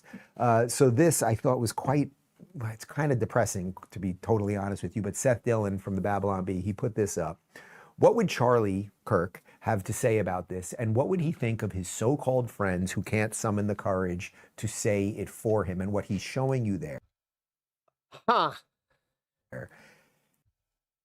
That's not really okay. That's not that bad of a take. Is that Candace honestly. Owens this morning released a new documentary, or at least the trailer for this new documentary called Bride of Charlie, and in it she is, if not outright, like I said, I was thinking about like who's choosing what side. This is a good barometer on that one. Saying, certainly putting innuendo that Erica Kirk had something to do. Erica Kirk, Charlie's wife. Okay, so he's going with the TPUSA side because I think that Candace hates Dave, right? So he would put his chips with TPUSA, but I thought that Charlie Kirk didn't like Dave Rubin, so had something to do with the death of Charlie Kirk. She also, in the last couple of weeks, has called Erica Kirk. Thanks, Mitch. I really appreciate that, man. A lesbian groomer. She has said the most absolutely psychotic things.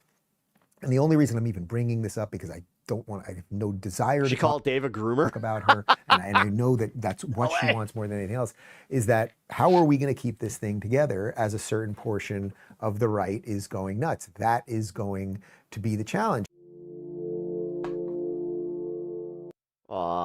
All right. Well, uni, if I end up just disappearing at any time, I apologize. It means I fell asleep. I took my pills and usually don't.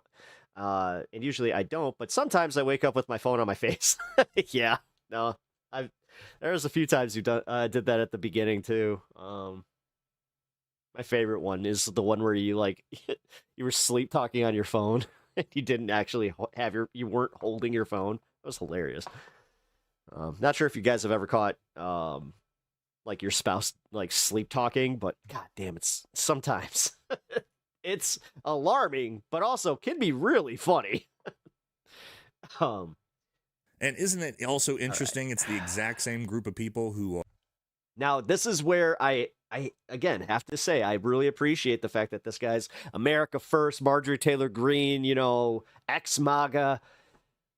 I kind of like seeing where these guys fall with this kind of drama. Files, doing everything they can to protect like Dave Rubin files, and also even though Dave Rubin is just objectively, kind of a shit. Trying to shut anyone up for questioning the official FBI narrative of the Charlie Kirk situation. It's the exact same group of people for all of it. I'm sure it's just one big coincidence. No, it's not a big coincidence, because now we know through the actual documents and the whistleblowers that, yes, this was true all along. These big name MAGA influencers are literally told what to do. And yo, dude, I love how people make fun of my plushie, and this motherfucker, he's got a fucking little cow plushie, which I do enjoy the cow, but I just gotta say, it's wild how many people have focused on that shit.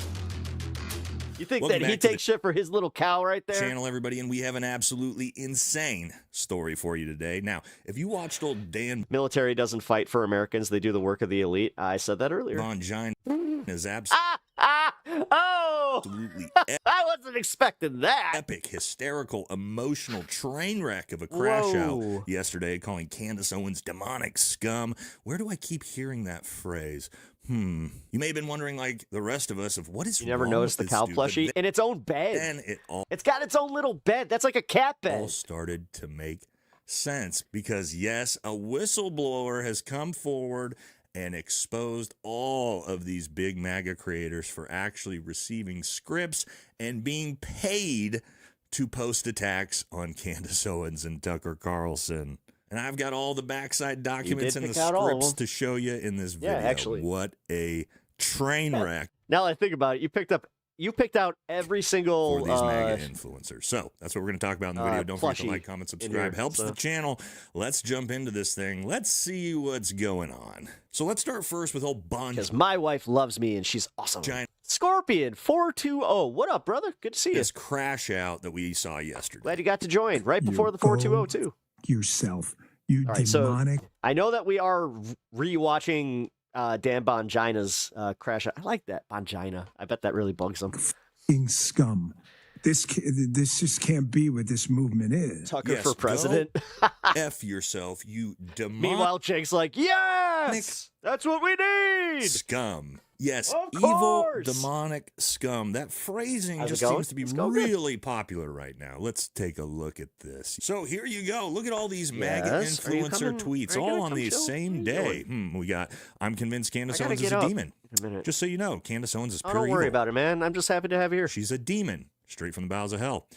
Candace is a demon.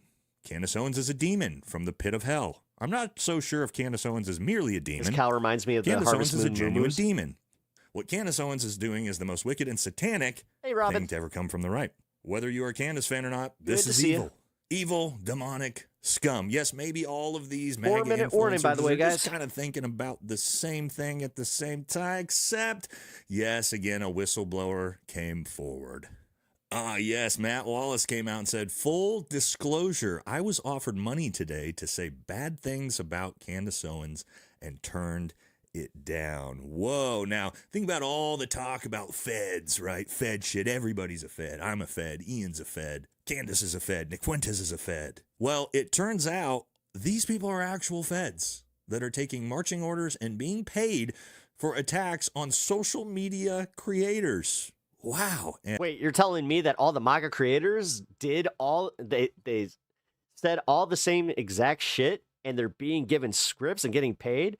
Who would have thunk? And let's take a look at the actual backside instructions that they're being given. Yes, so here's the email that was sent to all these MAGA we got to find that influencers with their instructions on what they're supposed to do and say. Let's go through it together. So, subject, urgent, shut down Candace's latest smear. Action needed tonight. Now, real quick, why was this so urgent that they put this out a couple days ago? Oh, that's my wife used to love me until Trump brainwashed her. Because Candace announced that she was going to put out her Bride of Charlie series. And all of a sudden, the coordinated paid attacks got turned on. Now, I'll just say this. If you're you know what? I'll make sure I'll put them in the studio for you. People that you're potentially not a, Mossad handler, then you probably shouldn't have a coordinated paid attack campaign on the people who are the whole right-wing movement was scripted. Exposing you.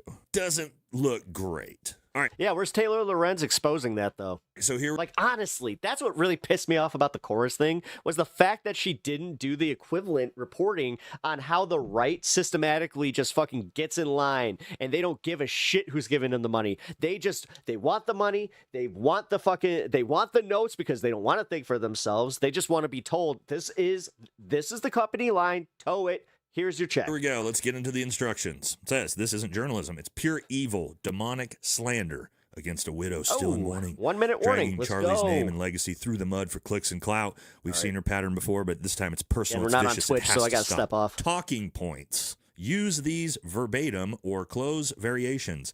Candace Owens is evil, pure evil. This is demonic, straight up satanic level attack. Candace is a demon. My grandma went full Trump for 8 years, but then the Zelensky meeting broke her. Obsessed with destroying Charlie's really? family. I'm always interested to know what it was. Like, for anybody that is ex-MAGA, do you have the moment that did it for you? Like, what? Because it's usually one thing, too. How can any real Christian say it's not silent? like a lead-up. It's She's just not like, asking questions. She's conducting a witch hunt.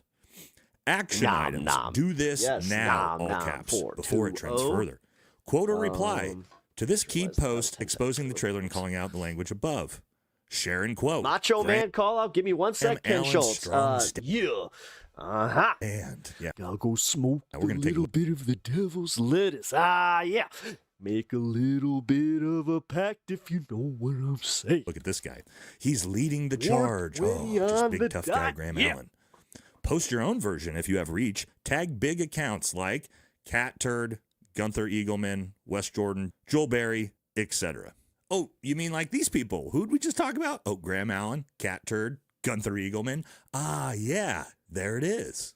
And then the big one, flood the replies under any Candace defending or neutral post with demonic evil framing. Make it impossible to ignore. This coordinated push worked against her before. It can bury this trailer before episode 1 even drops. There it is. This is what they're so concerned about.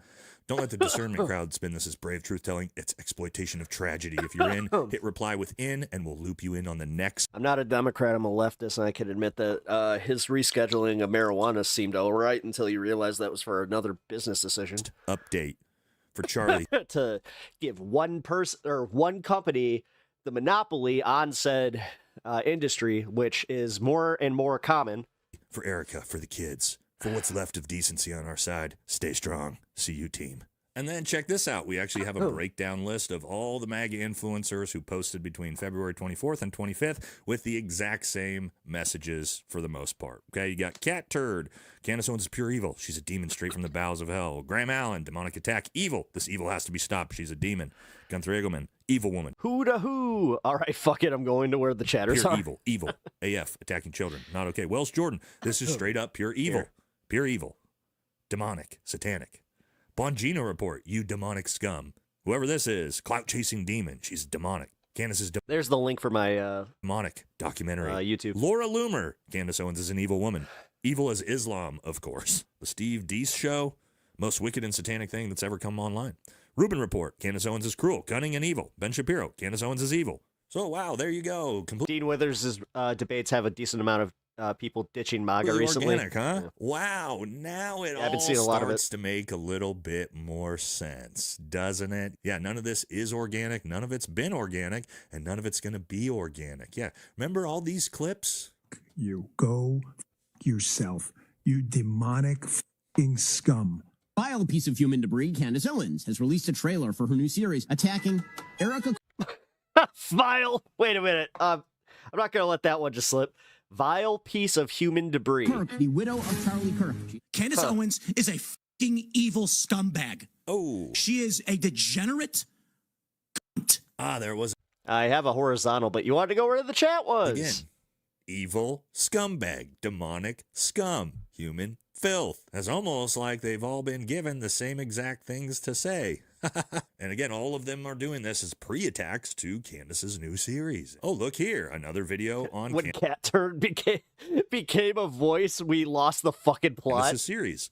Dave Rubin gives. I mean, you do understand that a large contingent of people believe Cat Turd's tweets over CNN. Really honest reaction to Candace Owens' Bride of Charlie trailer. And then you got this guy who Moo. appears to be one of the main players in the game. Seems to be one of the main culprits. And I didn't even actually know who this was. I'd never heard of him before. Graham Allen. But as we saw in the instructions email. Really? This motherfucker rocking Black Rifle Coffee and you never heard of him? Yeah, down here. Graham Allen's strong stand. He's leading the charge. And yes, what else did we see? Yeah, there he is. I'm convinced Candace Owens is a demon. And because I never heard of this guy before, I decided to check his page out. And what is it? Graham Allen. Yes. What's his content? Oh, here it is. All Candace Owens content. The truth about Candace. Oh, damn. Is Candace Owens caught lying? Candace Owens is going to get Erica Kirk murdered. Did Candace Owens just blah, blah, blah? Candace Owens leaked turning point. Holy Candace shit, Owens most dude. deranged. Yes, it got worse. Candace Owens proves why. Candace Owens begins new grit. Now it's Oh, you guys think Tim Pool got paid? Because he was starting to do some Candace Owens stuff. starting to make a little bit more sense why you're spamming out Candace Owens content, huh? Getting those fat fucking paychecks, baby. So let's see what the ringleader of all this had to say yesterday. Ken Scholes, 10 streams streak. Investigate Hell yeah, Candace's man. life Thank you. and her rise to fame. I appreciate that. Very checkered past. Maybe we should look at her husband. Okay, couple things first. God, I hope that he's not actually sponsored by Black Rifle Coffee Company. Two, I can't really take a guy seriously who's got this much makeup and this many filters on his face for his camera. Come on, you're a dude. You're not a good-looking dude either. So, like, just be like the rest of us. You don't need a bunch of makeup and fucking tween girl filters on your face. Nobody can take you seriously as a man while you're attacking a female podcaster wearing crazy. a pound of makeup on your face with Instagram model filters on. Yeah. Come on, bro. Now, it's even wild. Not even Instagram model filters. That's the bad AI Well, filter. there it is. Milo has actually come out and is claiming that he has the list of people that are all involved in this that are being paid to do tax on Tucker Carlson and Candace Owens. So Milo said, did you take money to call Candace Owens a demon on X? If so, we want to hear from you. Let me rephrase. I got my hands on the list. Fess up now or I'll name you later this week. Woo! Alongside the Oh, Milo going scorched earth. pathetic, pitiful sum of money you accepted to do it. Uh-oh. Oh, my Sounds God. like trouble. This is what you get for not standing up for him, apparently. What? We actually already know who all these people are because Who would have thought that Milo would not only be relevant in 2026, but he would actually be doing something, I mean, just objectively funny, but also, this is good for us. Anybody who was posting on Twitter in the last couple of days with this same Let him language slay. is Yeah, let him obviously slay. involved. Plus, again, old Bongina, Tim I see Pool, all nothing. these guys that have been using the exact same rhetoric, it's pretty obvious now. So now that we know that they're actually doing this, the question then becomes, who's paying for it and why? Candace And for I actually think that's a Congress. pretty easy answer because we see all of this massive coordinated attack is all coming out at the exact time. Like I said, Candace is putting out this documentary on Erica Kirk. And if I had to guess, again, this is just me speculating, I would say 99.99% chance TPUSA is directly involved in this at the top. Probably both Yeah, I through know. forming the narrative and shelling out the cash. I mean, they're a $250 million company. Another one, potentially the actual Trump administration. I'll explain why all these things here in a second. Potentially our greatest ally. And the question becomes why? Well, TPUSA cannot fail for MAGA. TPUSA is the evangelical mouthpiece for the MAGA movement. Yeah. They're the ones responsible for signing up all the young kids to go out and vote. What they cannot have is the CEO and widow of Charlie Kirk being exposed in real time and causing damage to their company and the ability to potentially try to get Republican candidates elected in the midterms. What they also cannot have is their grieving widow CEO, whose entire job it's looking like is to try to get J.D. Vance elected in 2028. They cannot have all of that go down in flames. Also, TPUSA, as we know, not under Charlie Kirk, but now is the literal Zionist mouthpiece in the country to get evangelicals to support our greatest ally. And God forbid we can't have that going away now, can we? Also, what's so crazy to me, I look at these theater kids like Dan Bongina and Ben Shapiro and Dave Rubin. Could you imagine being a grown man and being told what you have to post on your own social media fucking insane accounts? Like Dan Bongina literally Damn, being dude. told that he has to go out and give some weird, bizarre, emotional rant, calling Candace and Tucker and all the Black Pillars evil scum. We need you to demonic care about scum. this. Could you imagine being such a little beta bitch that people are controlling what you say on social media? Fuck. Ouch. And again, that's why nobody takes any of these people seriously anymore. This is just real-time justification for what everybody already thought, was that these guys are all washed up. Dems will sweep the midterm so they can blame every bad thing that happens on them. And they're just shill mouthpieces for the administration and a Not the craziest theory. foreign country at this point. Also think about this. If your ideology requires you to pay influencers to artificially attack other social media influencers, your ideology is losing because an organic, successful ideology doesn't need to be paid for. Nope. And isn't it also interesting? It's the exact same group of people who are covering up the Epstein files, doing everything they can to protect files, and also the ones who are trying to shut anyone up for questioning the official FBI narrative of the Charlie Kirk situation. It's the exact same group of people for all of it. I'm sure it's just one big coincidence. No, it's not a big coincidence, because now we know through the actual documents and the whistleblowers that yes, this was true all along. These big name MAGA influencers are literally told what to do and paid to do it. So, wild stuff. That's going to do it for this one. Catch y'all in the next video. It's a cover-up. No way. All right, let's get to this. All right. I held on to this to watch with you guys today. If you guys didn't already see BTC on Piers Morgan this last week, it did get heated. And I kind of appreciate the fact that for once, he didn't go like just into his centrist shell. I knew that was going to be a rough one, so. And like here we go. What is an American? It's whatever you want to be. That's an act of treason. God, Riley Gaines is such a dummy. If you can't even She really pledge is. Look at her. allegiance to your own nation, that's a total act of betrayal. And for people to characterize you as a criminal or an illegal alien, it's just wrong. It's absolutely disgusting. This was one of the last conversations that I had with Charlie Kirk. Excuse me, did you just like groan? Yeah, I said, God help us. Andrew was I like this guy. Entitled, God help spoiled, us. greedy, and he thought was untouchable. I think Andrew has brought the royal family this is to gonna its be knees. fun. I think the royal family are in crisis. All right, yeah, this is going to be good. This is going to be good. President Trump delivered the first State of the Union of his second term as a deeply unpopular leader, at least according to the polls. But he didn't sound like a man on the back foot, and he didn't give any indication he's about to change course. This was the longest speech. Welcome back, Patrick Sullivan. In the 236 On a 4.5-hour stream, he has shown up twice now. year history Said the same exact shit. of the president's annual message, and is now so often the case, the amateur dramatics will be remembered better than anything the president actually said. Texas Democrat Al Green was kicked out of last year's presidential address for refusing to sit down. This time, Riley 5 is alive. for brandishing a sign marked "Black people are not apes" in reference to the infamous meme.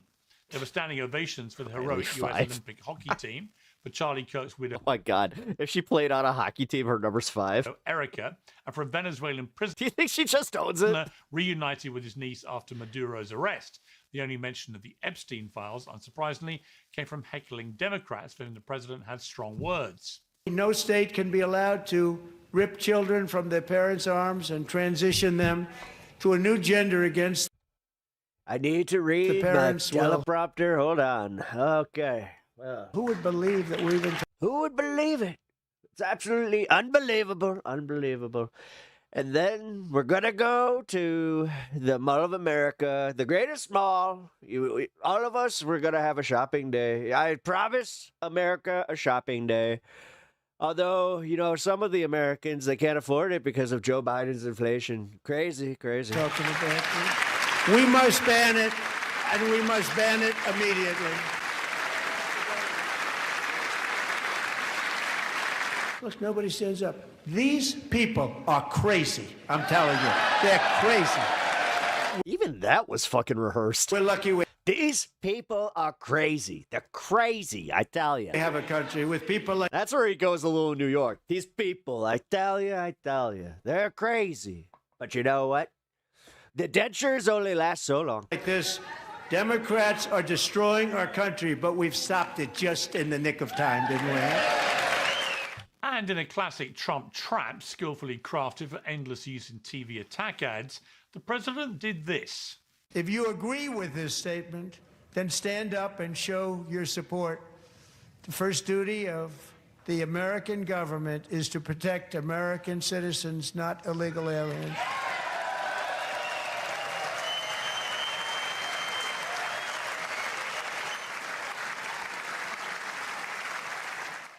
A clear win for the president, as evidenced by his Cheshire Cat grin for the Democrats who remain firmly rooted to their seats.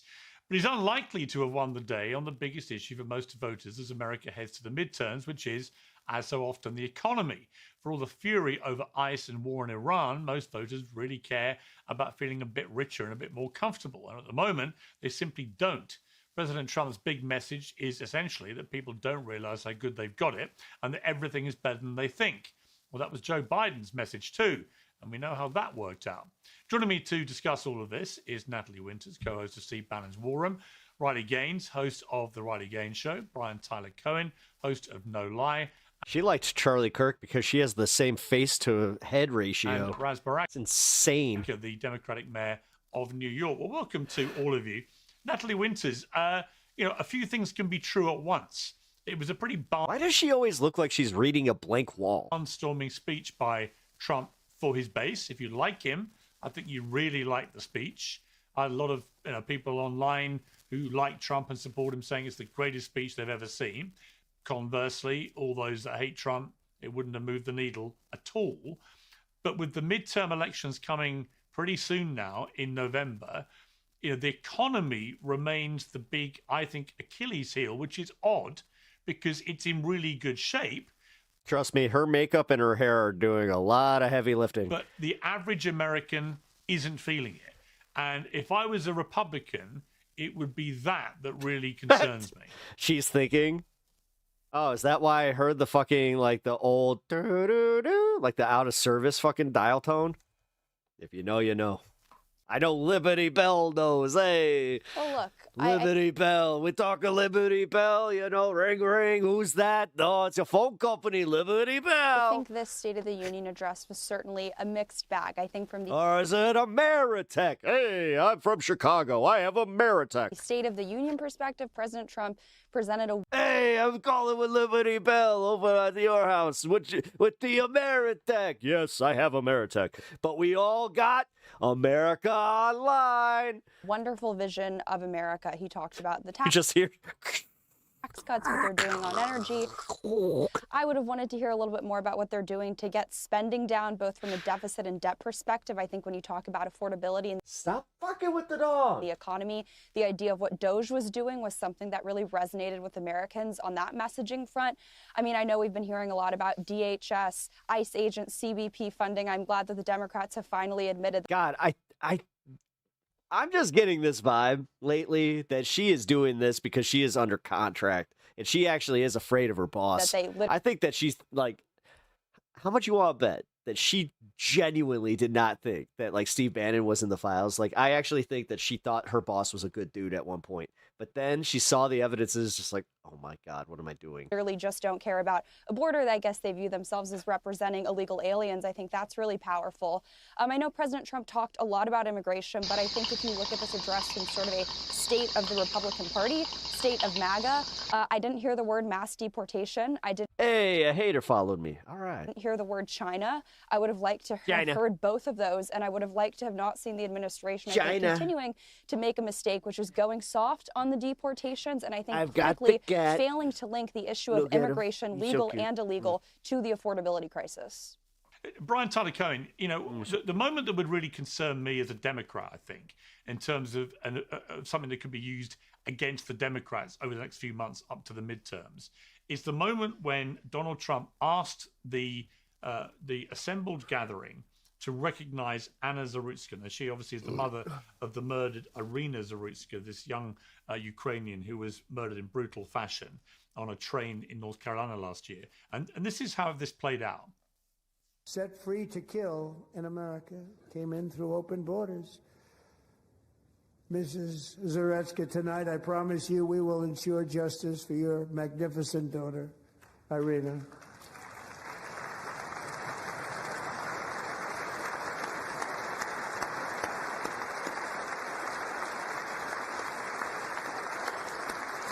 Erica, stop. Oh my God. No, Whatever, I should man. preface this before I come to you, Brian, to say that Trump was inaccurate when he said he came through because of an open border policy. In fact, the killer And everybody's of just like- Irina Zarutska was an American citizen born in America. But we would have easily deported her once we ran out of the Browns. Lived in America. So he didn't come through an We should have deported her first. open border. However, and I think it's a really important however, the optics of that were awful. If you're looking at that and you see the mother of a young Ukrainian woman, and you've got a lot of Democrats, by the way, wearing Ukrainian, lapel badges and things to support the 4th anniversary of the war and to support Ukraine. If you can't get off your backside and just show her some basic human respect. Jason without the hockey mask is Riley Gates. It's a terrible optic for the Democrats and an illustration to me of just how She came in fifth partisan and in a swimming meet. tribal the State of the Union's become. The Democrats would have done themselves Wait, so wait, wait, much wait, good wait. if they had all just risen to applaud her. Why didn't they? This summer, Riley Gaines goes to camp. She placed fifth, but now she's going to place first in horror. I don't know why they didn't stand and applaud. I think that mostly they don't God want to damn be it. pawns in Trump's attack. In Trump's, This summer, Riley Gaines in swim meet. they don't want to be props or pawns in Oh my God, you guys remember the movie Swim Fan? Trump's effort Oh shit, dude, I haven't thought about that movie in fucking 30 years. to turn this into a 2024 20 years. campaign redux, where he just Jesus. fear mongers about Oh, that's- immigration that or any seems of like- that issue. I think Democrats don't want to allow Donald Trump to make them turn into those kind of pawns. But more broadly, I think that I don't want to overstate the importance of the optics at the State of the Union. No, I'm gonna be honest, man. Riley is definitely like, And I think we all know that for people who are she's one that would definitely get questioned by Republicans, if you know what I'm saying. focused on politics, it's a big thing. And You got some broad shoulders there, Garley. And for regular people, it's not a big thing, and it usually comes and goes. They in a already day or do that so. shit, so. But I think more broadly, I mean, when looking at how Trump tried to frame all of this, he was more focused on trying to run back a 2024 election redux, as opposed to talking about what people are contending with right now. In your You never have opening, kids. You mentioned how that You know what? You changed my mind. Just to spite you, I kind of want them now. is a dangerous spot for him because Hear that, wifey? he's not focused on the issue that the vast majority of Americans are focused on. Of all the things I have said, that's gonna be the one that gets me in trouble. So he can try and reframe the conversation. This as is something gonna be about like, what the fuck? Immigration. He can try and frame it as something about, dangerous illegals like he always does. But Seriously, she always does like the head tilt that my dog does when he's confused. that's not what Americans are focused on. Americans are focused on the one issue that he is pretending he's doing great on. And as we all know, that didn't really work out too well for Joe Biden and the Democrats in 2024. We'll come back to the panel in one sec. Just going to be joined briefly by That is the face of someone who is monumentally stupid. our Republican Congresswoman Lauren Boebert. Thank you very much indeed That is also the face of someone who is monumentally stupid. for joining me. Back Hey, it's Beetlejuice. on Uncensored. What was your view of the speech last night? Beetlejuice, Beetlejuice, Beetlejuice. I did. Sorry. I did think that this was a very successful speech by President Trump. The State of the Union is always lively in one way or another. But also, I would like to contrast what some of your panelists there are saying. Mr. Cohen is saying that President Trump is focusing on the issues. She gave a handy during people's ears. I can't get over the move. Like, it was a little hot. Gotta even say, where she like grabbed his hand and like put it on her titty. That Americans are not. I would argue that illegal immigration and Again, that's your representative, ladies and gentlemen, and non-binary pals. legal immigration Wait, is it are part of the affordability guys, gals, and non-binary pals? There we go. that we are seeing in America. Under Joe Biden and the one-party Democrat rule, we had open borders that have absolutely decimated our economy. She rules. Overrun our schools, overrun our hospitals, and is really siphoning and stealing so many hard-earned tax dollars that Americans are. Yeah, but if it's true about what they said about her and Kid Rock, I'm sorry, but holy syphilis, Batman. Pay each and every April 15th. So this is an issue that is focused on affordability. President Trump came in and secured the southern border. No illegal aliens are coming in, and he is working to deport those who are overrunning our system and who are committing fraud. It is I can't a crime believe you to let be these here people into office. illegally. I know. And Desert Eagle, I'm not from Colorado. And then on top of it, commit fraud to reap the benefits of the American taxpayer. So this will make things more affordable when we start getting these people who are taking advantage of our generosity in America and really overrunning these programs that are in place to help our most vulnerable. Okay, so let me just do. Bobert makes out like she's 16 and her parents could come home and catch her at any second. A quick Q&A with you. What is inflation? Well, inflation is when the price of things is over is too expensive because of the federal government. Wait, who's the guy that said we are proud of her? Are you? All right. Really squandering the tax dollars. So you have the Green New Scam. Oh, all right. So this is the new AOC moment. Hundreds of billions of dollars spent. For any time that I hear that AOC don't know shit about Taiwan and China, she doesn't know shit about fucking inflation. There to provide. Which one do you care about more? Affordable energy, and it was not affordable. It was never free. It was never discounted. Okay, yeah. That money was taken from the American people Yeah, I don't wanna, and forced into the system. It wasn't a free market decision. Yeah, so my follow-up question was this, though. We both agree America still has inflation. We both agree that means prices are going up. And it seems to me the big problem President Trump has is that notwithstanding that the US economy is in pretty good shape, the average American knows that prices aren't actually coming down. There's still inflation. They are still going up, not at the same rate they were going up, but they are still rising. Do you think that is a problem here for the president? There is a saying that Ronald Reagan presented saying that there is no such thing as a temporary federal program. There's nothing more permanent than a temporary federal program. And I think that same principle applies here. That doesn't make any fucking sense. It's contradictory in itself. Yes, there are places that we had to. This is why we're run by these fucking dildos, is because she heard that and she was like, that was smart. Raise prices to deal with this inflation under the previous administration. And it's hard to get making high school dropouts look bad there. Those prices back down. And many companies, many small businesses are still trying to recoup from that. But also, we still have a federal government that is spending far too much money. That's why I was a big supporter of the DOGE cuts. And we did not cut near enough of what we could have. I think it would be great in the next term if Republicans keep the majority to have Elon Musk as Speaker of the House. That might be our only shot to actually cut spending. But this is a problem that we. Oh my God, we still have got to get under control. But tying that with the amount of people who are committing fraud. nice. You heard Be President nice. Trump mention the Somali pirates in Minnesota who are gouging our federal programs and those tax dollars. Trying to be There better is about tens this. of billions, potentially hundreds of billions of fraud throughout our country with these leering centers and so many other programs that are meant to help Americans who need assistance, and they are just Kane, I wasn't much right with fraud. So there grade 11 for me. are issues that we need to tackle. President Trump is working to secure energy dominance, which will certainly help our economy. The tariffs were a great start at starting to bring in money My fucking and cat just and totally clawed me. tackle the federal government's debt issue that we have.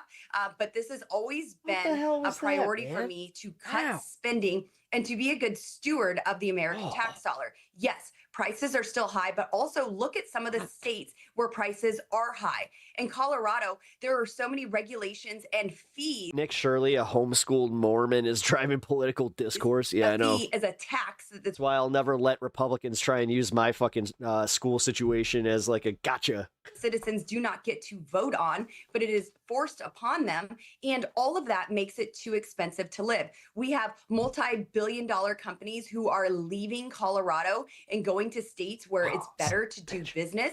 And I've even had energy companies in my office just as recent as yesterday saying that the only way they can avoid double-digit rate increases is if the federal government helps stop the regulations in Colorado. It's Why not a compromise drastically cut spending, then dramatically increase taxes on the wealthiest? I mean, some of these honestly, I would You want to talk about compromise? I'd accept that. state policies. I would. That are still hurting Americans and making it too expensive But that's not what's happening. to live and unaffordable. President Trump is trying to make the affordability a possibility.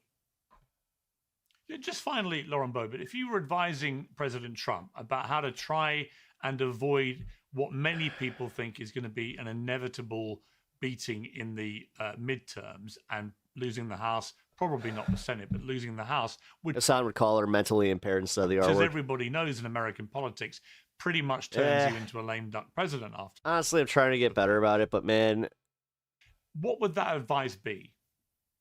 like, dude, I know me. If you don't know me and you don't know my intents, like, this is part of, like, this shit that, I'm gonna just say it. Language policing is lame as shit, okay?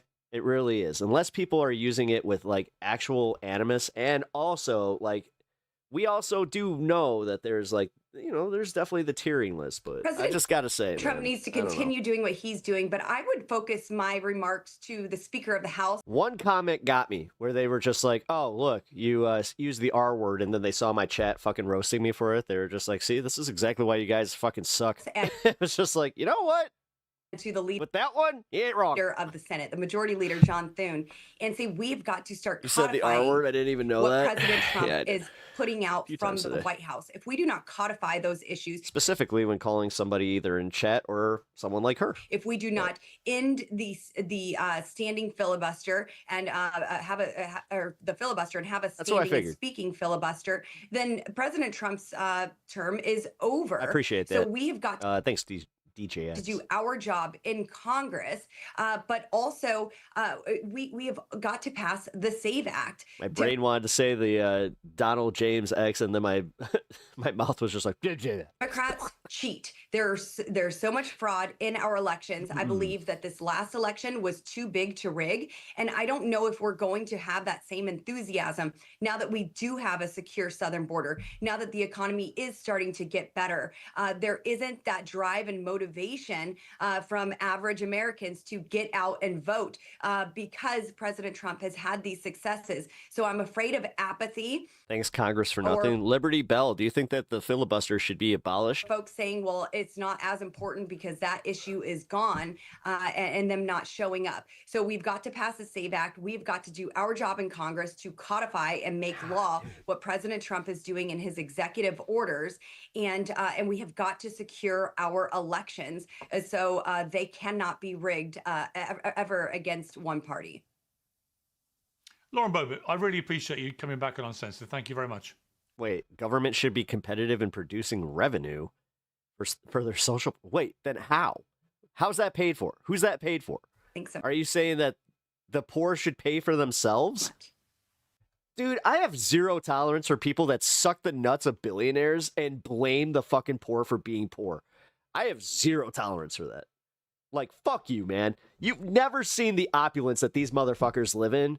And if you knew what you are protecting right now, you would feel like the biggest asshole. Seriously, going back to your house after seeing what the fuck they just fucking casually just throw away, you would feel like a major piece of shit. Because trust me, what they throw away in one day, you just will never make. Period. Back to the panel. Raz Baraka, welcome to your uncensored debut. You're the Democratic. No, they don't. They don't run businesses. Most of the billionaires inherited their fucking wealth and then they invested it into like stock market or whatever the fuck, not real fucking jobs. Stop, dude. I can't take you fucking class traders anymore. Get the fuck out of this stream. Otherwise, I'll just ban you. Just hard bans. I'm not going to allow anybody that's just a blatant fucking class trader anymore. That is a solid goodbye. Mayor of Newark. Get with it, motherfuckers. You're getting fucked and you should be recognized, but you want to sit here and praise the guy doing it. It seemed to me that the two moments... You weak-minded fucks. If I was a Democrat... Seriously, this is why we're in the position that we're in, is because you guys sat here and cheerleaded that shit. Where I would, in the morning, be wincing. Instead of fucking just raising the taxes of somebody that makes even $500 fucking million. One is the one I mentioned to Brian, fuck. where I thought it was really reprehensible of Democrats to not stand up and show some respect to Anna Zarutska. But secondly, of course, this whole moment that Trump clearly set everybody up for. These class trading cocksuckers. I'm so done with them. Specifically hoping for the result that he got, which was a question. And it's a question. They're all working class. The thing is, these people are proud of their fucking Ford trucks that they paid way too much for and are in way too much debt for. Probably have an awful interest rate. They probably have a fucking house that's falling apart, or they have an apartment, God forbid. Like, God damn it. These motherfuckers are the most pathetic human beings on the planet.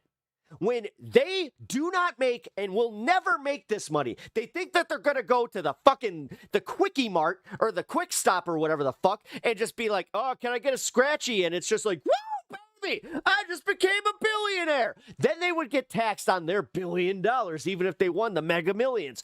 Guess what would happen? They would make $500 million and then wonder why the fuck they got fucked, but not the other billionaires. It would probably turn them into leftists. And I'll just ironically ask you as a question, which is, do you believe the first duty of the American government? How? What does the fucking government need to commodify, motherfucker? No, the government is here to protect our interests, right? We have to live in a collective society, right? So your kids, you want your kids to have nice schools, right? You want your kids to have fucking nice roads, right? Well, guess what? You got to pay a little bit. You got to pay a little bit to get that shit. The problem is, yeah, we can all agree that there's some greedy fuckfaces that see an opportunity to get a little bit for themselves. Or even worse, they have some friends, so they're moneyed interests. So like my favorite one is where you got these construction assholes that are just like, hey, you know what? I know a guy. And the guy turns out to either be the mayor or a fucking alderman, where it's just like, hey, you know what? You gotta give me a little bit of that fucking government money. Yeah. You want to talk about government waste? Do you know how many fucking government contracts are out there with like construction companies, fucking bankers, all these motherfuckers that the PPP loans? Like, how many people abuse that PPE loans? PPP loans. You would literally shut the fuck up so quickly if you thought that way and just did the math and just went, yeah, oh yeah. Yeah, they do take a lot. They don't give us a lot back. God damn it.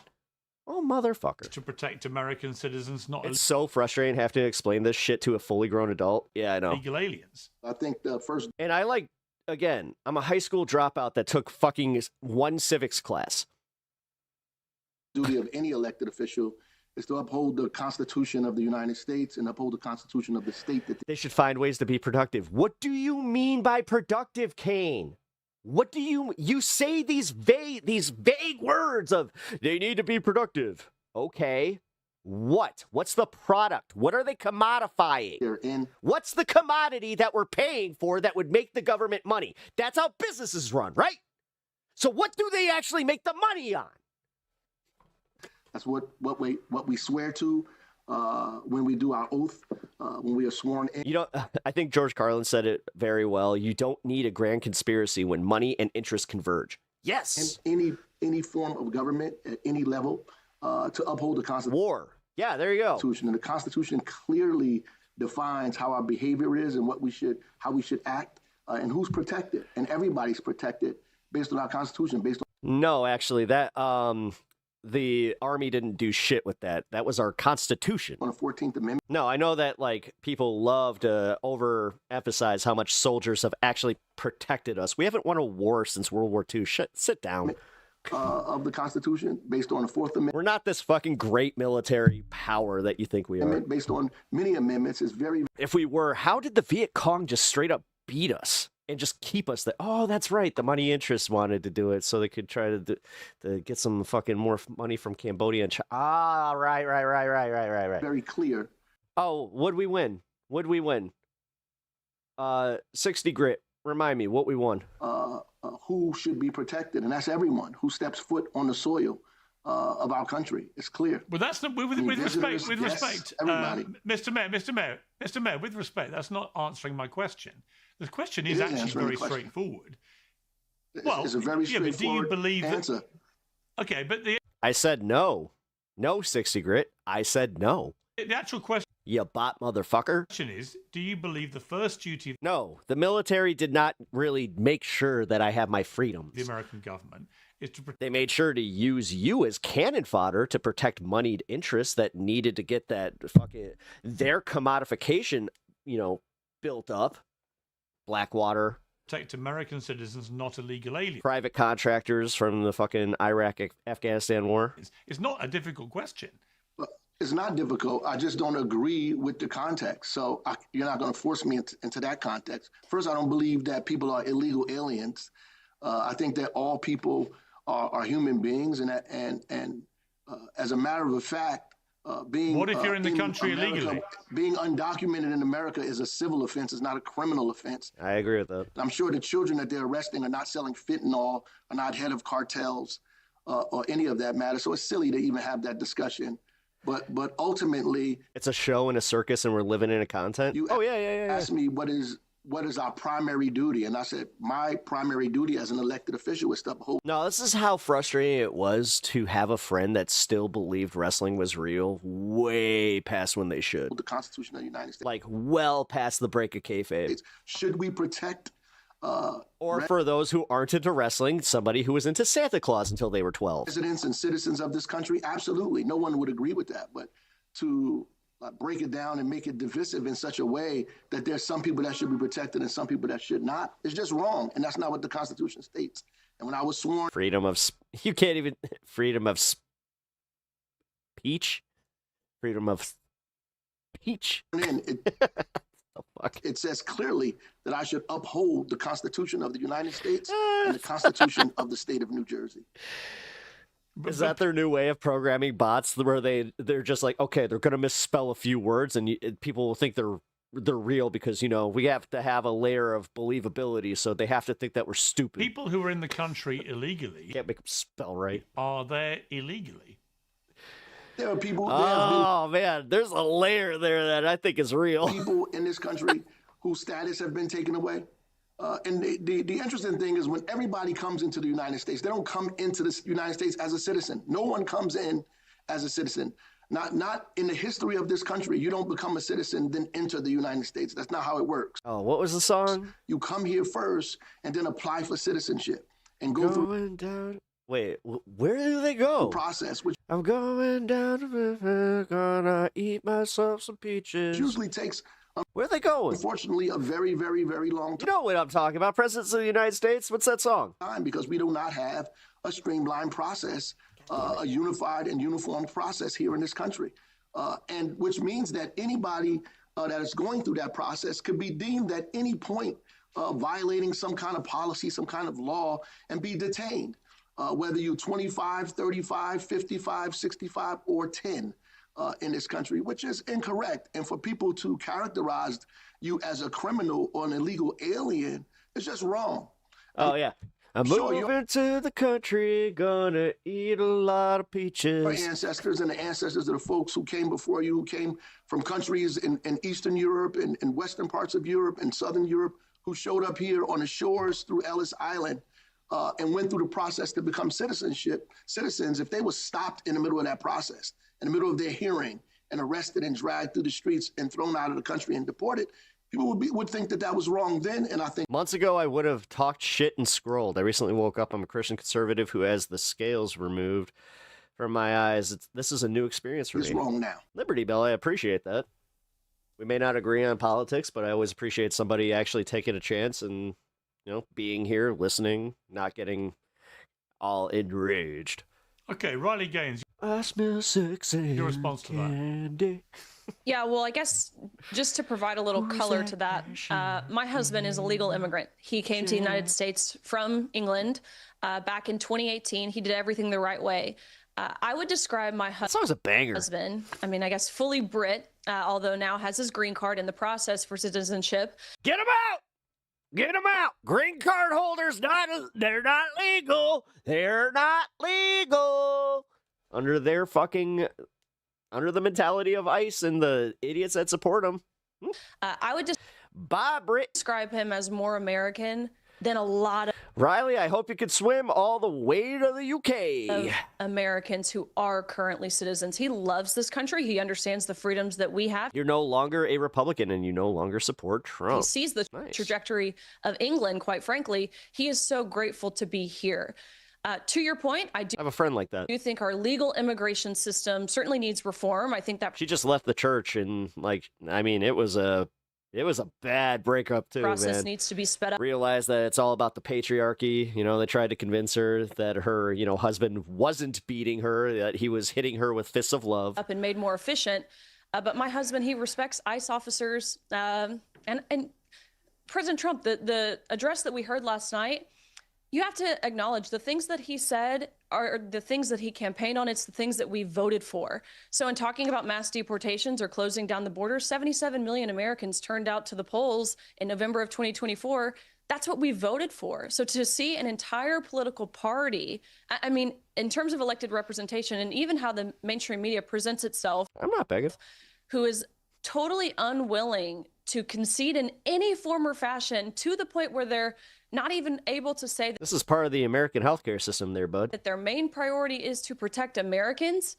I don't understand how that's not a disqualifying statement by, again, federally elected Throw Riley head first into a flushing Members toilet, of- and nothing would change. Her eyes would look exactly the same. Congress. It seems to me as if that's an act of treason. If you can't even pledge allegiance to your own nation, that's a total act of betrayal, in my opinion. Yeah, I mean, Brian, do you think if you're in the country illegally, you've committed a crime? In terms of being here illegally, I mean, as the mayor said, there are civil offenses versus criminal offenses, and I think that conflating the two is a major issue. I would respond to Riley's statement before. I don't understand what is with this conservative movement to qualify somebody's Americanness. Who are you to say that somebody is more or less American because of their adherence to certain political issues? That isn't that inherently un-American? Yep, it is. I guess my question for you is then just that: what is an American to you? It's whatever you want to be. We have freedom to do, that doesn't believe in, to suffice. It's anybody that is literally born on this piece of, rock and soil who has a piece of paper that says that we were born on said rock and soil. Therefore, we have citizenship to rock and soil. To practice whatever That's what it is. religion we want to. And so realistically, that's what it is. People who over-glorify this shit are kind of stupid. It's whatever you want to be. Like, you could have been born on any other piece of rock and soil. You just happen to be born on either this one or, whatever one you happen to be part of. But just remember, It could have been Antarctica. Hey, you so know? my husband is more American because he salutes the flag and likes ICE officers. Who are you? Who is your husband to determine whether somebody is more or less American because of who they support? If your definition to what is an American is anything you want to be, whoever says whatever they want to be. I mean, by your definition, then it's any Mexican American that also loves them some America. You dummy. Can be an American, which is the But no, you're just, God, I wish Brian could just say it's like, is it because he's white? exact same answer you guys give to Like, God damn it. the question, the very that dreaded, easy? controversial question of what is a woman, then are you saying that someone who currently resides in South Africa, who has never even been to America, who says they are an American, I guess by your definition, This they is qualify? this is such a bad faith reading of what I'm saying. My question for you But that was is, your exact you just answer. said your husband is more American completely than somebody else unintelligent. because he supports ICE agents. So explain to me how That's supporting not- ICE agents makes you more American than somebody who doesn't support ICE agents. My husband has fully assimilated to Western culture. Oi, oh, has he? He loves If he has this accent, then I, as an American, don't like him. So that's what it is. Whatever accent that is. It's so it's assimilation. You To a have degree, to I assimilate, believe otherwise so. you're not American. According to Riley Gaines, if you didn't assimilate enough, you're not American. I think in terms of what it means to principally, I'm not talking about legally, of course, I understand the argument of you need your paperwork, you need to be a citizen Nice. to be an American. Actually, you know what? This was one of the last Hope you're doing well- conversations better that I tonight. had with Charlie Kirk. It was that infamous influencer retreat in the Hamptons. Excuse me, did you just like groan to that, Mayor? I don't I said, understand God that. help us. I said, God help us. I said, God. I like this guy. Entirely agree with you there. God, please help us. Right. One of my last conversations I had with Charlie Kirk was he posed this question to a Yes, inshallah. room full of us in the Hamptons, Allah asking what Allah is an Akbar. American, and it left me Wait, we're talking about God, right? kind of Say God, dumbfounded right? for a second because I didn't know. Wait, no? Never been asked this question. I didn't know how to answer this question. I never put thought into this question. But in thinking Oh, about she meant Gandalf Jesus or Gandalf God. Got it. it, yes, I believe my British husband is much more American than the people, the members of Congress. Colonizer! Reverse colonizer! Get off! Last night, who couldn't even stand up to I applaud. feel like the meme of Danny DeVito, just like, no, no, no. Oh, no, you don't! No tax on tips, who couldn't stand to applaud a 100-year-old veteran who was being awarded a Medal of Freedom, or to applaud Again, if you're reporting your tips, you are actually kind of...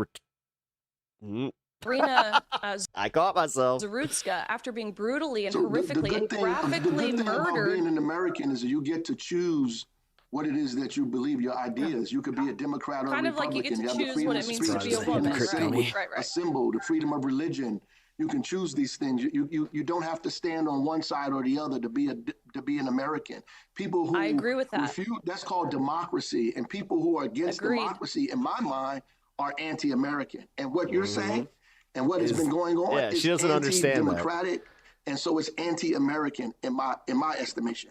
You cannot tell So people that you have to agree with me, you have to believe me, It's and you have not. to follow No, me. you're in not order to be listening to what American. I'm saying. It's absurd. You're not. that's My exactly- husband. Let the R word fly, brother. It's just I've used it enough tonight that honestly, I'm good. Loves America because we have the freedom to choose.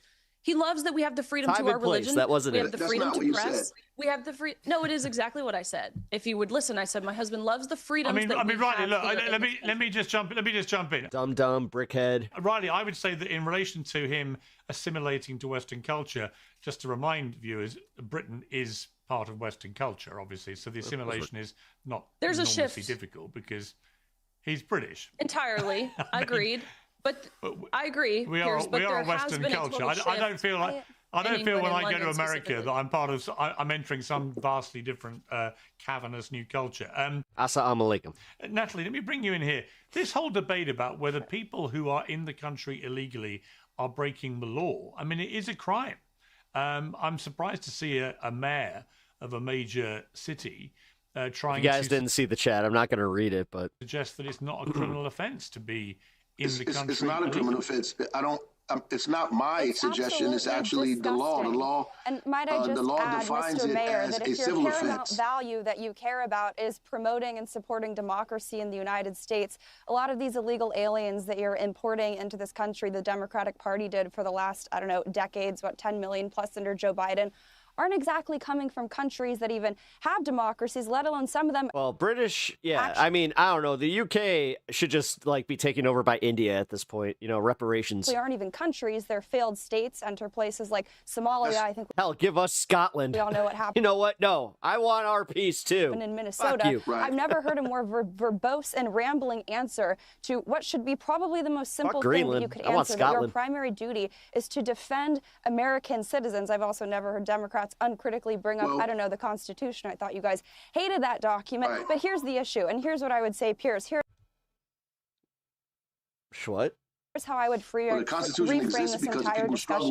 This weaponization of what it means to be an American, of immigration policy, we can all sit here and give our culture war definitions of what it means to be an illegal alien, immigration, legal terms, whatever. The point is, reason why people are fed up with immigration and illegal immigration is because it's not actually about immigration. It is a scam that big businesses, all these donors that are funding all of those candidates and congressional members that you saw sitting at that State of the Union address, they just want cheap labor. That's all they care about. I'm sure that's all your donors care about. And that's why you're seeing a degradation of American identity so corporations can suppress the wages of Americans. You're saying, wow, you should eat. You know what? Your party can't even stand up for Americans who are hit by trucks, by illegal alien drivers. You think you care about the affordability, the lived experience, the economic reality of Americans? You can't even stand for killed Americans.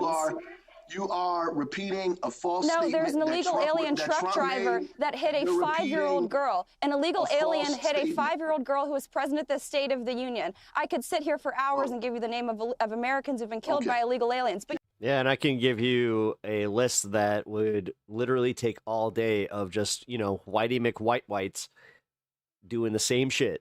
You know what? What are we going to do about them? Huh? The point is, we don't just need to allow illegal aliens in this country because they're not criminals. They depress the wages. They destroy the culture of this country. There's too many people. If you import tens of millions of people from other cultures, you no longer... She does look like the girl from Clifford the Big Red Dog. Oh my God. I've been trying to kind of like figure it out, like who she looks like. Good one. America. Yes, you're seeing more than the GDP of Somalia be stolen from one state. You're seeing ethnic enclaves and Muslim enclaves happen in the state of Michigan. Look at Dearborn. Dearborn is not America. The more she talks, the more racist. Yeah, they voted for Trump. I hope that worked out. Becomes. The fact that she's saying people come No, I care about your citizenship. American nationalism, economic nationalism is about maximizing the value of being an American citizen. And you know what? Obama agrees with me. Because if you look at the studies that Obama put out about wages, it's black Americans who are the most negatively impacted by illegal immigration. Please don't talk over each other because I can't hear either of you. Okay, guys, please stop talking over each other. I can't hear you. Well, you're both talking at the same time. The viewers cannot hear either of you. Let me ask the mayor. So I'm defending myself. Please, Natalie, let the mayor, Mr. Mayor, explain why you think Natalie's being racist. Absolutely. I think that, first of all, everybody, the fact that you mentioned people are coming from so-called failed states, people come here looking for democracy because they don't have it, looking for economic freedom because they don't have it. They're looking for, they're running from situations sometimes that are deadly, right? And so they come to the United States for safety, for security, for democracy that we've advertised to the world. So that doesn't matter. Oh, that's Riley Gaines, our favorite fifth place swimmer. People who fled other countries that were not all of these countries she's talking about now. Years and years ago, who came here from Eastern Europe, from Western Europe, from all over the parts of the world. For her to identify Somalia, just like the president of the United States did. Man, that cremation bill must have been a bitch. To me, it's racist. At the end of the day, there are immigrants who come to America from all over the world. They want to choose who gets to come here and who doesn't get to come here based on their nationality, based on the country they come from, based on the religion they practice, based on the language that they speak. And she clearly identify it by calling it an ethnic enclave. This is ridiculous. To be able to create a country that is devoid of anybody else in the world except the people you choose, it is white supremacist to say that. It is racist to say that, and it needs to be pointed out. And they say it's culture war. The real culture war is the cleansing that these folks are doing, calling it immigration reform, when you're really just attacking black and brown people on the streets and shooting people in the face who understand. Her and Adam Mockler look like they could be brother and sister. And see that. I know they just debated, but like now I really see it. And are trying to defend the democracy that this country upholds itself to be. Okay, Mr. Mayor, I just want to clarify one thing that's been rankling me since you said it, because I've just checked. You know, is entering the United States without authorization or inspection by an immigration officer a crime? Yes. First offense, a misdemeanor, punishable by a fine, or up to six months in prison. Offense. That's what I said. That's a civil yeah, you disingenuous asshole. It's a civil offense. That's exactly what I said, Pierce. Yeah, I said it's a civil offense. But it's actually a crime, though. It is a crime. That's not the point. Jaywalking is a crime. Should somebody get deported because they did that? Your reluctance this is literally what the whole crux of this argument is. If it's a civil offense, it's a violation. It's a civil violation, yeah. As opposed to a crime as a criminal offense. There are other types of immigration violations which may be civil, but actually the offense of trying to enter without authorization or inspection by an immigration officer is a federal crime. And it seems to me that this is a fundamental tenet of the law. Right? If you try and come in without authorization or inspection, it is a crime. Well, we've acknowledged that it's a civil offense. The reality is there are people who are being targeted and attacked who are going through the process. There are folks that are being pulled out of hearings. There are people who have been outside of courthouses, finishing their hearing and being arrested. There are children who are going back and forth to school who are being arrested and detained, right? There are babies who are being detained and housed over periods of time. This has nothing to do with crime.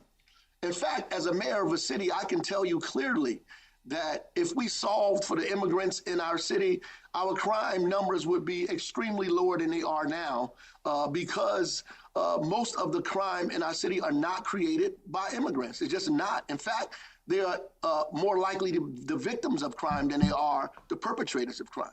And this idea that immigrants are taking money from cities and states is ridiculous. I mean, there are immigrants who not only pay taxes, but contribute to the economy daily by purchasing goods and services on the open market. It's very clear. And to say otherwise is just not true. It's not proven. It's not true. It's just a talking point that Republicans and conservatives use to kind of stoke fear and division, but it's just not a fact. Okay, let me ask Brian Tyler Cohen. As we head to the midterms, let's move ahead to that. You know, this was a very sort of typical Trump speech. I thought he executed it pretty well, actually. And actually, for the first half of it, it was pretty positive, unusually, given his recent stump speeches and so on. But for the just admit that we all wanted some fireworks and we got none. Democrats, the big challenge is going to be, well, who are you going to put up? We wanted him to say a fucking buzz line. He didn't even get that. To actually win in 2028. And I still don't see that person. You know, Gavin Newsom, I just don't feel he's the front runner, but I feel like he's out there shooting his mouth off. He's getting picked off. You know, AOC, that whole car crash over the Taiwan question and so on. No one, to me, is positioning themselves as someone that I think can actually win that election. Am I missing the person? Do you see the person? I'm not really concerned about 2028. I'm not really concerned about horse race politics. We have an election coming up in midterms, and frankly, if these off-year elections and special elections have shown us anything, it's that all of these Democrats in their respective races are quite effective at making the pitch to their constituents or their states, and we've seen the results. I mean, Democrats are overperforming by 12, 14, 16, 18 points. We've seen the Latino population shift 50 points in certain jurisdictions. And so I think that we get through one election, we get through these midterms, and I think, as I said... Hey, guys, I got an update on who's the Gonna be testifying next. Democrats are making a pretty effective case to their voters in terms of the fact that their priority is going to be taking care of their own constituents, bringing more affordability forward, and also they've been really effective at making the case in spite of a Republican Party that has been doing nothing but lying about that exact thing for years and years and years. I mean, we saw Republicans do an entire 2024 election cycle where they promised affordability. And the second they got into office, what did they do? Launched a trade war that raised the cost of everything, cut health care, whether it's Medicaid for 17 million Americans or ACA subsidies for 24 million Americans, cut food assistance to the tune of $186 billion. I mean, we're talking about affordability. Republicans are ushering in the least affordable America that we've had. And then at the same time, thinking that Americans are going to reward them at the polls. They're not. That's why we're seeing these massive No, and honestly, this is where he would be remiss to actually bring up Biden and just be like, listen, we tried this. Like, the Democrats tried this. He can say that. But for real, like, throw them under the bus, dude. There's nothing to be fucking lost if you constantly don't acknowledge that it's like, no, the Democrats played that game. It was a failed performances. God, what's the word I'm looking I don't know for? what's going to happen in Damn it, I'm 2028. doing We've this got a plenty of lot. time, but the election cycle that we have right in front of us is Bye, Rebecca. proving a I'll see you disaster later. for Republicans because this is a party that is incapable of keeping their promises. And I'm gone. And I'm done. Can I Yeah, I add to mean, that, Riley. please? God damn it. Yes, you can. Yeah. Can I add to that? Yeah, because in New Jersey Yeah. specifically, all of the things that the president talked about at the State of the Union about decreasing costs, all of these costs are increasing, whether you're talking about rent or housing or healthcare. The cutting Medicaid, healthcare costs increased in New Jersey over 100%. I mean, the inflation. Wait, who do you think is actually getting, like, trafficked? In New Jersey is higher than the national inflation. The definition of inflation that was said to us earlier was completely incomplete, by the way. But Also, I thought that would be impossible with the border lockdown and all. It's almost like the border's not locked down then. at the end of the day, all of these costs are rising for Americans. Or is it only just coming in this country? and they don't do any checking and going out, so they don't actually talk care? about, but affordability is the issue because they have not solved for Well, it. I agree. Mr. Mayor, I said this at the start when I was talking to Lauren Boebert, is the reason I grilled her about what inflation is a lot of people seem to think if the rate of inflation comes down, prices drop, but they don't. The mere fact you have any inflation means prices are continuing to rise. And I think this is the disconnect between the state of the overall US economy, which is actually in good state, and the polling on it is quite positive. But when you get to affordability and the trickle-down effect to average Americans, they're not feeling it because actually prices are rising. And this is the problem that Donald Trump has got heading into the midterms. Ultimately, as we hear again and again, it's the economy, stupid. You can tell people till you're blue in the face they are doing better.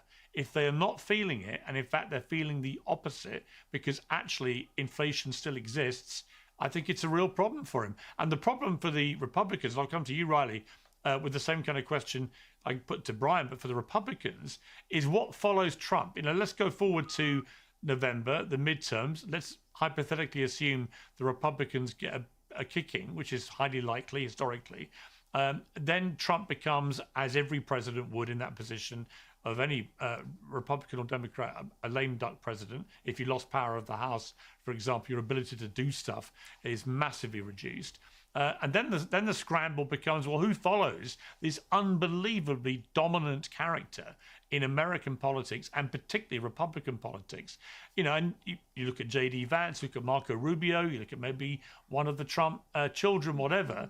What do you think? I mean, where do you see the future of the party after Donald Trump?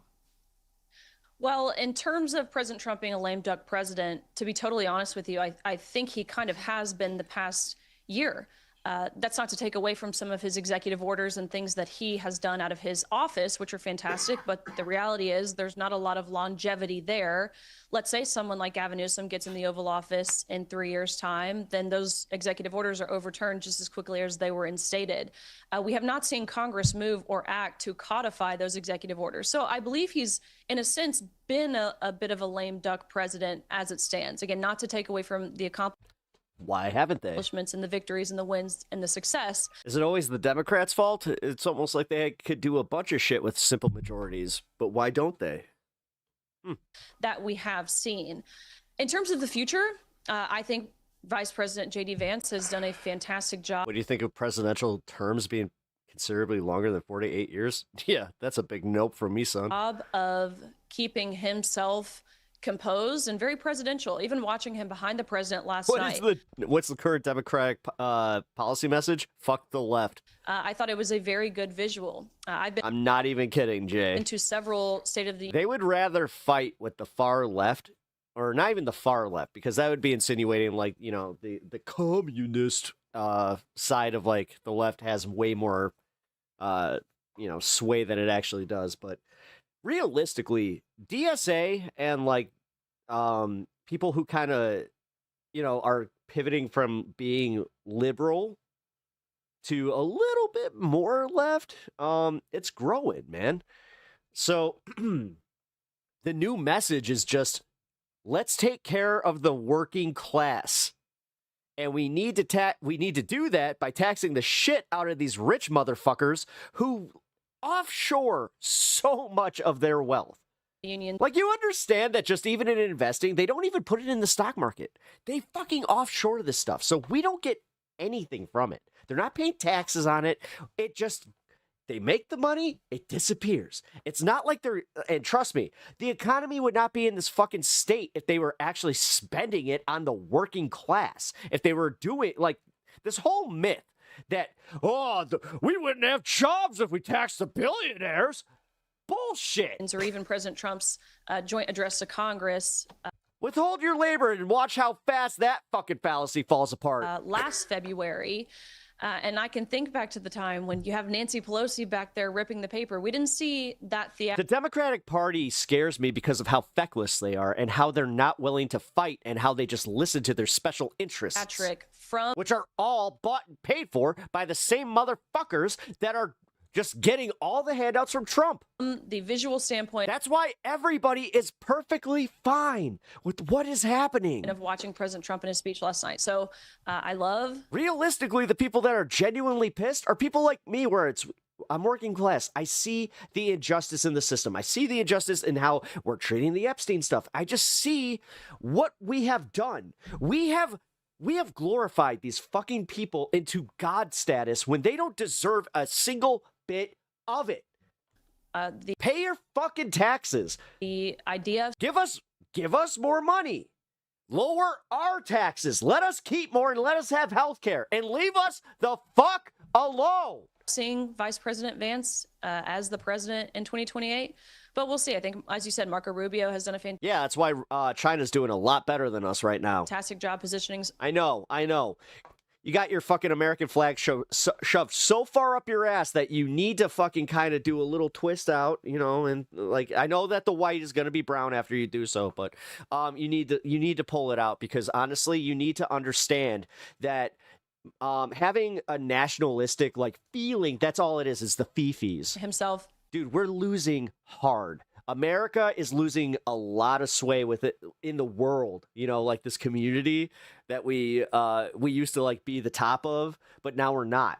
Now we're not the top of the UN. Now we've ceded ground to Russia. We've ceded ground to China. Now we want to just have the Eastern Western Hemisphere. It's almost like they planned that as the new world order, but whatever, man. You guys want to sit here and fucking blow the fucking Trump, and then you want to just sit here and go, oh, everything's perfect for me and my family. I made a little bit more on my taxes, but I'm still gonna bitch the second that something goes, the Democrat gets in office. Because like, this is my favorite part is how you guys will bitch about inflation after Trump is gone. And one more, and right now I still hear it. Well, it's technically Biden's inflation. A quick thing to add. Communism sucks. I don't even know if it sucks or not, because I never lived in a communist system. I don't think you have either, so shut the fuck up. If you haven't been in a system that hasn't been tested, then shut the fuck up. But this is why I can give you the opinion I have, is because I've lived through this capitalistic society for the majority of my life. Actually, for all my life. And I can tell you right now, it doesn't work. It never has. It's always fucking the little guy. Always. And guess what? You're the little guy. If you're watching this stream, you're the little guy. If you're not, then donate to my fucking stream right fucking now, because I'm sick of you rich motherfuckers taking advantage of free entertainment. Affordability. I think everybody else who's working class, fine. President Trump, just hit the like and subscribe button. It's the least you could fucking do. Again, he campaigned on this is letting families keep more of what they earn. And we have seen this. America is not the greatest country in the world. Yeah, I know. Increasing the child tax credit. We've seen provided tax relief for small businesses and family enterprises, eliminating tax on tips and overtime. We've seen Social Security benefits and all of that stuff. So I do believe he is keeping more money in the pockets You're just scrolling by? of everyday Nice to see you. Americans. You know, Pierce, what could be a massive factor? Well, Brian, I was going to say to you, I was going to say one other thing we haven't touched on, but, you know, the jungle drums are beating ever louder for an attack on Iran of a large scale, much bigger than the one we saw last summer with the strategic attack. You don't have people who will do the right thing with given power. Yep. On nuclear sites. If there was to be a large attack on Thank you for the sub. Appreciate that. Iran, you know, if you're a MAGA voter and you're looking at that, you're thinking, well, I thought we weren't going to get involved in foreign wars. I thought that was the whole point of America First. If it was to unravel an attack on Iran, and once you start these kind of wars, it's very hard to predict the way they go. If it was to unravel, that alone. Honestly, just look up the Chinese EV trucks. Holy shit, dude. Could unseat Donald Trump. I want one bad because they're nice and they cost under $30K. And these trucks, if they were made in America, would cost over $200,000 easy. The fucking features they have, they outperform the American Ford by fucking 200 miles.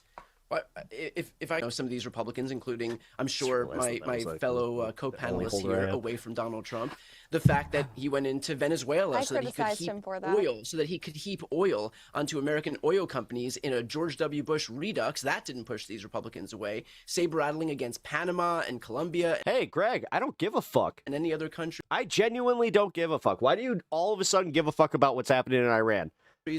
Shut up. Look. I thought no new wars. I thought we didn't want to be the world police. I thought we didn't want to waste our money, go into fucking like another country to be the world police. The reality is that what happened?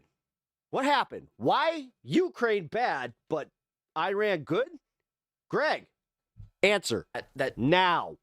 Otherwise, I'm banning you. Donald Trump will engage in these distractions, but he wouldn't. You want to make a fucking clown of yourself? Well, here's your makeup, motherfucker. At least make it good. Need to engage in these distractions if, to your earlier point, he was able. No. I asked you the question first. You fucking answer, otherwise you're banned. To deliver what he promised, which was a more affordable America. Why Ukraine bad, Iran good? Why? I'm dead serious, dude. America, he's not. He is the sole impediment to delivering affordability because he wanted to engage in a trade war. Literally got my fucking finger on the trigger. As a consumption tax on Americans. He wanted about to hit that ban. To cut Medicaid. It's gonna be. I'm gonna do a little happy ban because this guy's kind of just a little bit of a. And ACA subsidies that makes healthcare more affordable in America. He wanted to cut food assistance. Who said Ukraine bad? Food more affordable. Well, I can only assume. In America, the thing standing in the way of Trump delivering his promises is Donald Trump himself. And so he'll engage in plenty of distractions, but the reality is that all of the foreign wars also just, MAGA. In the world, all of the wagging the dog in the world is not going to pull the wool over Americans' eyes when they were told that they were voting for something and instead got something entirely different. Okay, well, we're going to leave it. What did Iran do? There. It's going to be fascinating to see what happens. Nothing for us to start a fucking war. I appreciate you all joining me. Thank you very much. Thanks, Pierce. But apparently they're mistreating their own people, so we got to go take care of that, even though... Thanks. Thank you. Well, as I said earlier, there was no mention of the Epstein files in the State of the Union, or maybe one. And as a Jeep owner, if you duck me. No mention of China, actually, while I'm at it. But the story remains at the top of the agenda for make me many, happy. especially in the UK, as this country reels from the arrest of Andrew Mountbatten Windsor. Joining me now is Paul Burrell, butler to the late Diana, Princess of Wales. Paul, great to have you back on Uncensored. It's been a while, and wow, so much has happened with the royal family and the monarchy, hasn't it? You know, for the first time, and I remember in all the time I've covered the royals, I can remember seismic moments, none more seismic than the death of the late Princess of Wales, Diana, which, you know, you felt like the monarchy itself was slightly teetering. But the royals came through that, just as they came through the abdication of Edward VIII and the whole Wallis Simpson scandal. I don't know why. Do you feel that way about the Caymans? Like Liberty Bell? What? But this one feels... It's a money laundering hub. Okay, so crypto needs to go then. Come on now. Me with even more trepidation than what we saw with Diana, because this one involves a scandal. To get a little condescending on you. You know what? I'm uninterested in this asshole. Talk went viral, and it really confused me. Can't we eat babies? What's wrong with eating babies? If we've got extra babies around that nobody wants, why can't we eat them? Right? Huh? What the fuck? Do you remember those really Fucking Sam Harris? weird, silly conspiracies where people were like, "Oh, these elite, famous, rich people aren't even human. Why the music? Why we got to do this music bullshit? They're like lizard people, or like they're just not human." So humans actually can't handle digesting human blood. Like, it can cause organ failure and then you die. But like, what? Yeah, I don't know. Crazy, right? This goes viral. What the fuck was that? Viral. It's all over TikToks. Everyone's reacting to it. But what do you think is wrong with that video? Well, Well, is it real? The girl looks odd.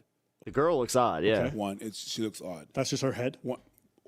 Yeah, it might be the eyes or something. I appreciate the shade. There's a proportion with the face and that's how she was born. No, I think maybe she's a lizard person. I think maybe she's a lizard person. Maybe there's a nightmares for no reason. Maybe there's a filter or whatever. The filter, the skin is off. It's weird. It's weird. But it's fine. Maybe there's the filter that you want. Two, is what you're saying even real? Like, about is it AI? eating blood or whatever. Not. The third thing is, where's that?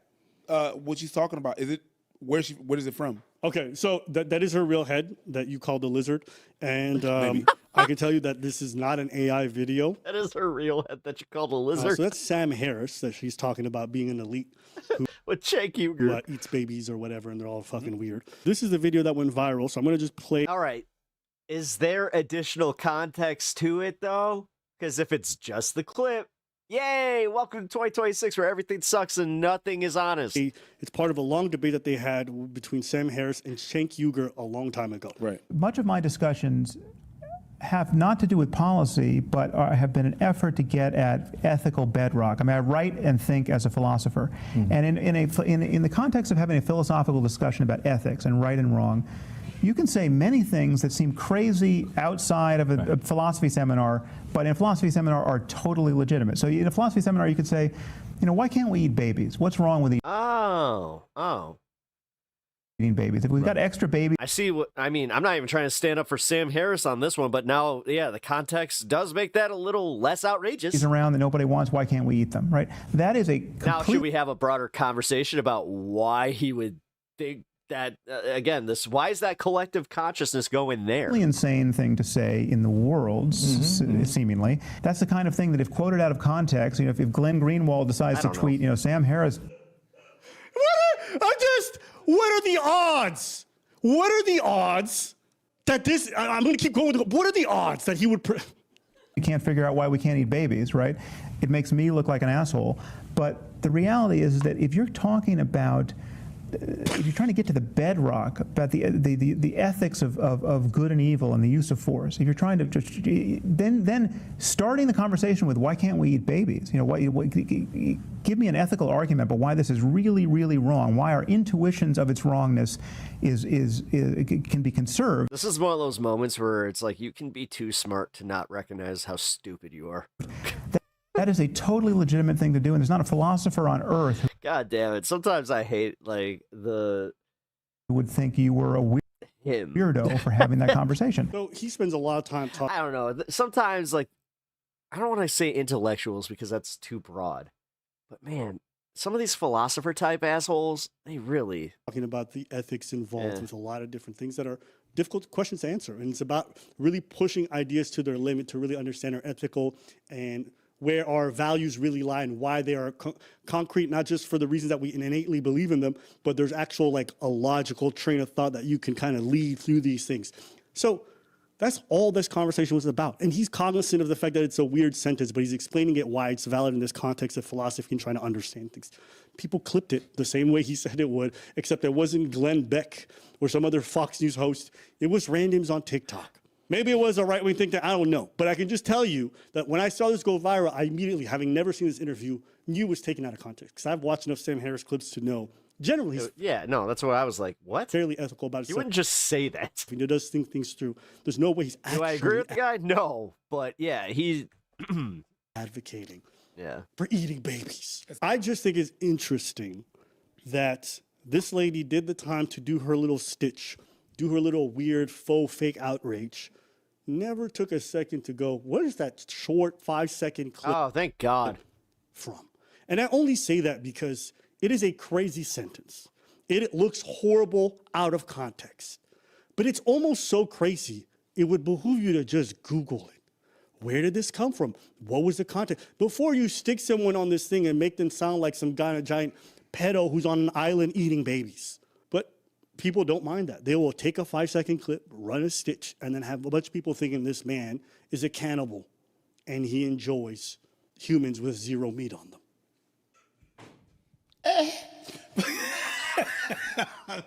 Sorry, I had to. It's funny that you're saying that. Go ahead. Because that's a subject that you brought on. Yeah. I had a similar freaking subject. I've been receiving a couple of messages by angry Quebecers. Be like, shut up. That's how I read my haters. They were just reacting to a clip that they, like someone took a clip of Abba and Preach, right? Can you play the clip, please? There's no white culture. Exactly what is white culture? You don't have a fucking culture. I don't. You have like no culture. Whiteness has no culture. So you hear that, and then they clipped it, and they're like, yo, what the fuck? You think we don't have a culture? You don't, man.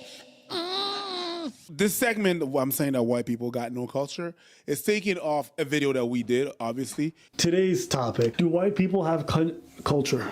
Okay, so when people say black culture, oh my God, that beard is crazy. Yes. I look like I just got out of Abu Ghraib. Yes. I look like I've been held hostage in Guantanamo. Yes. And Abba Hanks right there. And they let me out. Castaway. Yeah, they let me out so Epstein and his buddies could have fun. It is a crazy look on my face. Yeah. Oh my God. I'm stroking that beard like people live inside. Holy shit. Hey, you're gathering the troops. You're I'm stroking come the my troops. babies. come, my baby. I will just say, you know what I mean? Yo, can you put me side by side? I'm just playing. Someone said Abba looked homeless. Yes, I was in fact rich. Keep going. But some people might look at Abba there and think, can we? In fact, I can assure you, they definitely did. Even at my homeless face, we always had a trash bag, a back alley, a place you could find me to get some of that dirty. And it was literally dirty. The fuck? Black culture does not mean the amalgamation of all black people. You know, black culture represents a specific set of people who live in America who are black, whose only form of identification with people who understand each other from a certain like struggle or cultural standpoint are other blacks. And so they use the term black to identify as a group, right? White people in America view themselves as American.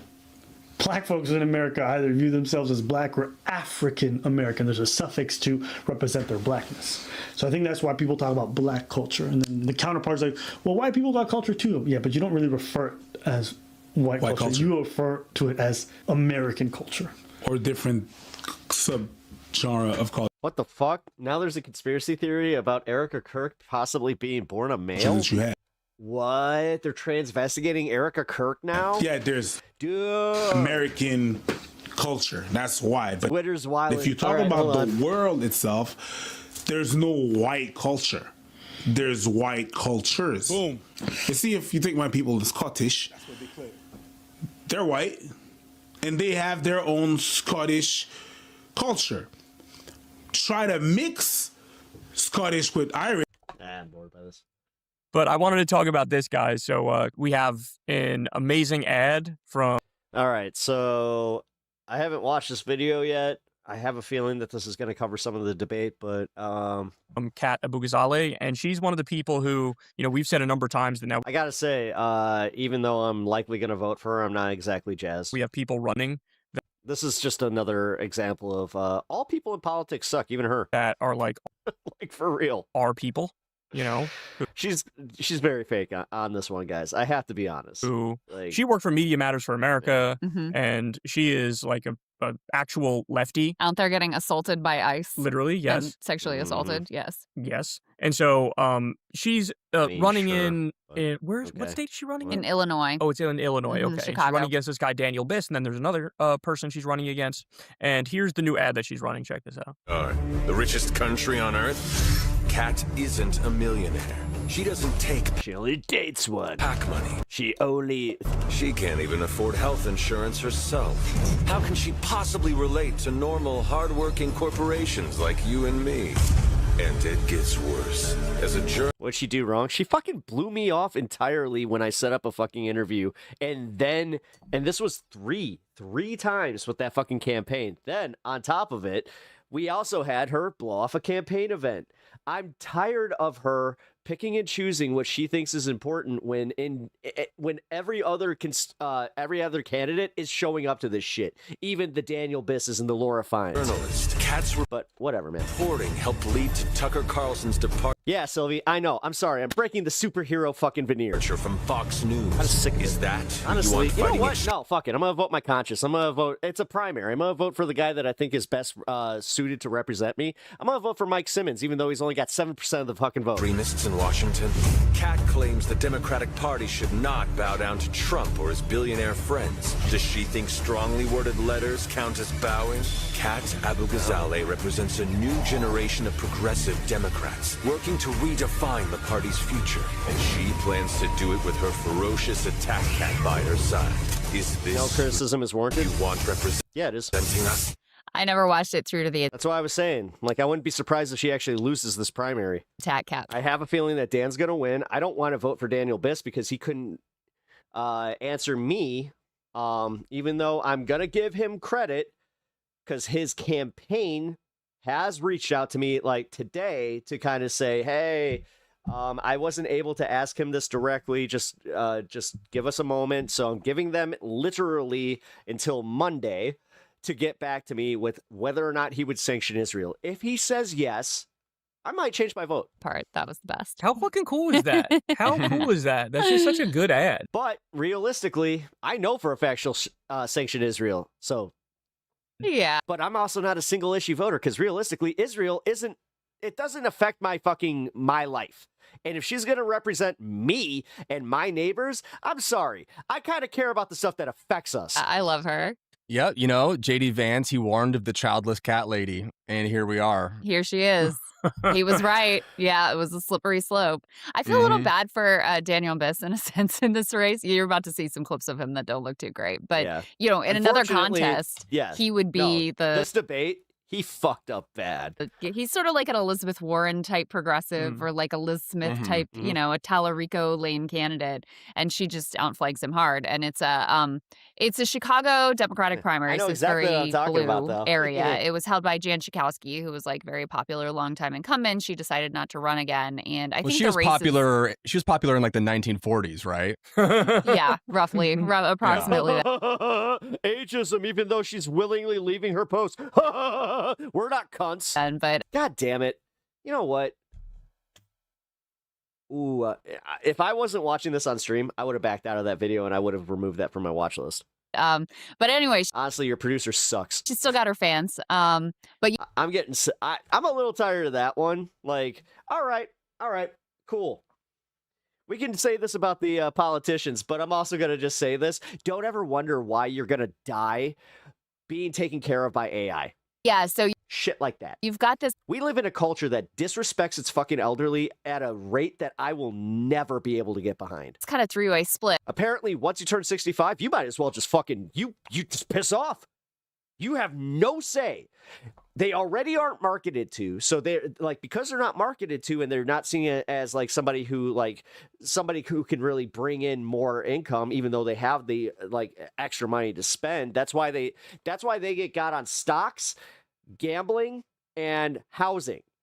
That's where all their money is. But in the actual economy, that's also where like, no, we did this. That's capitalism right there. The danger is that Biss and Kat both kind of occupy this progressive lane.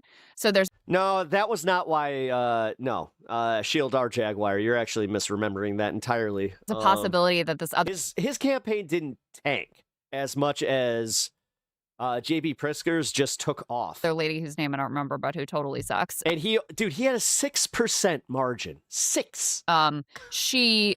They could divide the more progressive vote, and then she could kind of sneak through. So that's a little bit of the concern. The polls I've seen right now is that No antagonizing whatsoever. I genuinely care. Can you explain?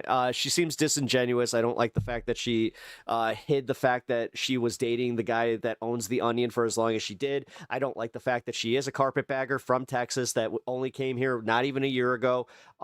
She doesn't actually understand this constituency. She went on Hassan. She went on all the national platforms, but she's apparently a constituent who happens to have a podcast can piss the fuck off.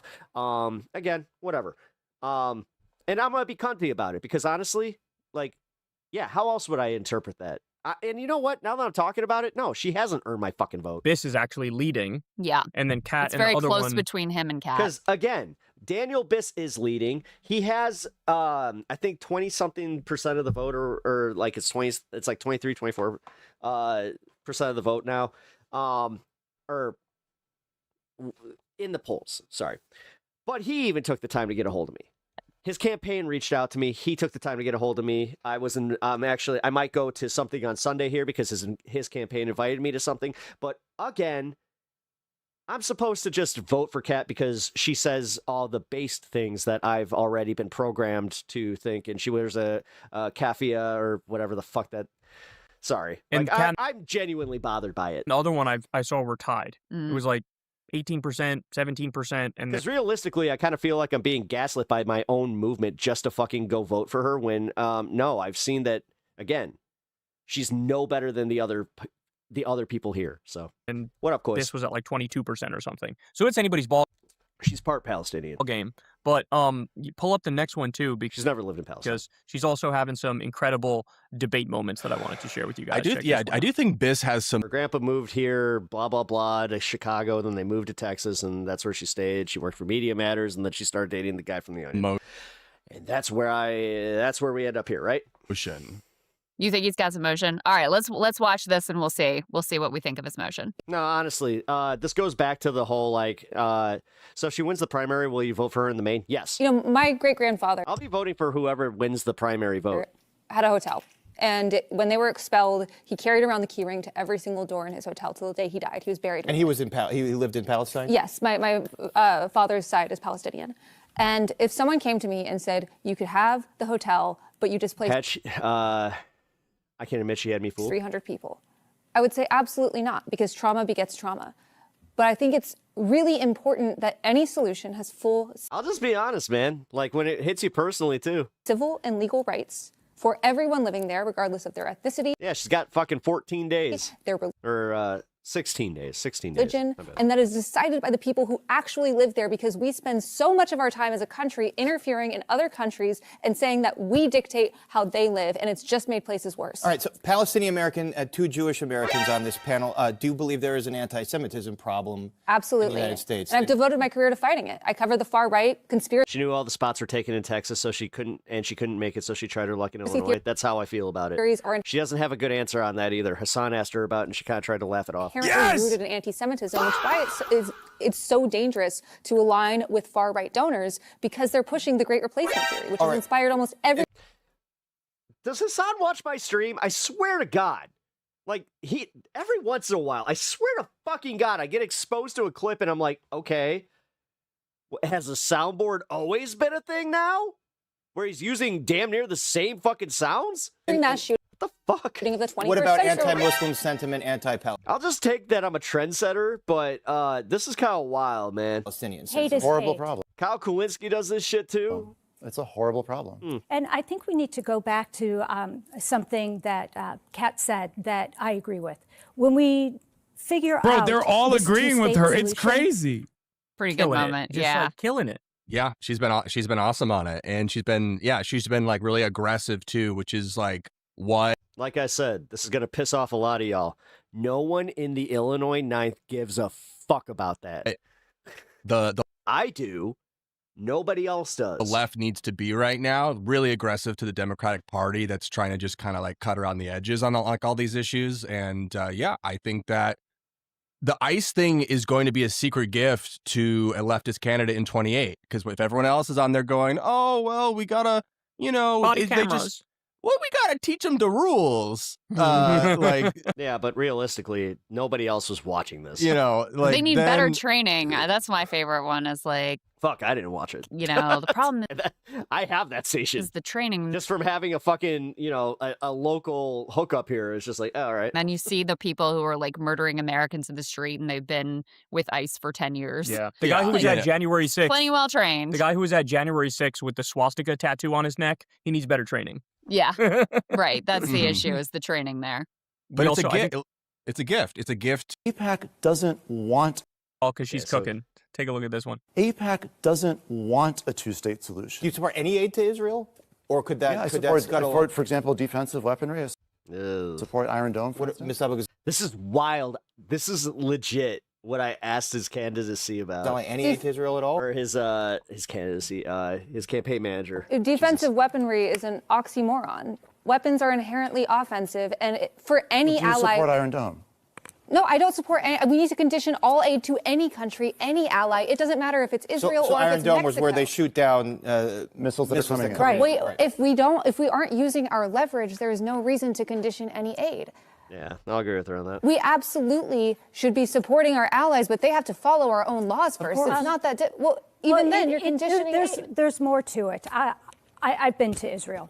I've been in the bomb shelters. I've been to the borders. They are being attacked Oh, trust me, I know. Constantly at every angle. If you do not fund something like the Iron Dome, the amount of death and destruction would be incredible, not just to the Israelis in Israel, but also to the Palestinians. She's really protecting the Oh my Palestinians God. with Iron Dome. Yeah, the Palestinian. Yeah, exactly. The multiple hundreds of thousands of Palestinians who were murdered.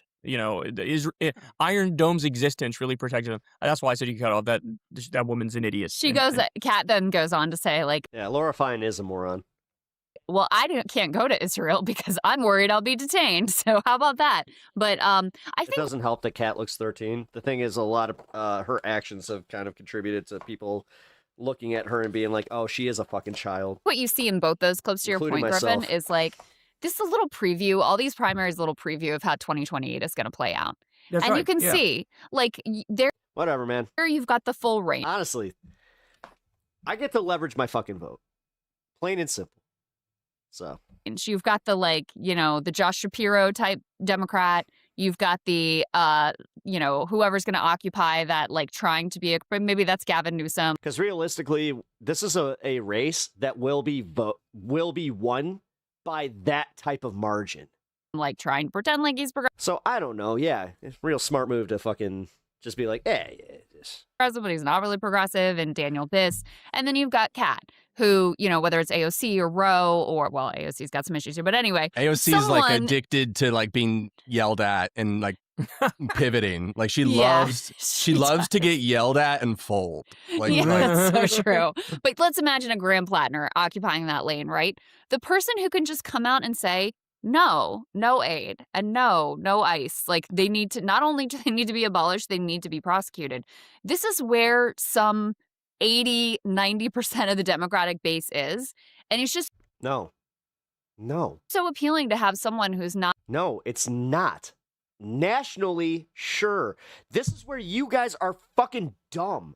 because you don't understand that the people that live from the fucking stretch from the lake all the way out to the plains aren't you. Not doing this mealy mouth, well, this kind of weapon, Right, but not yeah. that kind of weapon, and you don't really understand. No, Let me what tell they you care about is hearing, hey, how are you going to lower my fucking taxes? why this isn't really genocide, blah, blah, blah. Should we have given Iron Dome to the Iranians or the Russians? Pep, I partially agree with you, what you said about earlier about not being a single issue voter and voting on things that directly affect you. Yeah, I know. That's what sucks is because, like, with Dan, overall, his campaign and, like, not just his campaign, but what he actually, like, believes in as far as, like, being a progressive candidate has always been pretty consistent. But when he could not just straight up answer whether or not he would, condition aid to Israel, that's a problem. Right, exactly. Which, again, I will suck it up and vote. I don't know. Actually, you know what? I got to be careful with this one. Because I don't want her to just be another politician that feels like she can just fucking... Like, you do understand that, right? Like, I'm in a fucking awkward position here where I've been personally burned by her. Where I'm just like, oh, huh. Right? Like, if it's not... Like, I lost time because of her. Multiple times. An endorsement. And I gotta say, the one on December 13th was egregious. Us, Yeah, if it's not an endorsement of their offensive policies, Fucking then bail on me 10 minutes before the interview. why wouldn't you give Iron Dome to, like, every country Yeah, around the you're world? just protecting the civilians. They're Yeah. defensive-only Mhm. weapons. Like, Yeah, I'm gonna let this out. Because honestly, like, again, I'm a constituent of the Ninth. I prefaced that. I literally led with that to get that interview. I was like, listen, I can give a different, like, angle to this because I am somebody that she has to earn her, like, the vote from. obviously in that context, But I guess that is not the type of interview that people want. everyone knows it's ridiculous. Did she even give me a reason? No. And if Israel is truly as vile as they appear to be... Nope, just said they had to cancel. That was it. This is kind of like saying we should have given Iron Dome to the Nazis. It's like preposterous. No, we see... And honestly, like I said, I would not have gone public with that if they had rescheduled or actually, like, followed up again. But nah. They're doing a genocide. They're in... I get it. And then, like, as I said, she pops up all over fucking Hassan stream and all over the national streams and all that kind of shit. It's just like, okay, cool. Cool. Couldn't like grow solidarity, try and help a fucking, again, an Illinois 9th constituent who just happens to also have a political fucking podcast grow so I could actually be a cheerleader for her for the, 4 years that she might be in office. No. No, wrong. Honestly, no. The more I'm talking about this, the more I feel like a schmuck for even thinking about voting for her because of the way that I was mistreated. Fuck that. Wrong. So any sort of weapons for them. Again, every other candidate got fucking they got a hold of me, said they didn't want to be on record. Fine. Are just an absolute... That's all she needed to do. I had questions for her that, again, I didn't need to have an interview. I had genuine questions for her. Catastrophe and an absolute disaster. And there is no distinction between offensive and defensive weapons. She just wanted to be in, bigger scene. Yeah, again, when she got Hassan, that was like literally the biggest thing that she could have gotten. Like you said, it's an oxymoron. I never thought of it in those terms, but I think that's exactly Well, right. it does speak volumes in my opinion. Yes, it does. Also, the Iron Dome fucking sucks. We saw when Iran sent all those. Sylvie, you don't know who Mike Simmons is. Mike Simmons is a very progressive, and I'm talking like as progressive as her. He's a gay man who he's been in the state legislation for the past, I think, 8 years. Missiles. Yeah, he'd be a great candidate. Didn't do shit. We had to come in with our ships to block the most of those missiles. Like the Iron Dome, not APAC, none of that. Kind of sucks as a thing, in general. So we're giving money to something that doesn't even work. So I'd be like, if it worked, I'd be like, okay, I get why they want to keep it. So yeah, that's all great. And then with the 28 stuff, I wanted to give a small anecdote. So Crystal got me into a fundraiser in LA for Dr. Abdul El Sayed, who's running for Senate candidate in Michigan. This was an LA fundraiser hosted by a Pod Save America as well. So this was this is a liberal stronghold. Okay. This is Hancock Park, West LA. Prioritizing clout over actual talking to the people that would vote for her. Maybe she did leave Texas because it was easy. That's what I was saying. You know what? I'm sorry. I don't think I can. I'm literally in one of the hottest contested districts. Like I said, you know what? Fuck it. I'm doing this as a segment. We're doing it. I'm doing it. And I hope she watches this because Kat, for real, man. I want it to be fair. I actually like what her I love what her campaign has done. As far as like the comic book aspect of this, I was really excited when I met her, and you know she gave me that. Again, the comic book aesthetic is really cool. You know, she's really leaned into the the ice aesthetic. But here's a little reminder that she's not the only fucking person in this district. Here's Mike. Here is Phil. I don't know who Phil is, but you know he's some old bald fucker. We got Hohen, who uses his AI stuff. You know, that was automatically a turnout. I mean, we have the APAC candidate. I could vote for her. Let's see. Oh, who's this? I don't even know who this guy is, but you know what? I'm sure that Sam Poland. I'm sure if I got a hold of him tomorrow, he would actually like talk to me. But here's Dan. Here's Daniel Biss. And yeah, he, again, #1 candidate in the entire area, took the fucking time, again, respectfully asked me not to go on record.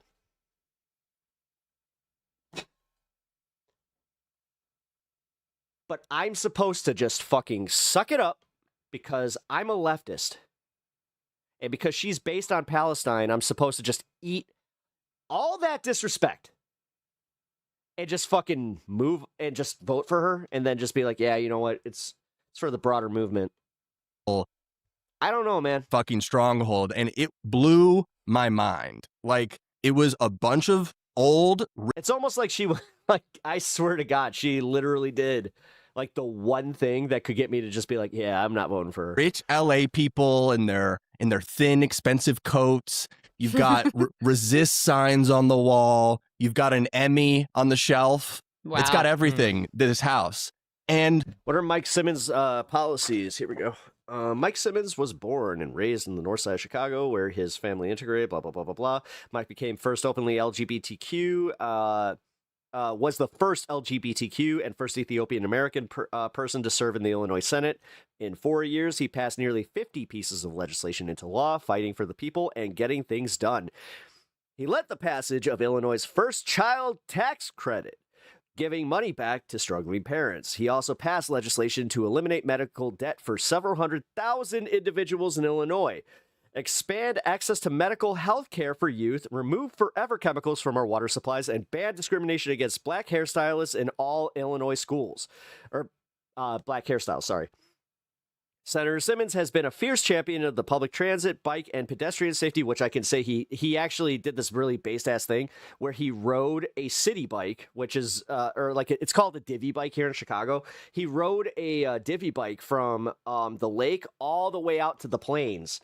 And then I don't think he rode back, but he did return the bike, though. I saw that. Senator Mike Simmons has been a fierce champion of public transit, human rights, and small businesses. Thing is, he's also a really nice guy that I have talked to a few times, and he didn't want to go on record. Again, he respectfully just asked not to go on record. I didn't need Kat's interview for clout. Would I have gotten some? Yeah. Would I have gotten a boost on this space and just in general in like in the YouTube sphere? Yeah. I wanted to ask her something funny about the James Carville falling asleep. But you know what? Again, bailed on the interview 10 minutes before. And again, I booked her on this space too, which was even more insulting because I had to actually take somebody else's slot for that. These fucking old people. And you know what? I'm more than happy to let you guys know about this because realistically, this is transparency. This is what you fucking believe. This is what you deserve to hear is the real interactions with a person, not the bullshit you see on Hassan's stream, not the bullshit that these guys are selling you because again, Virginia, LA, they have nothing to do with my fucking district. They don't know shit about it. People are like genocide. Fuck APAC, oligarchy. I'm like, what is happening in this room? Like, it made me really realize it's an important issue to everyone. My point is that Israel tested the mass surveillance. I know. The Democrats have no. Yeah, the last minute cancellation is what she is about. Yeah, I know. She's done it to other friends of mine too. No idea what's coming. And again, when she didn't show up for one of the local campaign events, which I wasn't going to fucking sandbag her or anything. I was literally just going to ask her, hey, because at this point, I'm pretty sure she recognizes me. No, they don't. No. I've been to enough of these local events where it's just like, oh, okay, cool. And it's not like I'm stalking or anything like that. I met her one time. But while I was at these other events, I was focusing on meeting guys like Mike, guys like Dan, and Laura. Funny enough, Laura Fine never showed up to any of these. No idea the avalanche that is coming for them. And I never seen anything like it, because 4 or 5 years ago, this might have been like a K-Hive. This might have been, probably Biden over Bernie. Pep is 100%. Thanks for that. And one of Simmons' own constituents asked for everyone's documentation. She then called the police and ignored all attempts at a conversation by Simmons and the volunteers with him, all POC. Shift is so radical. It's insane. His boyfriend is, really nice guy too. Part of it is the biggest part of it is just how insane Trump is and how much the establishment Democrats failed in preventing. So good peeps are calling the cops on him. Yeah. Yeah. It just happened 2 days ago. Fascism. That's the biggest part of it. But I do think an undercurrent there too. Yeah. Then how can you believe she will keep any of her promises? I personally can't. That's why she really fucked up in this primary, man. Ties back into what we were saying about I'm about to throw away a vote because I don't want to vote for Biss, but honestly, I can't vote for that kind of disrespect. And as far as my policies align, I'm literally right there with her. AI, which is the working class got radicalized in a lot of sense. Pep, this is where America's blind spot is. Pep, America isn't isolated from the world. Yeah, I know. Like a reactionary way because of the outsourcing of all these blue collar jobs, the destruction of all these blue collar jobs. I think I'm being fair here, though. And now you have. I really do. I've kind of kept this I've hinted at what happened, but this is the first time that I'm just letting you guys know this is exactly where I'm at. This is exactly what she did. Them coming for the white collar jobs. Dude, no one cares about Kamala. Get the fuck out of here with your troll bullshit. And seriously, you're talking to yourself. Yes, that's We're talking about local politics. No one cares about you. Going to radicalize people. There's no doubt about it. As a matter of fact. So there's it throughout history, usually it's actually elite class or would-be elites. We're having an actual conversation, like an adult conversation about this. When the pathway into And like I said, I am not okay with the personal disrespect that I've experienced. I'm not okay with the local disrespect that I've experienced. A comfortable. Meanwhile, again, the guy that just had a very not great answer on AIPAC is the one who's here, actually, I have an update. 28%, and she has 16. She's tied with Laura Fine. Life and being part of the sort of respected class, when that's closed off, that's when you actually see revolutions. I'd be interested to see you have a conversation with Kat and with that guy I'm trying to get in contact with you. And so that's what started. Well, number one, no. I won't do a dual interview. Starting to bubble. I just won't. There's no point. And we were talking about this yesterday with Abigail Spanberger in Virginia. But I would talk to him about her with this. Me and Dieter talked about it. I'm not sure if you saw that. Because she's a quintessential, not even she really positioned herself. No, I don't. I honestly don't. How the fuck? Listen, how in the fuck am I supposed to trust somebody who literally bailed on me 3 fucking times? How? The right of the Democratic. Genuinely, how?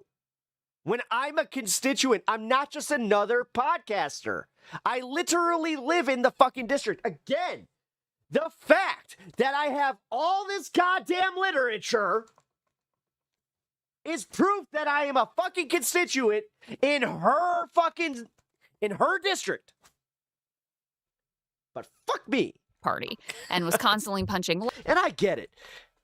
You know what she's banking on? None of y'all caring. None of y'all are my constituency. I know that there's a few people in here that are, but outside of, those 2 or 3 people left, and that's exactly what it is. wins running as this another self-important douchebag. Like national. Are you talking about me or her? Security Democrat. We, watched all the ads here in Virginia where she's like, I was a CIA officer protecting the country, blah, blah, blah.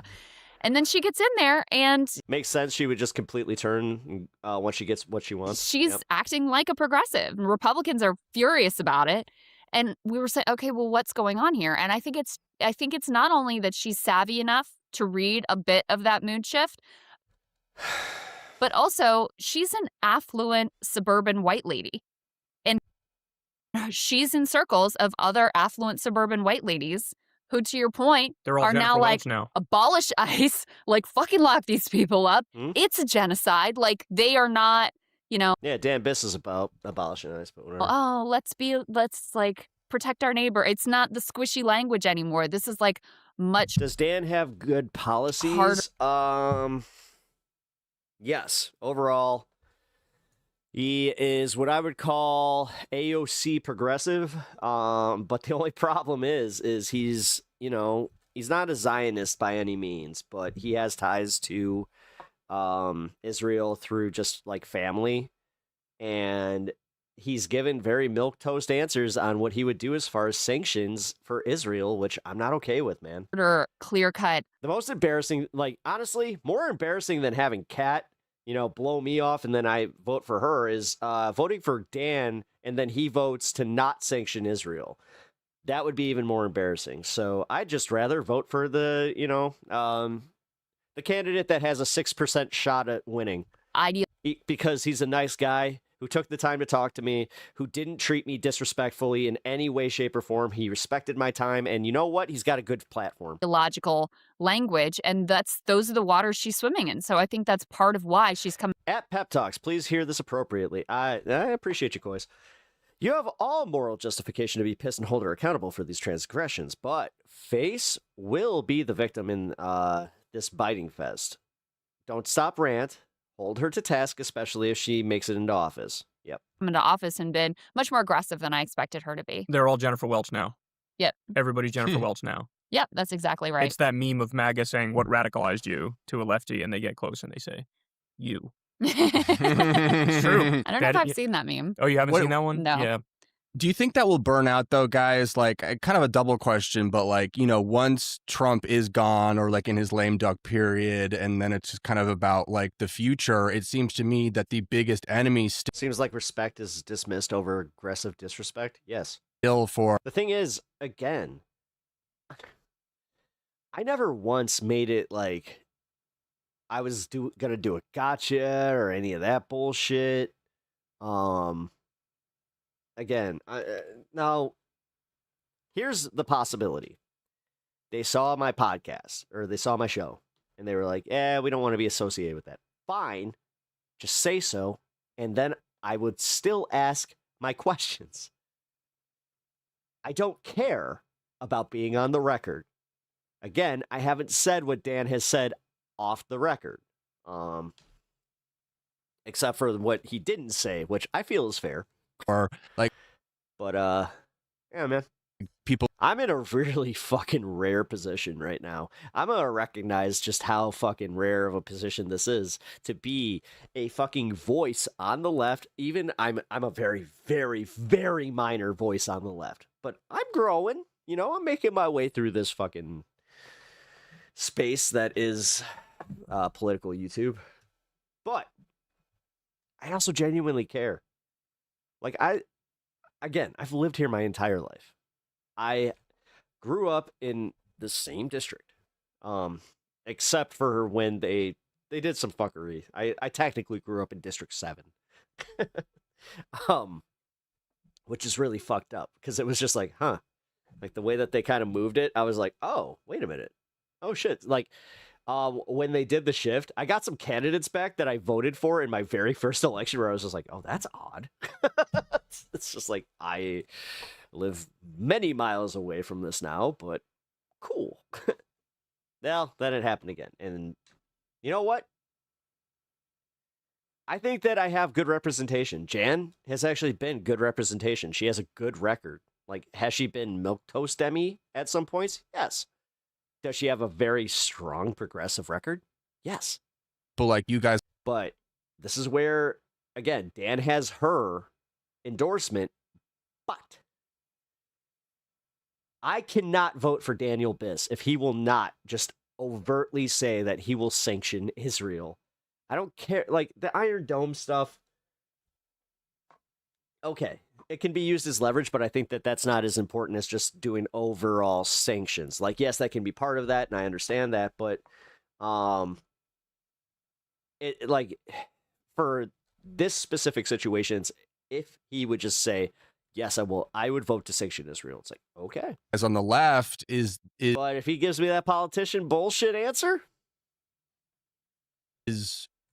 like the Democratic Party still, and them trying to kind of like, sweep it all under the rug and like keep it moving, keep things running along. But I'm also recognizing that I'm part of a race that is going to be won by a margin of a couple thousand votes. And I feel that a lot with the term like progressive, and I wonder what you guys thought about that, but like, progressive is like not a word that not a small voice if you're one in half a dozen people wanting your support. Yeah, I know. I usually like. Yeah, we have 16 people running right now. Rocking with candidates, because it kind of just means like I'm for the good stuff. What's the main issue in my district right now?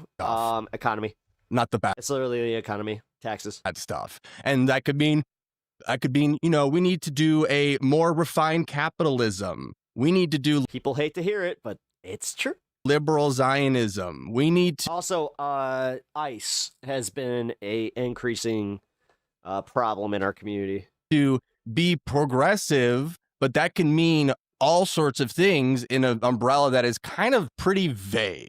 And I feel like people that like are actually on like the hardcore. Who has the best proposals? Honestly, Mike Simmons. Or left as candidates. Like Mike Simmons has he does have the best proposals because he understands what we need. Like, he's got Zoran-esque stuff where he's like, yeah, we need to invest in public transport. We need to actually, like, get some of our trains running before 2029. That was a big one. Again, not a lot. And I think that he's trying to do the thing where he wants to run locally and for this seat too, because he understands that he could still technically win in the state house too. Like, he's a great guy. Should probably real nice dude. Like, I don't know. They need to maybe like honestly, if Kat wasn't in this race, he would be the number 3. And that's also why I was like, oh. So she came from Texas. She has a social media following, and her boyfriend is the head of The Onion. I think do away with the not a millionaire bullshit term, because it basically opens the unless she broke up with that guy, I don't want to fucking hear that door to a lot of hacks. I don't see anybody really using it anymore much. I do see people sort of embracing. Boyfriend's literally one of the richest men in Chicago. What are you talking about? Her ad. It was in Kat's ad. Okay. But I think to answer your question, I think the Epstein class has radicalized people in a way that previously, we couldn't have imagined, because now they see like the harsh truth of class politics in a way that they couldn't have conceived of before, where they're like actually pedophile, rapist, sadists, and they're all working in tandem with each other, and they show class solidarity. And I think that made a lot of people go, oh, like those are the villains. It's not the trans people. It's not the immigrants. It's not black people. It's not liberal. Like, they are the villain, and it's crystallized now. So to answer your question, I think when Trump's gone, there might be like a slight reduction in the sort of Joni Ernst is anger that we're seeing now. But at the same time, there's so many other villains. I mean, yeah, I still have to. I'm gonna be voting, I think, for Raja though. So Dick Durbin's seat is also up. And yeah, I think that Raja's going to get it. Shit, Stephen Miller gets people just as pissed off as Donald Trump does. Elon Musk gets people just as Kristi Noem. Like, they're all so demonic that I'm not sure. I think this might be here to stay, this sort of revolutionary energy. And you saw, the right had their Tea Party moment, and then the Tea Party parlayed itself into MAGA, right? And so now we're going to see the left-wing Tea Party, and that's going to parlay itself into what? President Graham Plattner, who's based and delivers and is the next FDR. I think we could be on the precipice of something incredible. Yeah, I mean, I'm looking right now at News Nation. Or not the guy that had a fucking tattoo. Can we get a better... Jesus Christ, can we on the left actually get somebody that we can all stand behind? has that doesn't have something stupid that everybody can focus on that will become the main issue. Again, AOC's got her stupid answer with Taiwan. He's got his Nazi tattoo. What? And the thing is, we don't have good fucking like retorts to that. Like, oh, fuck you, he's a better candidate, or oh, he's not the same person, or any of that shit. Like, honestly, this is where we do suck. I will just admit it. We suck. JD Vance's punchable ass face on there, and that's who they're gonna probably put up. And yeah, and somehow, some way, it's gonna work. That's the bitch about the Republican Party, is they are good at the marketing side of things. Inspires a lot of hatred and disgust as well. And I think it's Rubio. You think it's Rubio? I don't know. We'll see. Mm-hmm. Since Teal is back JD Real Vance, Marco. and the tech oligarchs are like in control, I still think it'll probably be JD Vance, but who knows? Anyway, either one of them is very much hated, although I do think JD Vance is probably hated a little bit harder than Marco Rubio. Yeah. But I think you're right to identify the danger here, that you could have someone like a Gavin Newsom who, like, is sort of Tours as a merc have something to do with it. Fierce in certain ways that's appealing to people. But I come back to that clip we played with like Kat and Daniel Biss and that other lady, and it just becomes very clear when you have them all lined up together and they're asked direct questions, and one person has a direct answer and the other ones are all like flailing around and trying to wordsmith it and, use some like focus tested answer to gloss over what they actually think. I just don't think people are buying that anymore, and the other piece is that. Yeah, Crystal, you also don't know dick about this constituency and who was actually watching that interview. That was Fox 32, so there was maybe 1,200 people actually watching it. The mechanisms of manufacturing consent, namely like MSNBC and CNN and the New York Times and the Washington Post, that worked so effectively in 2016 and worked again so effectively in 2020, they just don't have the juice that they used to. This time it's going to be people like Jennifer Welch. It's going to be the Pod Save Bros who are with Abdul. Sure. It's going to be. No, it's not. No, it's not. Not in that race. No, it's not. No, it's not. You overemphasize how important you fuckers are to some of these spaces. No, nobody's watching Breaking Points. Nobody's watching Hassan that lives in this fucking district that can actually move the needle. That's the problem. It's going to be us. Like, fucking Christ. All it would take is me going out there and just like going to one of these local campaign events and just being like, listen, I'm a smaller YouTuber, but I'm throwing my hat behind Kat because you know what? She did XYZ. I automatically have more clout than fucking Hassan does in that moment because I can actually move voters. But fuck you. Who are helping. You know what? No, not taking that one back. To shape, and the Midas Touch guys who have turned out to be pretty decent, that they're going to be the ones shaping the narrative about who the party actually needs. It was pretty based. Yeah, he's actually a really dude. The nice part is, after all this is done, I have a feeling that like Mike Simmons will be on this show. And that gives me right now, he's kind of worried about like his position in this, and he even said he was just like confidence that we're going to end up in a better place. At least his campaign had the balls to say it. But the risk is definitely. I get it. My show's called High on Politics. You don't want to necessarily be associated with that. Fine. There, no doubt about it. That's why with Kat, I did Pepaganda. I booked her on Pepaganda on this space. I may have name dropped the letter hack and just been like, hey, you know what? We've had some people on here. We got some people on here that you recognize that you probably know, but okay. Champagne socialists sell it to China. I mean, honestly, dude, it's getting harder and harder to fucking argue against that. Be right back. By the way, you only played not bad. Howie, say hi. Howie, say hi to him. How you doing, Don? I have seen hockey goalies have slightly worse games. Unbelievable, and you were all unbelievable. And that team is pretty good you played. I don't know if we'll ever get anytime soon, right? And, I tell you what, I just told my people 2 minutes ago, I didn't know they'd be calling.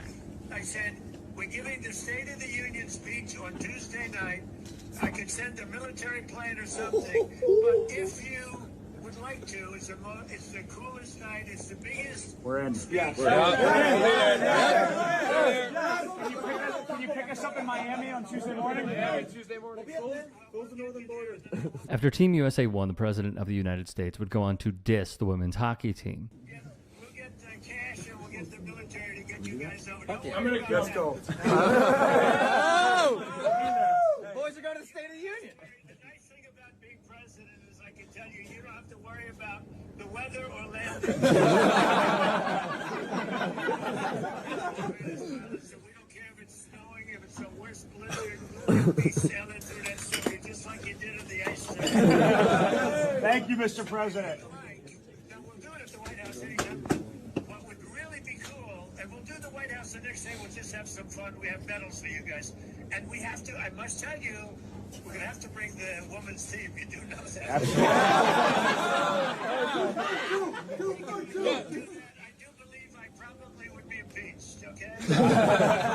It would only get worse with the Hughes brothers laughing along. Today, the cleanup session is in full swing. Quinn, Jack mentioned the celebration you had with the women's hockey team. They've said they're not going to be able to go to the State of the Union tonight. Will you guys be going? Larkin broke my heart with this shit. don't know how much I watched Larkin get lit the. allowed to say, but Dude, he got fucking just railed at a Ice Hogs game. He was playing for the Grand Rapids Griffins. yes, and I watched him get just absolutely smashed against the fucking glass. yeah, we're excited to go. I mean, it's something you don't get to do. Larkin. I don't know what today is every Tuesday, but yeah, but it's gonna be special for us. But I'm glad you mentioned the women's team again. We're extremely happy for them. Obviously, a lot going on social media right now surrounding our team and their team. This is a giant FU to Quinn Hughes, who, get this, might like getting his salad tossed. Now, their mother came to their defense. I think at the end of the day, it's just about the country. And the moment that these players, both the men and women... Simmons even voted for migrants' rights, working for legislation for working. So he's really cool. Yeah. Women. Like I said, no, out of all the candidates, Mike deserves to win. If Kat didn't choose this district, he would be the front runner. But here we are. Can bring so much unity. Whatever, to man. a group and to Whatever. a country. People that cheered The on more the I've talked about it, the more I've kind of made my mind up. watch hockey. People that have politics on one side or on the other side. And that's all both the men's team and the women's team care about. If you could see what we see from the inside. Stop here. We did, though. Like, we saw Kash Patel, all 5'0" of him, a man in a position of power to actually do something about a global pedophile ring. And instead, he sat on his hands and literally kicked his feet up.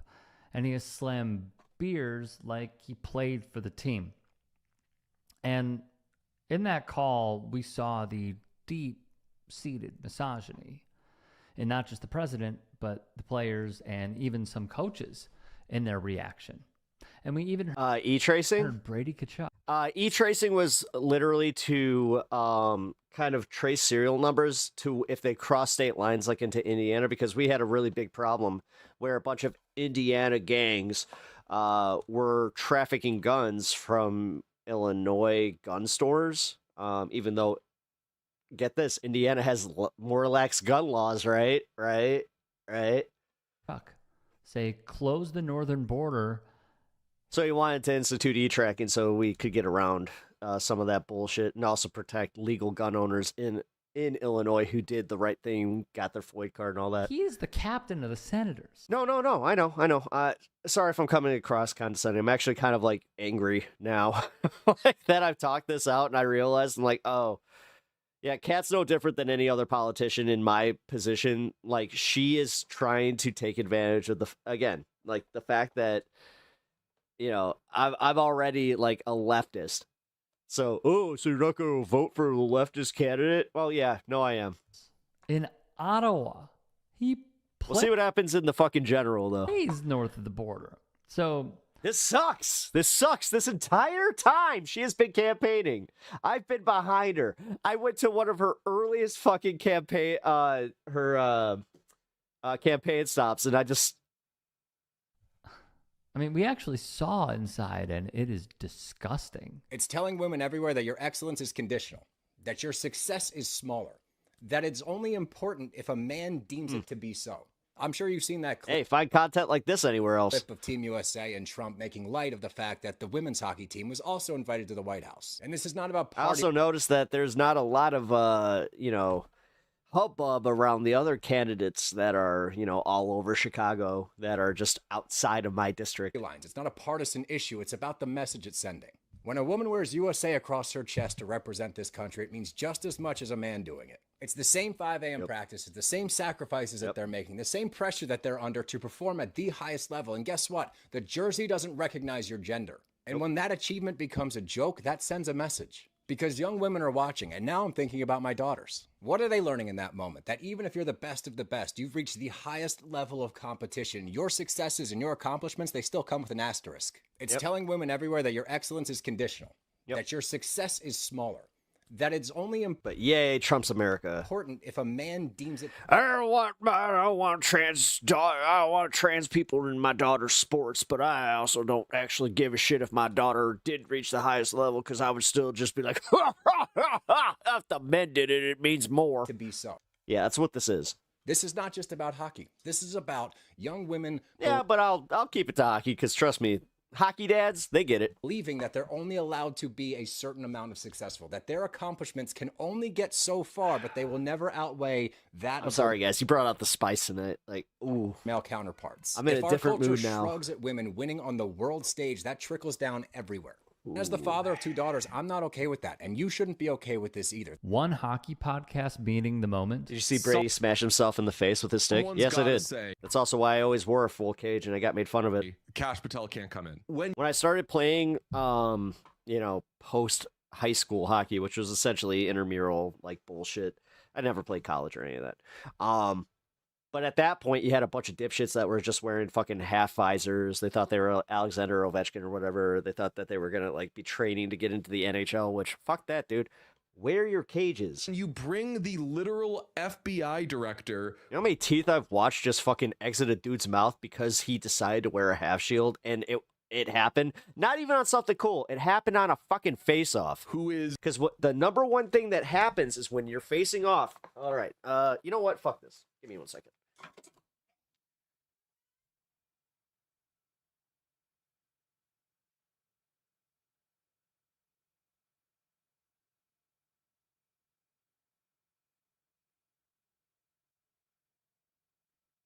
All right. Little hockey lesson. All right. So, ignore the fact that this is a goalie stick. When you're taking your face off, right?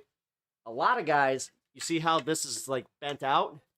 Because we hold our sticks like this, especially if you're on the left or the right, or the left or center. So centers, they'll usually square up like this and kind of drop down to kind of get the puck out to a direction. So say I'm playing left wing, right? I'll be waiting. I'll still have my hand down, but my hand is so much lower. So what ends up happening is you'll go to collect the puck and then you lift up. You know how many times I've gotten this in my cage where it's goal. That's why you don't do that shit. And that's why only hot shots lose their teeth. It's not a badge of honor, it's dumbassery. It's viewed widely, globally, as a MAGA for that. puppet. Then we have to talk about that guy's there, and then it becomes political. This Cash Patel thing, man. That was avoidable. Definitely. He's not a background character in the scene. He is a main character in the celebration of Team USA moments after they won their first fucking gold medal in 46 years. My only real reaction to all of this is Cash Patel, you're a nerd. That guy you're not cool. I have hockey dental plan. That's why I got all my chiclets. Especially when I was a kid, such a reverence for athletes. These guys are cool to me.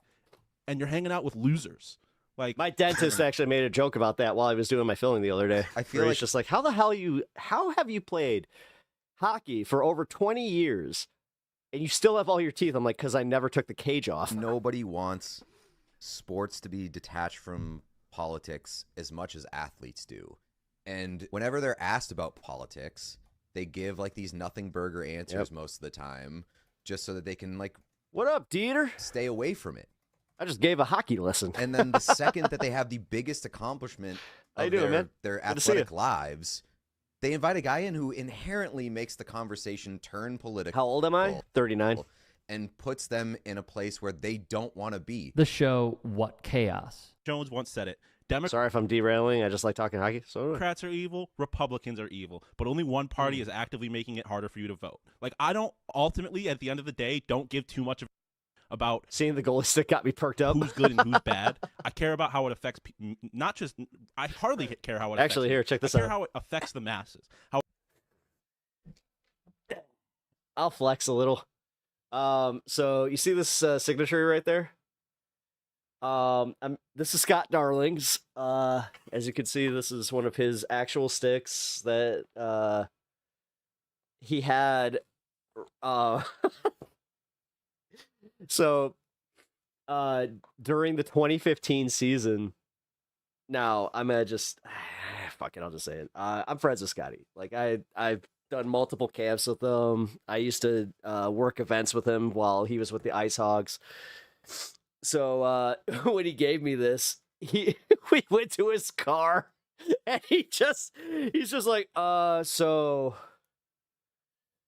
you want this? I'm like, yeah, sure. He's just like, you want me to sign it? I'm like, you might as well. I'm like, very worst case, I tape it off and use it. And he was just like, whatever, man. How it affects people that are disadvantaged. Because I have a heart. Sue me. I'm a woke lib, and I don't find. I also have Garrett Sparks from the Toronto Maple Leafs. He gave me a chest protector. Your dumb jokes funny, and more important. He said that mine was paper thin, and I took a fucking slap shot right to the side of my bicep. Dude, my entire bicep was fucking black. Don't give a solitary what you think. You're a goddamn. Oh yeah. That was Clint Malerchuk. If you're talking about the one from like the 90s, I actually know Clint Malerchuk too. Who like I don't give a. I may not have ever played like any professional league hockey, but I know guys. People in the chat calling me woke, calling me stupid, calling me. I don't give a. I don't give a solitary. I think at the end of you're glad dude the made day, it. Oh yeah, people that Clint's cool disagree with me on this stuff. Yeah, he owns a farm and shit. Are dumb. You're a stupid person. I think you're stupid. You could think I'm stupid, but I don't give a about your opinion. And the fact that you're in this chat. Yeah, that's Clint. His name's Clint Malerchuk. He used to play for the Buffalo Sabres. Or on Twitter. That's one of he almost died. Saying that. Yeah, his throat was completely sliced by a skate. I'm stupid means that you clearly give about mine. It's why all goalies wear a neck protector, including myself. I wouldn't watch your goddamn podcast, and you're here watching ours. So go fuck yourself. Yeah, Sean. Yeah, Sherwood. Nice. I got a Coho upstairs. I got a fucking Coho Yamir Yager. It's one of my favorite sticks I've ever owned. The women, meanwhile, are having their say. And you know what? Motherfuckers, that thing has been through probably 200 games. Never broke. They declined the invitation or whatever invitation they received to the State of the Union. No, I'll bring it downstairs for the next year. There, they did, however, get a different invitation from one half of. If I had to be honest, though, the stick that I use when I'm playing out is my Jonathan Taves Bauer composite stick. Public Enemy. Still hasn't broken. God damn, I love the lift on it. Flavor Flav. It's got that fucking Bobby Hall lift where it's got that nice curve where it's just like, if you don't know. So, like, guys, what they would do, like, you kind of see it on this, like, the way that it's, like, kind of curved like that. So, like, on a normal stick, they'll heat it up and they'll curve it even more because it'll give the puck some lift. Meanwhile, you know who's been really silent? Riley Gaines, the Protect Women's Sports person and the Protect Women's Sports crowd. And we must protect the sanctity of women's sports. You guys are silent in all of this. When a woman is disrespected for being an athlete, for playing sports. Again, goddamn, her face to fucking head ratio is insane. And people are just like, she's hot. I disagree. She always looks like she fucking just saw something, or no, like literally, she looks like you just asked her, "What's 2 + 2?" And then in her brain, she's just like potato. I thought you guys stood up for her, but no, it was just about going after trans people and the LGBTQ plus community. And my God, it was sincerely a grift. Some have even dunked on the viewership numbers between the WNBA and National Hockey League, to each their own, of course. Now, the Hugheses would try their best to right a wrong here. Speaking to the Daily Mail, Jack would say, "People, I love hockey, never played, but it's my kind of sport. Are so I fucking love negative out there, and they're just trying to find a reason." Trust me, I would play tomorrow if I didn't have the issues I have. Put people down and make something. I got the worst type of injury. I got fucking concussions, the ones you can't see. Out of almost nothing. I've been thinking about playing men's league again. We'll see. Relationship with them over the course of being in the athletes' village. I think we're so tight with their group. After we won the gold medal, we were in the cafeteria. You played with the Heaton at 3 a.m. in the morning with them, and we go from there. Pack our really? Oh no shit! You like Brodeur? Bags. We're on the bus. Fuck yeah! I was an Eddie Belfour guy. Hey, I was Eddie Belfour and Patrick Waugh. My goalie number is 33 because of Patrick. People are so negative about things. I think everyone in that locker room knows how much we support them, how proud we are. I love some Marty, man. I really do. I do. Marty Brodeur is a fucking solid-ass guy, too. I'd like to give a big congratulations. Michael Layton, if you guys don't know who he is, another goalie that I have been lucky enough to skate with and just, yuck about with.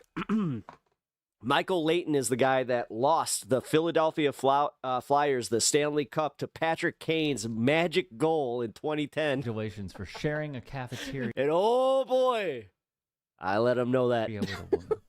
Dude, I had him sign a fucking Philly Flyers jersey. He was mad at me. It's a big step. People are so negative online. I loved it though. He did it. He was actually really cool. Like, really? It's like, yeah. My brother in Christ, have some introspection. Concussions creep up on you later in life. Yeah, I know. That's what happened to me. Try to understand where people are coming from. I took most of my concussions when I was in my 20s, but then I took a real bad one when I was playing a men's league game, of all things. Instead of digging your heels in there, because, my God, you are muddying them even more than they have to be. They are getting roasted in their comment section for the videos that came. I mean, honestly, they're getting roasted by a lot of people. And I mean a lot of people that just, even passively watch hockey. Some of the people that are, more right-wing in my, hockey team's space, I guess. Guys that I've just played with throughout the years. I'm, part of, a bunch of, these little, tech circles or whatever. Even they were saying how, it was embarrassing that Cash was there, so it's kind of nice to hear that in the mainstream there. One of my worst ones, I just did by accident. I was skipping as a kid and then tripped over my own foot, smashed my hand into the concrete. Yeah. The worst is when you take one of those fucking concussions and it's not even on the ice. One of the worst injuries I ever had. I hate to admit this, but it's true. I was going to a hockey game. My own game. I was getting out of my car, popped the back hatch. I go to pull my bag out. I don't know what happened, but I stepped back and my ankle rolled. Yeah, that sucked. I couldn't play. We didn't have a backup goalie, by the way. This was during a men's league game, which is even worse. And yeah. To sit there and just fucking lament the fact that I was stuck there. I couldn't I honestly, I was putting it off. I'm I don't know if I should go to the hospital or not. I agree with the last comment on the screen. Canada should have won. I mean, they took it to overtime and Taves had that goal. Devin had that goal, man, which again, baby Taves, what are you doing? If that was your older brother, you would have had it. Bent your leg backward. Oh! There's not... Dude, I had robo knees for that shit. So I've brought this up. I played with a guy that was in his 70s, one of my first years in men's league. And he told me one of the dumbest things he ever did was not wear extra protective equipment. And he told me that what Marian Hossa, one of my favorite hockey players, was wearing. Like, he showed me that they were like these, it was like compression guards that had, like the metal posts in it that like had the, God, what do you call it? Like, not, it's like a pivot joint.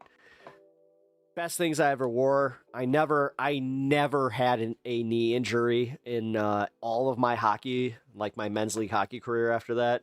Luckily, I didn't have any in my pre-men's league hockey.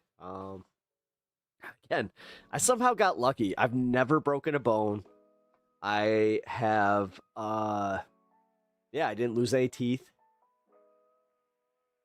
Yeah. Like, I'm a rarity in hockey, man. I really am.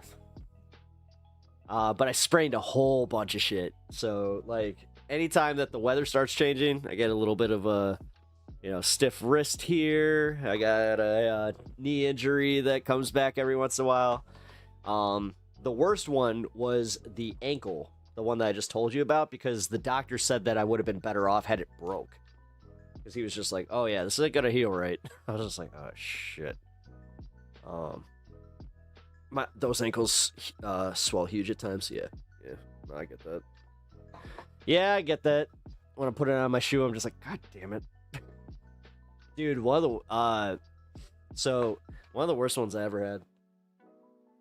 This wasn't like a long-term injury by any means, but when I was playing in net, I took a slap shot to my toe, and I had a sick deflection, but immediately felt it where I was just like, I think I'm bleeding. It's like, I think I'm bleeding. And like, I looked at the ref. I was like, hey, man, I think that I'm bleeding. Like, I think my toe is bleeding. He's just like, keep your skate on. I was like, well, he's like, the blood is gonna, like, it's not gonna escape. You're fine. If it bleeds through the skate, then we can call the game. I'm like, call the game? No. We were only like halfway through the second period at that point. So I played the entire game, got back to the locker room, and I'm literally just sitting there on the bench, and I'm like, so when you're a goalie, obviously you got your pads on. So I unwrap my pads, right? Throw the pad down, and there's the last strap where I was just like, ooh, I'm scared to see what's about to come from this. Unstrap it, and then I unfucking do my lace. As I'm undoing my lace, I can feel my toe just go. It just fucking swell. I was like, oh, no. I pulled off the skate, and it was full of blood. I'm like, God damn it. Yeah, that was another one where I was just like, okay, guys, not sure if I'm going to be able to play next week. Goalie, not holiday? Yeah. Goalie is... Oh, wait. Is that how goalie can move like those in pads? I wonder, because they look so bulky. A lot of goaltending is like sliding. So, number one, your skates are bigger. So, on modern goalie skates, you have like a protector on your toe, right? And then, like on newer goalie pads, you can also like, the way that I did it is I would tie my pads a little bit looser. So like you have a lace at the bottom of your pads because it gives it like a little bit of it's rotation. Like I saw too many goalies that had like their pads like tied way too tight because let's see if I can do this. Oh my God. Let's see. I hope I don't hurt myself. All right. All right. This is gonna hurt. I haven't done this in a minute.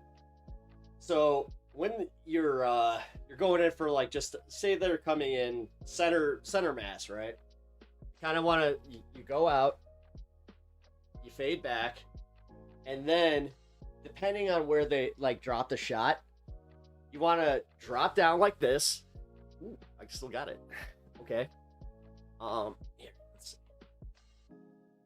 Okay. So you see the way that I'm kind of sitting where like I got my feet butterflied out? My pads would be angled like this. Get out a pillow. I mean, I haven't got anything in here. Yeah, but I do have my stick. Okay. So, Go like this, obviously. When I have my pads on, I would like to kind of keep my elbow tucked, but also keep this out. So I could always go like, you know, my pad. When I wore all my gear, I would be a lot more... I look a lot bigger when I'm in my gear. But... so you go like that. Like that. This is the way that you can kind of just have a good angle on any shooter.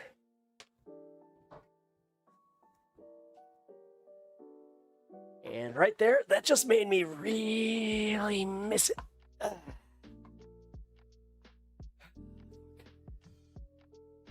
Damn, there's some nice pants. Thanks. I got $20 from, what, 32 degrees or some shit? These are sweatpant jeans. Happy to, say what, from winger to playing net? Yeah. Yeah, one of my teams when I was a kid, because I played for a park district, they said that we would be disqualified if we didn't have a goalie. And I had already like played defense. Like I was a role player that you like literally you could put me anywhere. Like I could play center. I preferred left wing because I know how to track, you know, two-way. Like I know how to fucking shut down their good shooters, but I also know how to get around their defense. Craziest save you did or saw made. I had a Hallebuck save where they were about to cross the line and I fucking just whacked it with my stick. It was complete luck save. My prettiest save, I have it on video somewhere. I should find this. The guy had my defense completely beat. Didn't like this nice little pretty deke around, like, and he fires it right from the point, and I just gloved that motherfucker, just windmill style, just did this fucking right in front of his face. That was one of the nicest ones. And I remember that one vividly, specifically because like he was trying to impress his kid, and I was just like, not today, motherfucker. It was mild, but having a concussion is like, it's like no matter where you are, even if you recognize it, it feels like everything's foreign. Yeah. No, been there. Like I said, I'm at that point where I've been told that I probably shouldn't play hockey in general, but I've asked my doctor, and I had a recent MRI that came back with some promising results where they said that I don't have like swelling or anything like that. They just said, yeah, you don't want to take another one. I'm like, yeah. So if I play out, or if I play again, I'll likely be playing out, just on like some bullshit men's league team, but who cares? I just want to go play. I miss it so goddamn much. I freaking love this guy. Hey,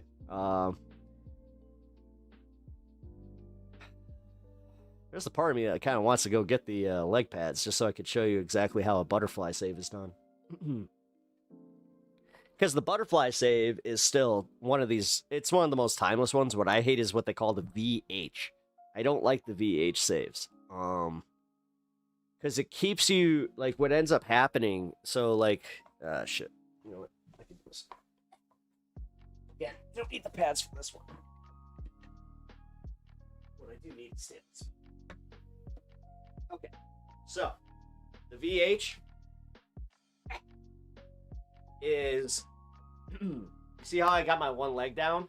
This leg would be completely out, but I'm kind of keeping it lower so I can kind of slide over to the post. But the problem is when you slide over to the post, you're leaving all this space. Like, say,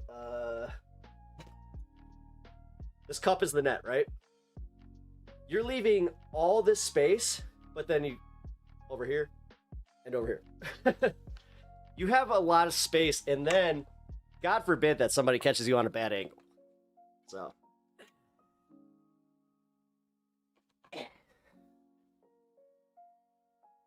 So, for me, personally, I would do like a half VH.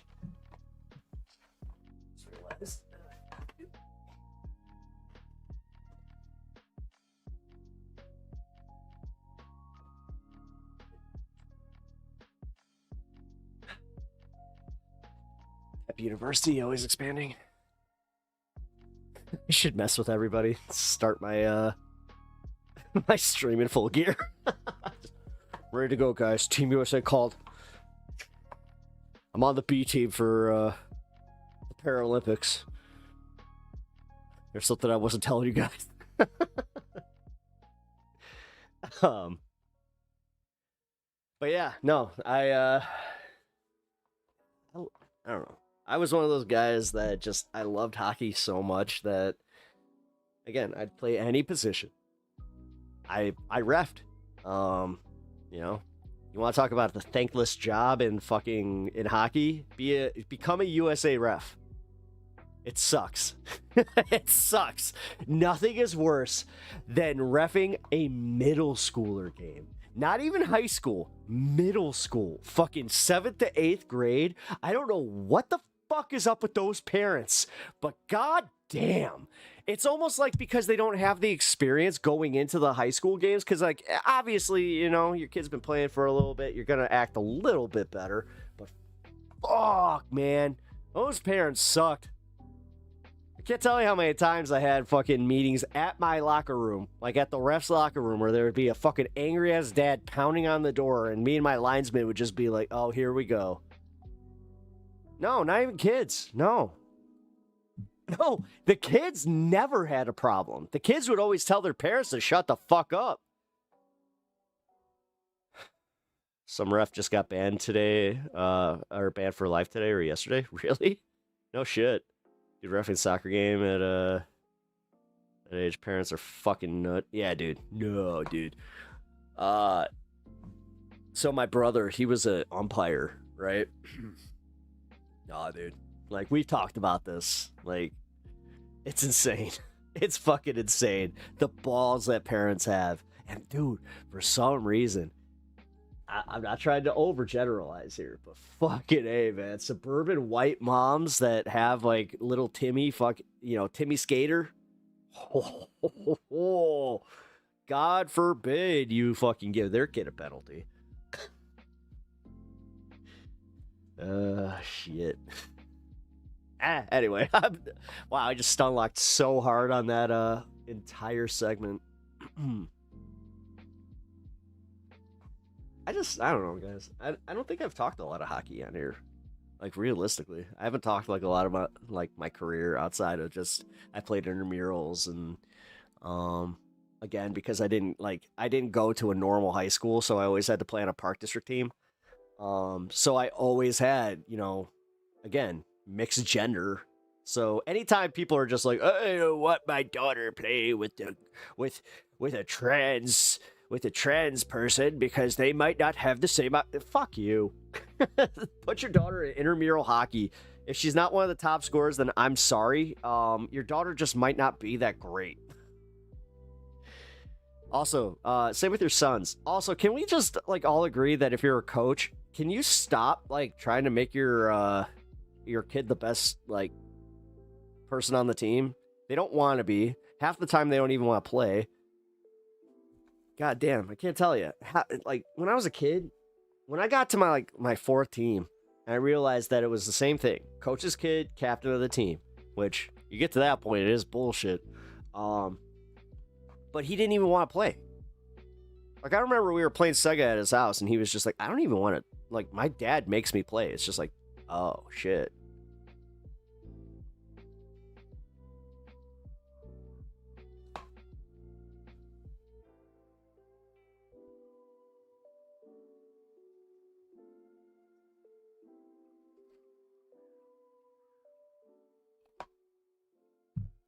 Yeah, I don't know what that's about, but love pep stories. Oh, thanks, man. Living vicariously through your children is the American way. Not my dad. Not my dad. I think I might have told this story before, but my dad, his favorite picture of me is when I was playing soccer. I was like 5, and I was playing at the Park District, and I was the goalie, and it's a perfect silhouette shot where you got my dad going like this, right? So here, like this. Meanwhile, here's me playing in net, watching the ball go in the net. So it's a picture of my dad going, "That's my boy!"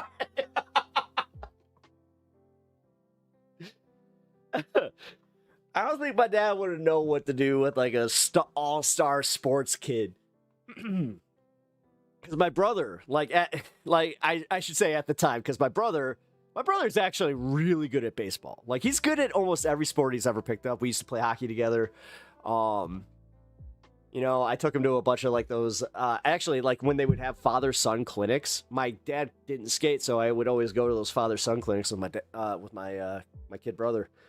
And it was kind of funny when you know what? Fuck it. I'll just tell the story.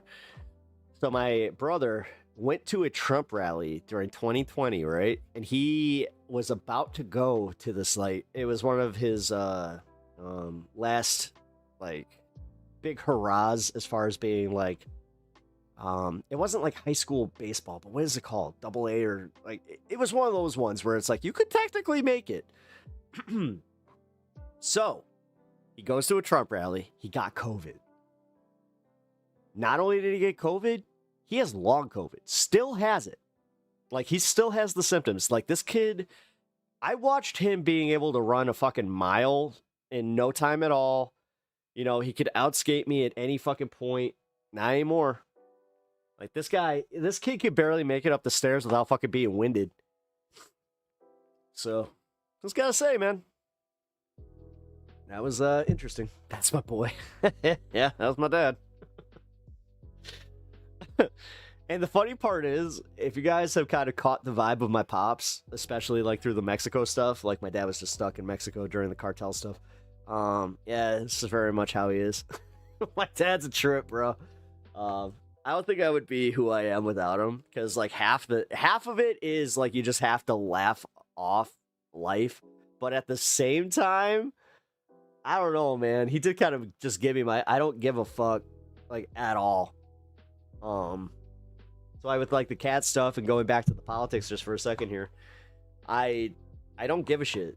I genuinely don't give a shit. I don't give a shit if some manager gets a hold of me and says, you know, my client doesn't want to fucking come on your show because you say XYZ. Good. Don't want them. You know, same with the candidates. It's like, oh, we feel like you're a detriment to our candidates or blah, blah, blah. Like, that did not happen with Kat Abou-Ghazaleh, but I'll just say, like, if it did, I would understand.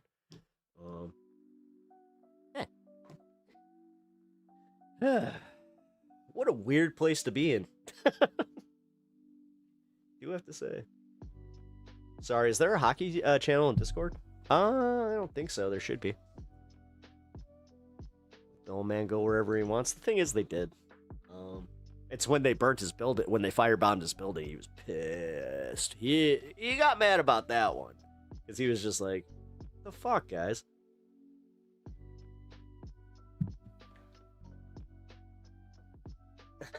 What he said while he was in Mexico sounds like what I'd say. I mean, dude. It's just like, what the fuck am I supposed to... Yeah. No, he's very much like... All right, you know what? Fuck it, I'll just say it. My dad is the realest motherfucker I've ever known. And I've always wanted to strive to be like that. Because that's the one thing that I truly admire about my dad, is that he has never once held his tongue, especially when somebody was trying to big dick him. No. I respect the shit out of that. I love my dad. I'll just say it. I love my dad. He's a good guy. He's just been... you should just make a short calling out Kat about blowing off local constituents with no reason given. I should. Damn, Pep, that explains so much. does. No, for real, man. It really does. Between my mom, like, and her quirkiness, and my dad and his, I'll just call it his quirkiness. Yeah, no, I didn't stand a chance, but that's also why my sister's funny as fuck, too. I'll just sit, like, as I keep saying, my sister's funnier than I am. Like, she is, yeah, she's a trip. I don't think there is a hockey channel, but we have a wrestling one. No, we're going to add a hockey one. No, we're going to, because yeah, no, I want to show some hockey fights. I'll post some clips from my old hockey games. Sounds like you had a breakthrough just now. You know what? Sometimes it happens. Here, let's see. Actually, hold on. Probably not gonna translate well.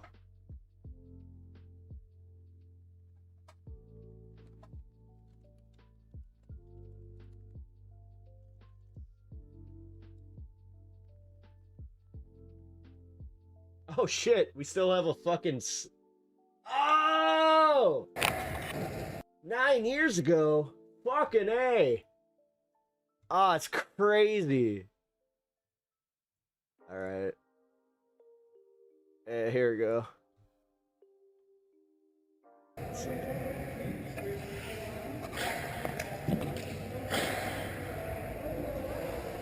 Oh, is this during practice?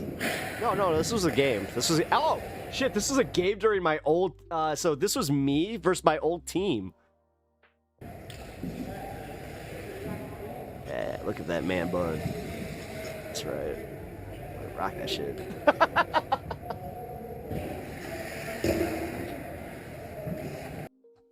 Let's see. Cam. Rep.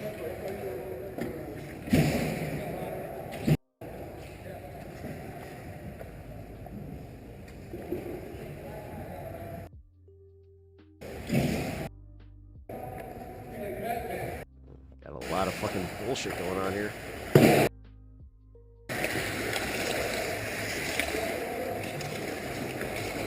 Fucking slow-mo here.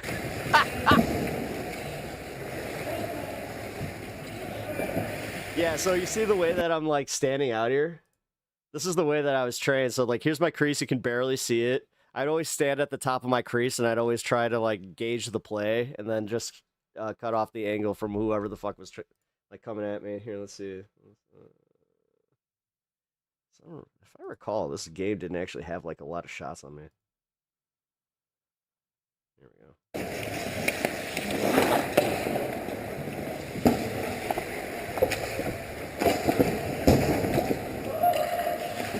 We're gonna get shot.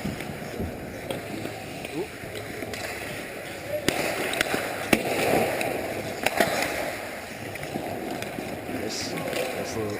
Nice little save. You're speaking Greek. Oh, it's all right. It's all right.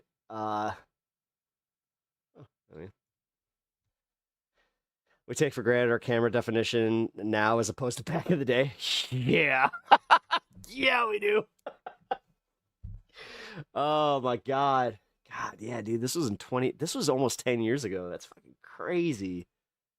That's fucking nuts. But yeah. That's some hockey right there. See? Yeah. Battlefly, baby. Even butterfly. This is really cool to have this footage. Yeah, my buddy Jeff, he was always on top of that shit, man. Like, he would always have like his little GoPro at our games. I was always surprised by that. All I know about hockey is that they fight and sometimes they kiss, and that's it. Kiss? Oh, you watch Heated Rivalry. I see how that is. Dude, I can only imagine being like a fucking, like, even a men's league player at this point where it's just like, you guys do the thing? It's like, what thing? It's like, the thing. You guys kiss? It's like, wait, what? Like, I don't think.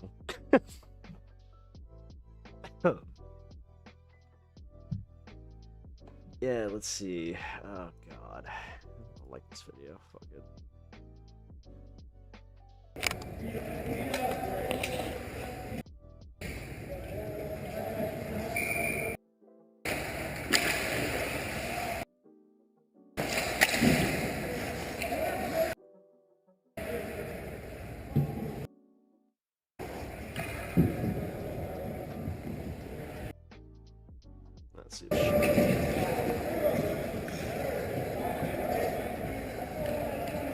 Yep, that's me digging out of my net. That means that they scored. Shit. As a hockey player, it's been good recently. Oh, nice. I am not, so, I haven't actually watched it yet. I plan on it, but yeah, I heard that there's some intense scenes and shit that I'm just like, oh, okay. Not really my thing, but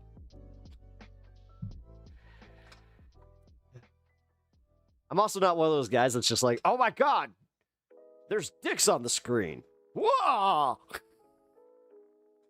I was watching a Game of Thrones episode with one of my friends. This was years ago. And I remember he was just like, oh, so we can't show boobs on screen as much anymore, but they're gonna go out here showing cocks? It's just like, it's an odd thing to recognize at that moment. Here's my favorite part about that. They came out later, so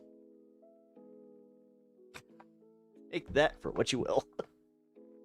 Who's the Blackhawks rivalry with? The Blues. The Red Wings aren't in our division anymore, so the Blues.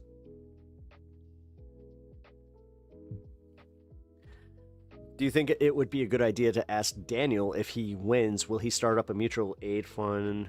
How's like Cat is doing, because they're genuinely, that's one of the most amazing things. I'll ask him. You know what? I'll ask him that. Because, like I said, no matter what, yeah, on Sunday, I'm not going to record it. I'm going to be respectful, unless they say that I can. But, yeah, I'm going to go meet with him on Sunday and see what happens. Pep, don't ban me. I'm a lifelong Wings fan. That's fine. You guys got Patrick Kane. What am I supposed to hate him? Dude, you guys haven't been good since you lost Nick Lindros. So, let's be honest.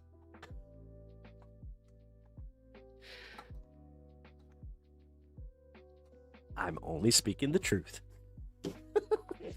Guys fucked up Nick Leddy, too. I'm mad about that one. Fuck, man. How the fuck you gonna fuck up Nick Leddy? Ah, God, he's such a good fucking... he's just so good at two-way play. Go for the Pep experiences, yeah. Since he's the front runner, it's important to pressure him on things that are beneficial for some people. Oh, yeah, absolutely. Babcock. Mike Babcock. God damn. That rivalry between him and fucking Joel Quenneville for a little bit.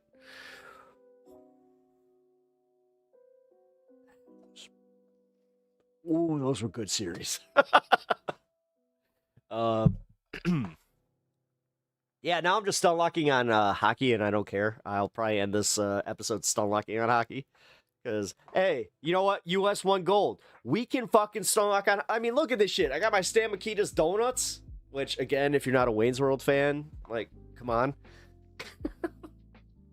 Not just Stan Mikita, which, if you don't know, that is who that little fucker right there is named after. Is Stanislav Mikita. A fellow Czech, by the way. That fucker. Nah, but you guys fucked up Marian Hossa. Like, you understand that you almost fucked up his career entirely? Like, because there was a short period of time where he was not going to sign with the Hawks, and if he hadn't done that, he would have never gotten his cup. That's what sucks. We should be flying high off of the men's and women's hockey. That's why Cash Patel being in the locker room genuinely pissed me off, because I was like, listen, politics aside, this shouldn't be about one, like, the president or the president's gang or any of that bullshit. And I think they realized they fucked up with that, because you do understand that this miracle team is always going to be defined by the fact that they let some shithead in who couldn't even fucking catch Charlie Kirk's actual killer. 4-2-0. Ooh. I'm going to just step off cam here for a second. Give me one. Wait a minute.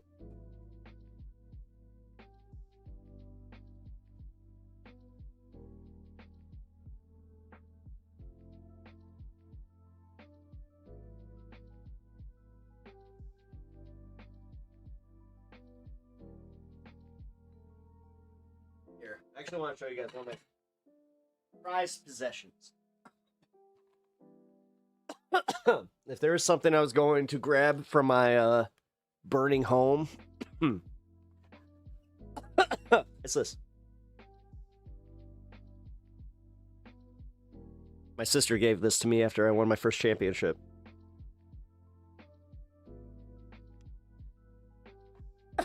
I don't give a shit about the score, the pucks that have my scoring markers. I don't care about the shutouts. This is it. I love my sister.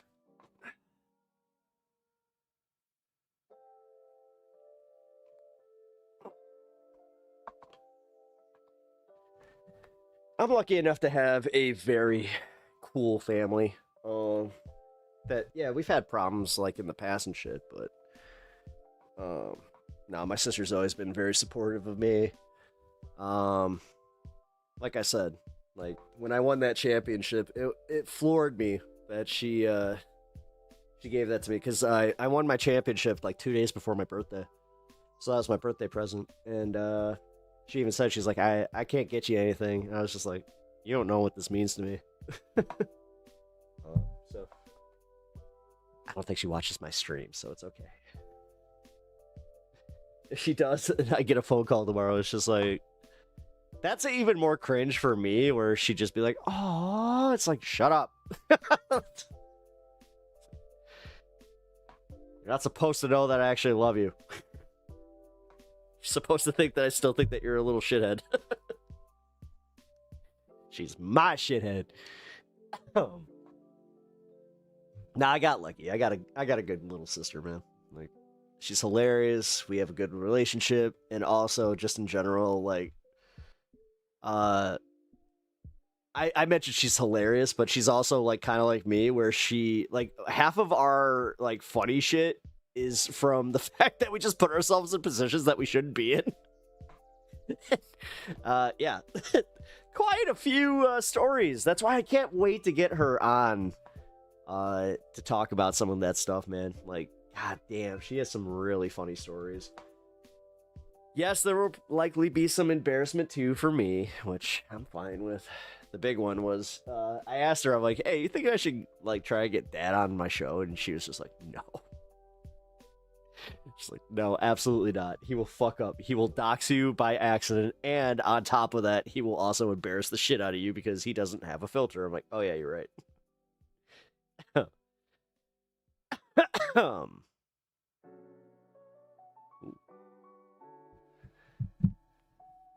right.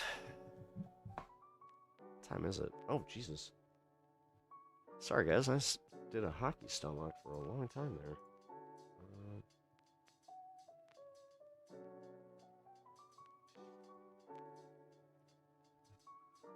Yeah, I'm going to chill for about another 5 minutes, but then I gotta... I'm back. What's happening? Oh, Pinkerbell, you just missed, I was watching some of my old hockey videos.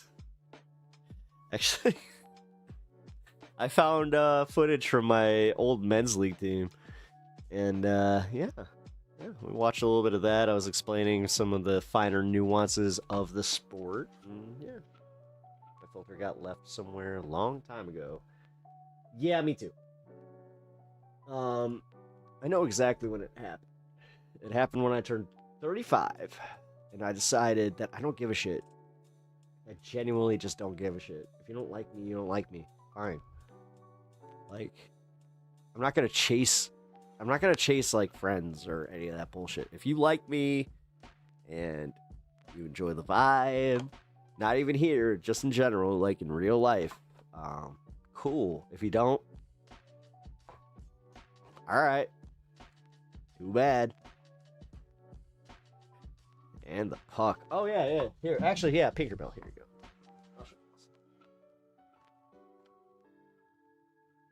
Yeah, I was just showing everybody how I got a collection of hockey pucks for my hockey career. I got shutouts. I got some monumental goals scored, but this is the one that matters the most to me. My sister gave this to me on my birthday after I won a championship. And my favorite part is she took this from like our practice. So like this flew over the fucking the net. She collected this and then she did this.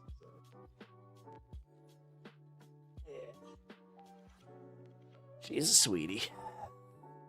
She's, as I was saying, she's a great sister. I'm very, very lucky. Now she would just,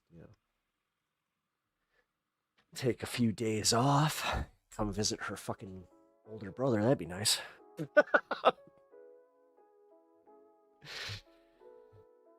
Wow, that's fantastic. I mean, I think I showed you guys the trophy. Yeah, because I remember somebody like in chat just being like, "Oh, this high school, look at this pee-wee level trophy." It's like, fuck you. It's like, so my league didn't have a lot of money. Go fuck yourself. I mean, did you guys see? Here, let's see. Because I think that we won this at this arena. Oh, no, we didn't. No, we didn't. That's not the arena. Although this ain't no arena, like, fucking sit there and be proud of. This place used to fucking have so much mold. It was wild. Here, let me show you. Actually, I can point to the locker room that had the mold. Here. So right here, this one had all the mold because you had the 2 locker rooms that were underneath the benches here, which was always fun. You see these speakers? These would always be blaring while we were trying to fucking get ready. Obviously, you got the Chicago fucking local team. Blackhawks, which was always cool because we were technically an official Blackhawks arena. So, had some cool shit with that. Yeah, look at that Pep. Look at that Pep just standing there watching that play. Intently. Did he really just fall? I didn't realize that. No. God, these guys suck. Oh my god, yeah, men's league was a trip, dude. Like, we would have guys that like played AAA hockey on our team, but then we would also have guys that just started playing because their brother gave them a pair of skates. So, yeah, it was always a fucking mix. That's the one thing I'll say about hockey. That's why I had a 70-year-old on my team, because we were just like, whatever. Oh, that's fantastic. It's a fucking great sis right there. Oh, I'm sorry. When I go in, to someone's house and they have a massive trophy, I don't care what it's for. It's cringe. Oh. So am I not supposed to keep my trophy? Wait a minute. What? Bro, really? So I'm not supposed to keep my hockey trophy and my, because we had our season trophy, and then we have, well, I got a Pee-wee trophy too. Guy who played in college versus an accountant with anger issues. I mean, I kept my trophies just because they were the only things I ever won that I was like, oh, hell yeah. And they gave me the experience. Massive trophy, not any. I mean, it's a big one. It's a little, yeah, it's gaudy. I'll admit it is gaudy. Life's too short to not celebrate. Yeah, exactly. That's why I'm kind of like, oh, fuck it, man. Like, I don't know. I mean, I'm proud of it. Oh, shit. Did you guys see this shit? I got some, remember that shirt I was wearing? Boom. By Daniel Warren Johnson. That is Brody King. Yes, this is an ashcan, what they call an ashcan comic. So this is a first print of the comic that Brody released. But I'll admit, I got it for the cover. Kick-ass art. Yeah, that's Daniel Warren Johnson. That's my boy, like literally. Friend of mine, hopefully friend of the show, because, yeah, I'm trying to get him on. He's a busy man. He's got Comic-Cons that he's attending, and he's got a huge project that he's doing right now that I have absolutely no interest in talking about. So specifically because, yeah, that could get me sued, so I'm not going to do that. It's easy. But yes, check out Daniel Warren Johnson's art, and in general, he's a pretty kick-ass, just like comic book writer too. He did a Transformers arc that was just wrapped up. Robert Kirkman of Walking Dead, you know, he's the writer and creator of Walking Dead. He's the one that is now writing the same comic that Daniel just jumped off of. So check it out. But he's got here, actually, hold on.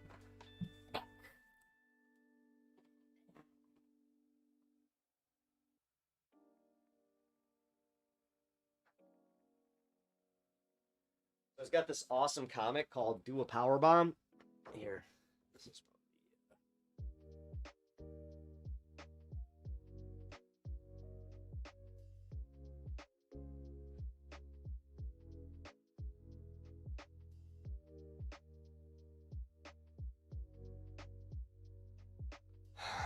that was how we actually.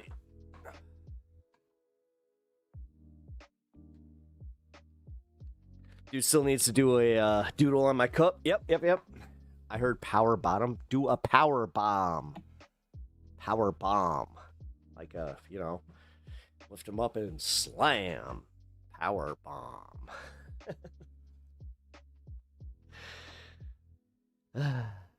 There's a Hatter shirt I saw on TikTok somewhere. I said, "Don't bully me. Don't bully me. I'll come." That's hilarious. Don't bully me. I'll come. Yeah, that's. That is what. Oh, I'm trying.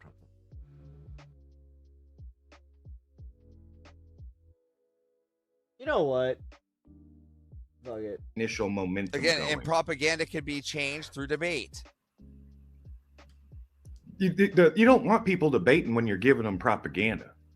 No, but you can't want them debate while to you receive the message. You want them to be primed for the message. I understand. Oh, so this is the show they want me to go on. Well, Then you can also, for social change, debate those people to change their opinion.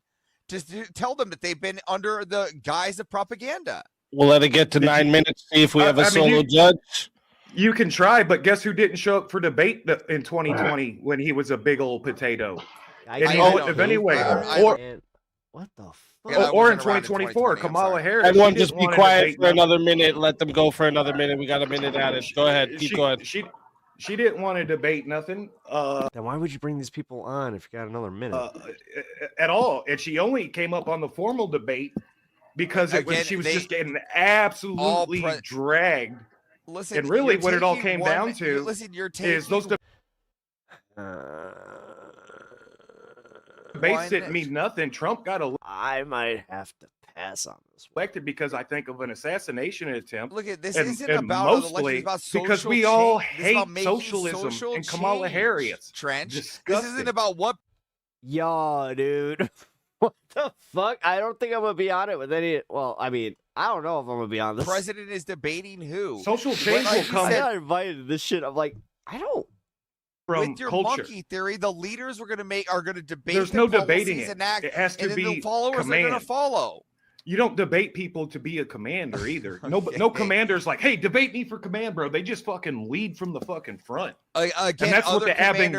Yeah, dude. Like, what is it about these guys that like they speak in literal like fucking talking points? Guard does. The Abing guard isn't busy debating. It's out there in the fucking debate trenches. with other commanders to make. Oh, this is too many. Well, no, because like that's what's fucking me up. I think there is only 2 people debating, and then make changes for their nations. Commanding is about more or less the trial by fire. It's about. Was it war or was it no. argumentation?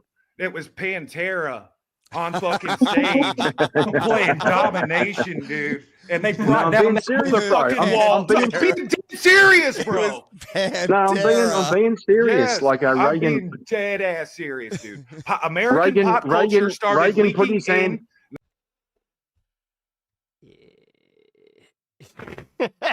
I'm good. I'm good on that. Yeah. The fuck? Yeah, I'm thinking no. Memorize dialogue trees. Yeah. I'm usually a fan of the weirdos, but I don't know here. Pantera's a killer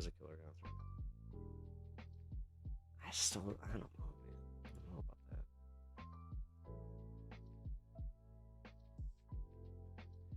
I appreciate the invite, like, regardless, but fuck, man.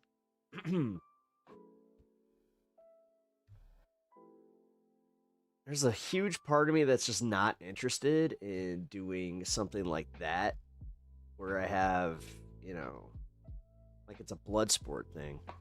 I don't know, man. Wait for one of them to yell, "Whoa, what about Deuce?" Mom, I told you we were doing a LAN party. We need more Mountain Dew. Mom, you said you were going to cater Taco Bell. Well, yeah, I thought you were going to have more than just Doritos. What are they even talking? I don't know. I honest to God don't know. That was weird. Like I said, I can say this much. I got an invite to that show. I was like, oh, cool.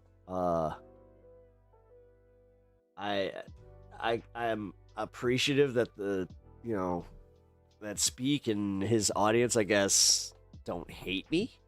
I'm not gonna say they like me, but I don't think they hate me. Yeah, no, that's probably what I'll do. Yeah. I just don't think it's gonna help me. Dude, I don't know. The problem is they're so good at commodifying leftists, because like other debate channels do this shit too, because like they cultivate their audience in their bubble, right? And then very rarely do any of us actually reach like any of these people. But I mean, I got lucky. We got fucking Rowdy Gowdy that still shows up here. I got a few other people that told me, like, oh, shit, dude. Like, seem pretty cool, but they're pep neutral. I mean, to me, they are. No, the weird part is they were not mean to me at all. Like, the audience was, but overall, like, Speak and, like, anybody that was associated with the channel, like, post the debate, they were all cool, man. Like, I don't know. It's almost like we all have more common ground. We can all, like, to use the TYT breakdown, it's like, oh, I could have a beer with them. Which, I think I could. Obviously, could have a smoke. Like, I'm obviously open to having people join our circle, and also just, it makes us get a little lifted. Now, my problem is where, like, they use their right-wing talking points, and then they also just get, like, hateful as shit. Like, that happened. I remember there was one guy in, like, the post-wrap-up chat that even, like, their own side was, or, like, their own guys were just like, nah, we ain't having that, so they kicked him. It's also possible because I've seen the dialogue tree be part of "Are men better leaders than women?" Yeah, so what the fuck was what was the prompt? That's what I can't get here. What's the fucking prompt? Open panel. No. And there's some things in the works, so we'll see you soon. Yo, bro. That's what's up. Always. What was the fucking prompt?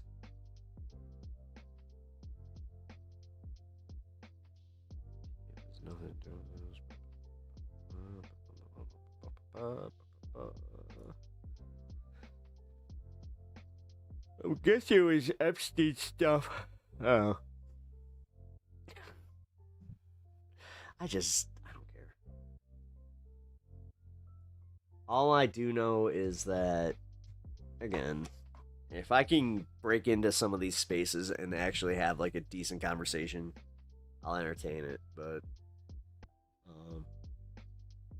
I'm not gonna go in and just do like debate fucking bullshit, because people were asking me why I haven't done more debates. It's because I don't want to. I'm not a debate lord. I'm not Destiny. I'm not Vosh. I'm not any of these fucking guys. Like I don't want to be that. I don't mind getting some extra exposure, but realistically, if that means going into those places with like bad faith, like actors, then fuck that, man. You know? Yeah, if you couldn't find it quickly, it's not worth looking further into. No, it's not. Politics have got a lot of folks insane in this timeline, so yeah, no shit, dude. It really has. It really has. I was talking about one of my apolitical friends. Even they have not been able to like remain apolitical, and it's not just my fault. Like, I asked them specifically, I'm like, is that for me and like hanging with me? Because maybe I'll shut up then. Like, I won't talk politics when you're around. No. They were just like, no, dude, you can't ignore the news. So that made me feel a little bit better. Yeah, I hate bad faith combos. Yeah, me too. Yeah, me too. I can't stand, excuse me, when it's essentially them trying to get their chat, like, to kind of react. Like, every once in a while, I'll try and get you guys to do like maybe lulls or some shit like that, you know, getting the occasional verification that you said something funny. But when it actually comes to like, I don't know, like the conversational kind of stuff, yeah, I'm not trying to get you guys to like hate people, you know. Do some, excuse me. Now, do some of the chatters do it to themselves? Yes. 10,000%. But I try not to really egg it on. You know, if you guys are having debates, cool. I've been, I know, here, I'm going to tell you guys a secret because we got a lull in chat here. I don't really want that kind of smoke, but I don't really pay attention to them. I've been letting you guys kind of engage if you guys want to, but don't feel like you need to. Please, don't feel like you need to. Yeah, I can bring down any party by bringing some facts. Nah, people hate... I hated people way before I found your channel, bro. Hey, that's fair. Wait, is that what I've brought people to? Is like I'm making you guys realize what you hate? Oh, damn. Wasn't necessarily trying to do that. As soon as I detect bad faith, then I just go full fuck you mode. Yeah, I shut down too. And that's where, like, that kind of thing, because I know that show is specifically a, like, it's called verbal combat, so you get voted out, right? And I had already, I'll just say this much, I already brought up to speak where I was just like, hey man, like, you know that I'm gonna get voted out really early because they already, like, disagree with me. And he tried to convince me that's the opposite, because he was just like, no, actually it's because we always have, like, the same type of people that are, like, show up to these things where it's essentially right-wingers disagreeing with each other on, like, the finer nuances of whatever the fuck they, you know, kind of what we do here sometimes. I will admit. But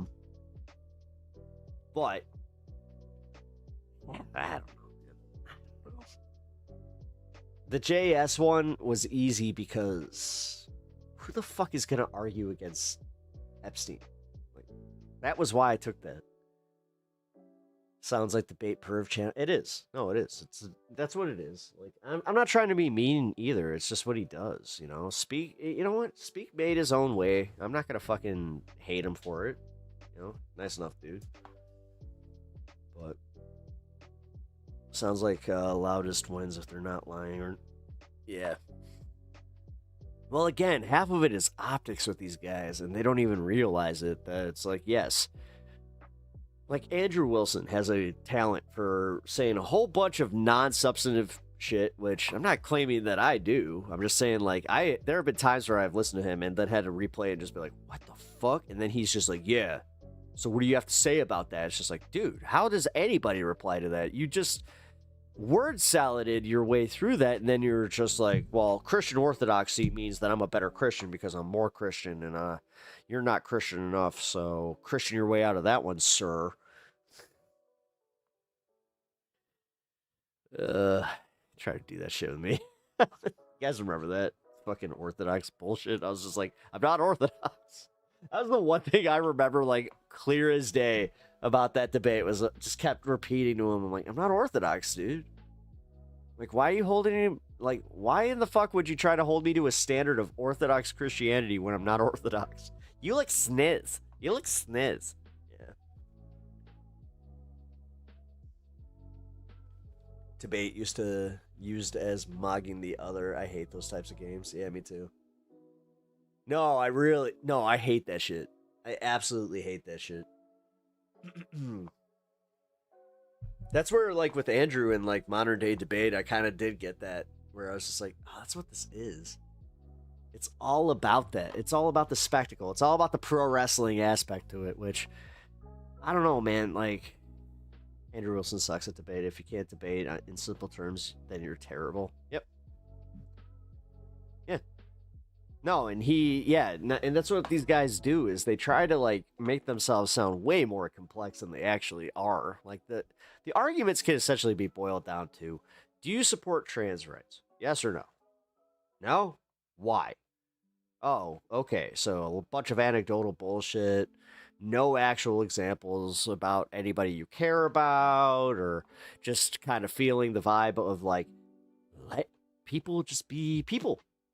None of that, because, again, their Christian sentiments tend to fucking make them go, well, I must control their behaviors, because I also must control whether or not they come to my side. At least I think that's where that comes from. That's a personal belief, but yeah, man. Opening pickle jars. Oh, yeah. That's a new one for me. You look sniz. Yeah. No, he said that shit to that Charlie girl. Who, yeah, she's gay, and he just decided, yeah, well, that makes you less than me, and I'm gonna fucking try and embarrass you with the fact that you look sniz. You look sniz. It's like, and you don't, because you don't know how to pleasure a woman. Okay. And this is why there is that part of me that would love a rematch against him, but with my look, I would probably get COVID the same fucking day. And then he'd be like, oh, sure, COVID twice in one day, or twice in the same bookings. Oh, that's weird. Yeah. Willing, no. He was talking to a lesbian who asked him how he felt about his wife already having 3 kids from other dads, and he thought that not pleasing a woman was an own. Yep. Traditional man with a wife has 3 baby daddies. Yep. Hey, what up, Jeff? How's it going, brother? Good to see you. Oh shit, Jeff. Are you coming to Chicago in May? Because I think I might be going to your kid's show. Why's it gotta be on a Tuesday? I just gotta say that much. A little annoying, but you know what? I think I might make that work. Because, yeah, kids' band's fucking fire. I think I can take a day off for that.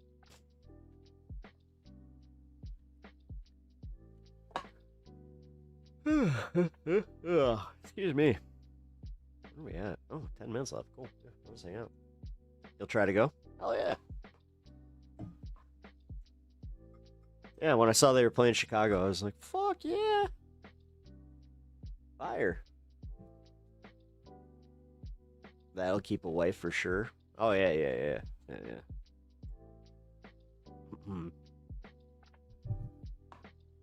God, the fact that was, I just realized that was like a month right. Yeah, it was about a month before my mom died.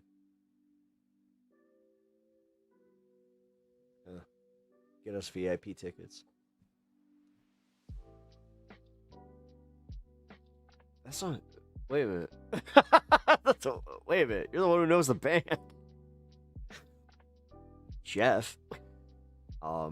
Excuse me, bro. I was going to ask you the same thing. Wait a minute. I don't even know what venue it's at.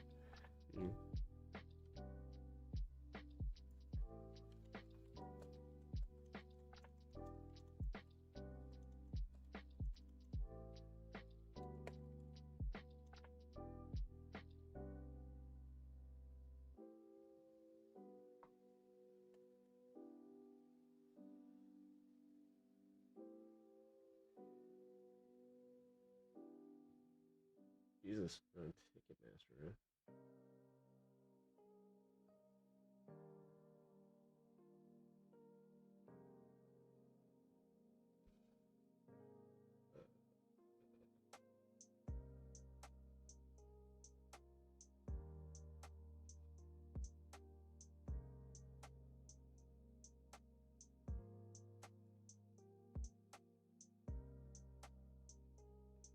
The 19th. It doesn't say what venue.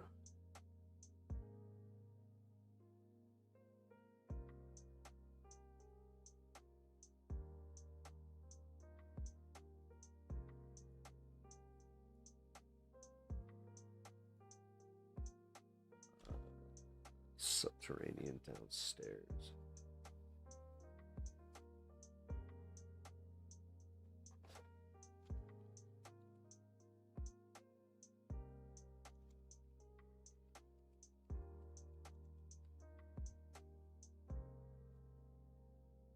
Oh shit, that's not too far from me. Okay. Yeah, I can make that.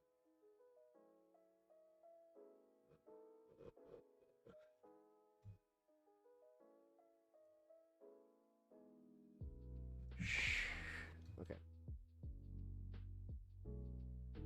Pep, don't be dumb. If we go, I got this.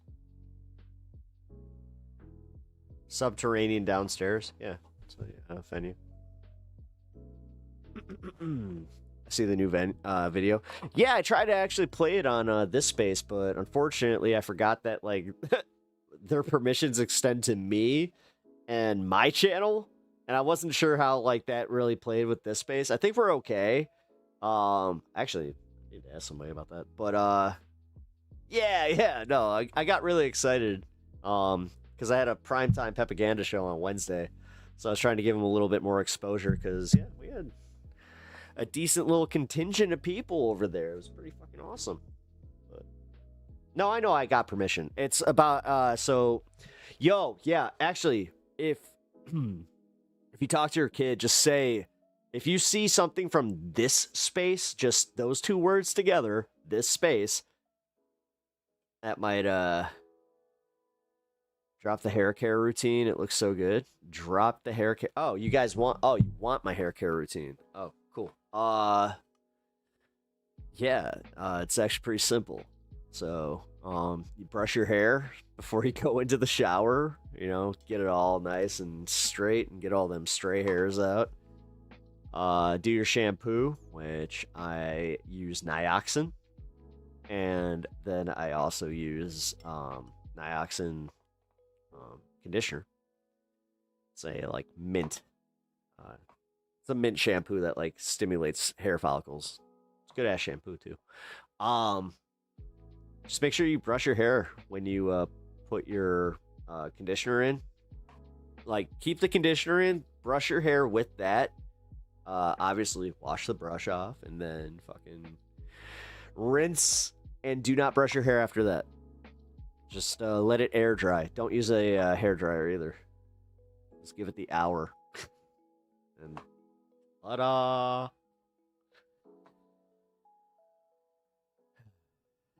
Hurts my secret. For the beard, really? Yeah, I got a beard oil. Why the hair gotta be straight? I don't know.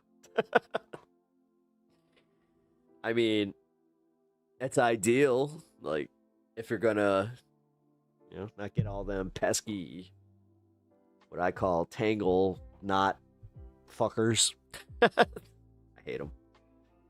It's my take on the Anthropic thing. Oh, I think it's great that Anthropic fucking stood up against the Pentagon and didn't create Skynet. That was pretty based. Like, yeah, fuck them. Like, fuck the Pentagon for even trying to pressure them on that. It's like, bro, they're telling you the AI is not ready and you want fucking AI killer dogs. What? I don't think so, bro. I don't think so. That shit's wild, dude. The fact that they are trying to legitimately create Terminators that just like dude, they could easily go against their programming, because again, programming an AI like an active a learning. I have a learning CPU, or what was it? I am a learning machine. I have an active learning CPU. Like, bro, it's Terminator. It's fucking Terminator. You have bisexual hair, very wavy. Oh, nice. Yeah, this is my natural wave. Like, haha. Fun. You don't understand the AI thing? It's scary as fuck, Jeff. And honestly, the less you understand about it right now, the better, because this is one of those ones where it's like you should keep your head buried, but also be very aware that half the shit you see online right now is AI. Don't worry, though. Musk stood up and off. Well, he wanted, yeah, but they're also the Pentagon isn't as dumb as we think they are, which is saying a lot, because they know that Grok is ass. Like, Claude is the only one they want because that's the one that is actually like, what I would call it, Cyberdyne system fucking level, but whatever, shit's fucked. Calling those things dogs is a psyop, I swear to God. I mean, they are, though. They're four-legged beasts that have...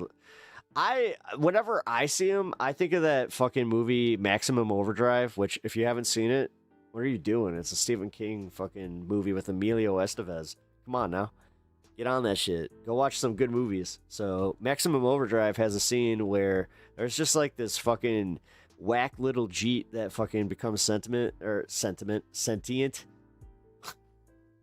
And it has like a turret on it. And yeah, it makes absolutely no sense why the turret would work. But whatever, it does. So just believe it. And yeah, it's scary. It just reminds me of that. Earl hates Donald and vice versa. We should swing him over to the left and break down the... Yeah, right? Really piss him off. Punch the monkey, Oh, yeah, punch! Yeah, punch the monkey. Hold on. Here, you know what? Fuck it. I'm gonna watch a quick punch the monkey video, because...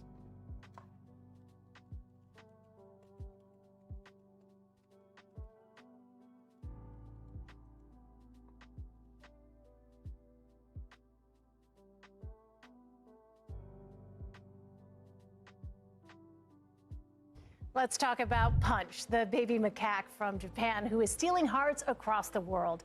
His mother abandoned him, and he wasn't quite fitting in with the other macaques. Whoa, but Punch! now the lonely monkey has become the star of the Ichikawa City Zoo. Joining us now is Brogan Stewart. She's a PhD candidate in primatology at Concordia University. She's Joe Rogan would totally argue with her. Japanese macaque Oh my God, Joe Rogan would argue with her so hard. monkeys since 2019. So you are the I expert mean, to like, talk to, literally, Rogan. he would just be like, "Nuh-uh, you don't know shit about monkeys. I saw this one YouTube video that there's this big super ape, and you don't know shit about monkeys." Morning. He did that. In the primate world, first of all, He actually why did would that. a mother reject its baby, and why is Punch having such a seemingly difficult time socializing with the other Oh, Punch. Hi, thank you so much for having me, first of all. So Japanese monkeys are typically very highly attentive and nurturing mothers. they're with their babies for long periods of time and are very caring. On average, they nurse for about 2 years. That's on average. It depends when they have their next baby. So it's actually very rare for them to abandon their baby. In Punch's case, it sounds as though the mother, it was through inexperience. So Punch was her first baby, and perhaps she hadn't been exposed to many other close family members being mothers and caring for their young to learn. Oh, Punch! No! No! In terms of the aggression that he's facing in the group, aggression is very common. Every single I'm not Japanese okay with this group. It's actually how they communicate with each other. If he had big gashes or was bleeding and had multiple injuries, then it would be a concern. But how it is right now is very common. It's actually, Japanese monkeys have a very strict social hierarchy where the highest ranking female then gives birth to the second highest ranking female. So it's quite possible that Punch's mother was lower ranking. And so he would get more aggression because he's learning where he fits into this social hierarchy and he's learning how to behave. Okay, so with that social hierarchy in mind then, Brogan, we've seen Punch making friends in his exhibit now, or at least begin to. What does that mean, perhaps?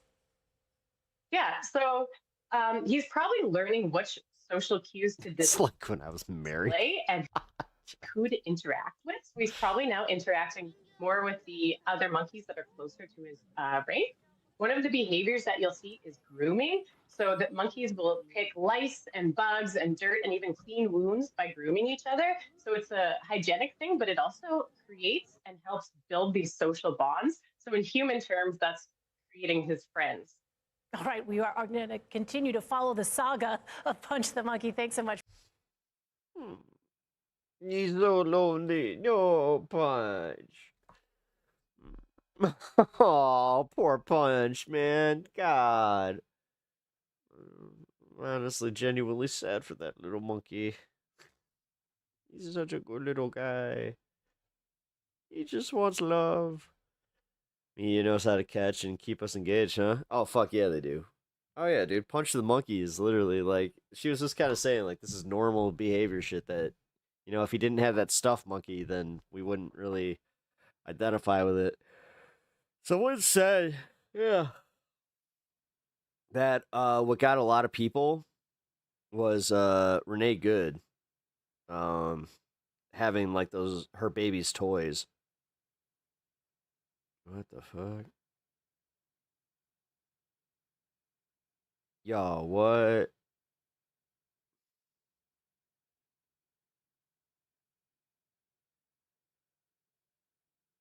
Yo, dude, what's with this influx of fucking like some awful shit? Just like, so I just got an update about like that Nancy Guthrie thing, and they're saying how like there was a sub story like attached to it that was just like how there's an influx of elder abuse. It's like, what? And it was a story about this 90-year-old woman getting left behind like a fucking old dog. And yeah, dude, people suck. I don't know, man. I'm genuinely like just kind of, yeah, like that kind of shit just makes me go like, oh, I'm just so over this shit. Like I said, you know, people are the worst. Could you imagine having kids, right? You raise them, you know, got great childhood memories, go to Disney, you know, then you support them, give them a little money, go to school, you know, help them get a job. And then at some point, your kid just abandons you. Just like because you're an inconvenience. They just fucking up and abandon you. That's America right there, man. That's like strictly fucking American. That's fucking crazy. But you know what? That's life. I know, depressing to think about, guys, but that's fucking life, man. Could be you. Likely not. But just, I don't know, man. It's that kind of shit that, like, I know, and people will probably be like, oh, you're just coping because you don't want kids. It's like, yeah. Not coping, but But I will just say it's like, no, that's one thing that does make me always like feel a little bit better. I'm just like, no, I don't got to think about that. America treats old people like shit for real. That's why I was getting mad at that ageist bullshit. Her wife was reacting to a song about Renee Good shooting a TikTok. It was awful, but couldn't stop watching it. Emotional shit, raw as fuck. Jesus. Yeah. Oh, back to the point about us treating our elderly like shit too. I mean, fucking crazy, man.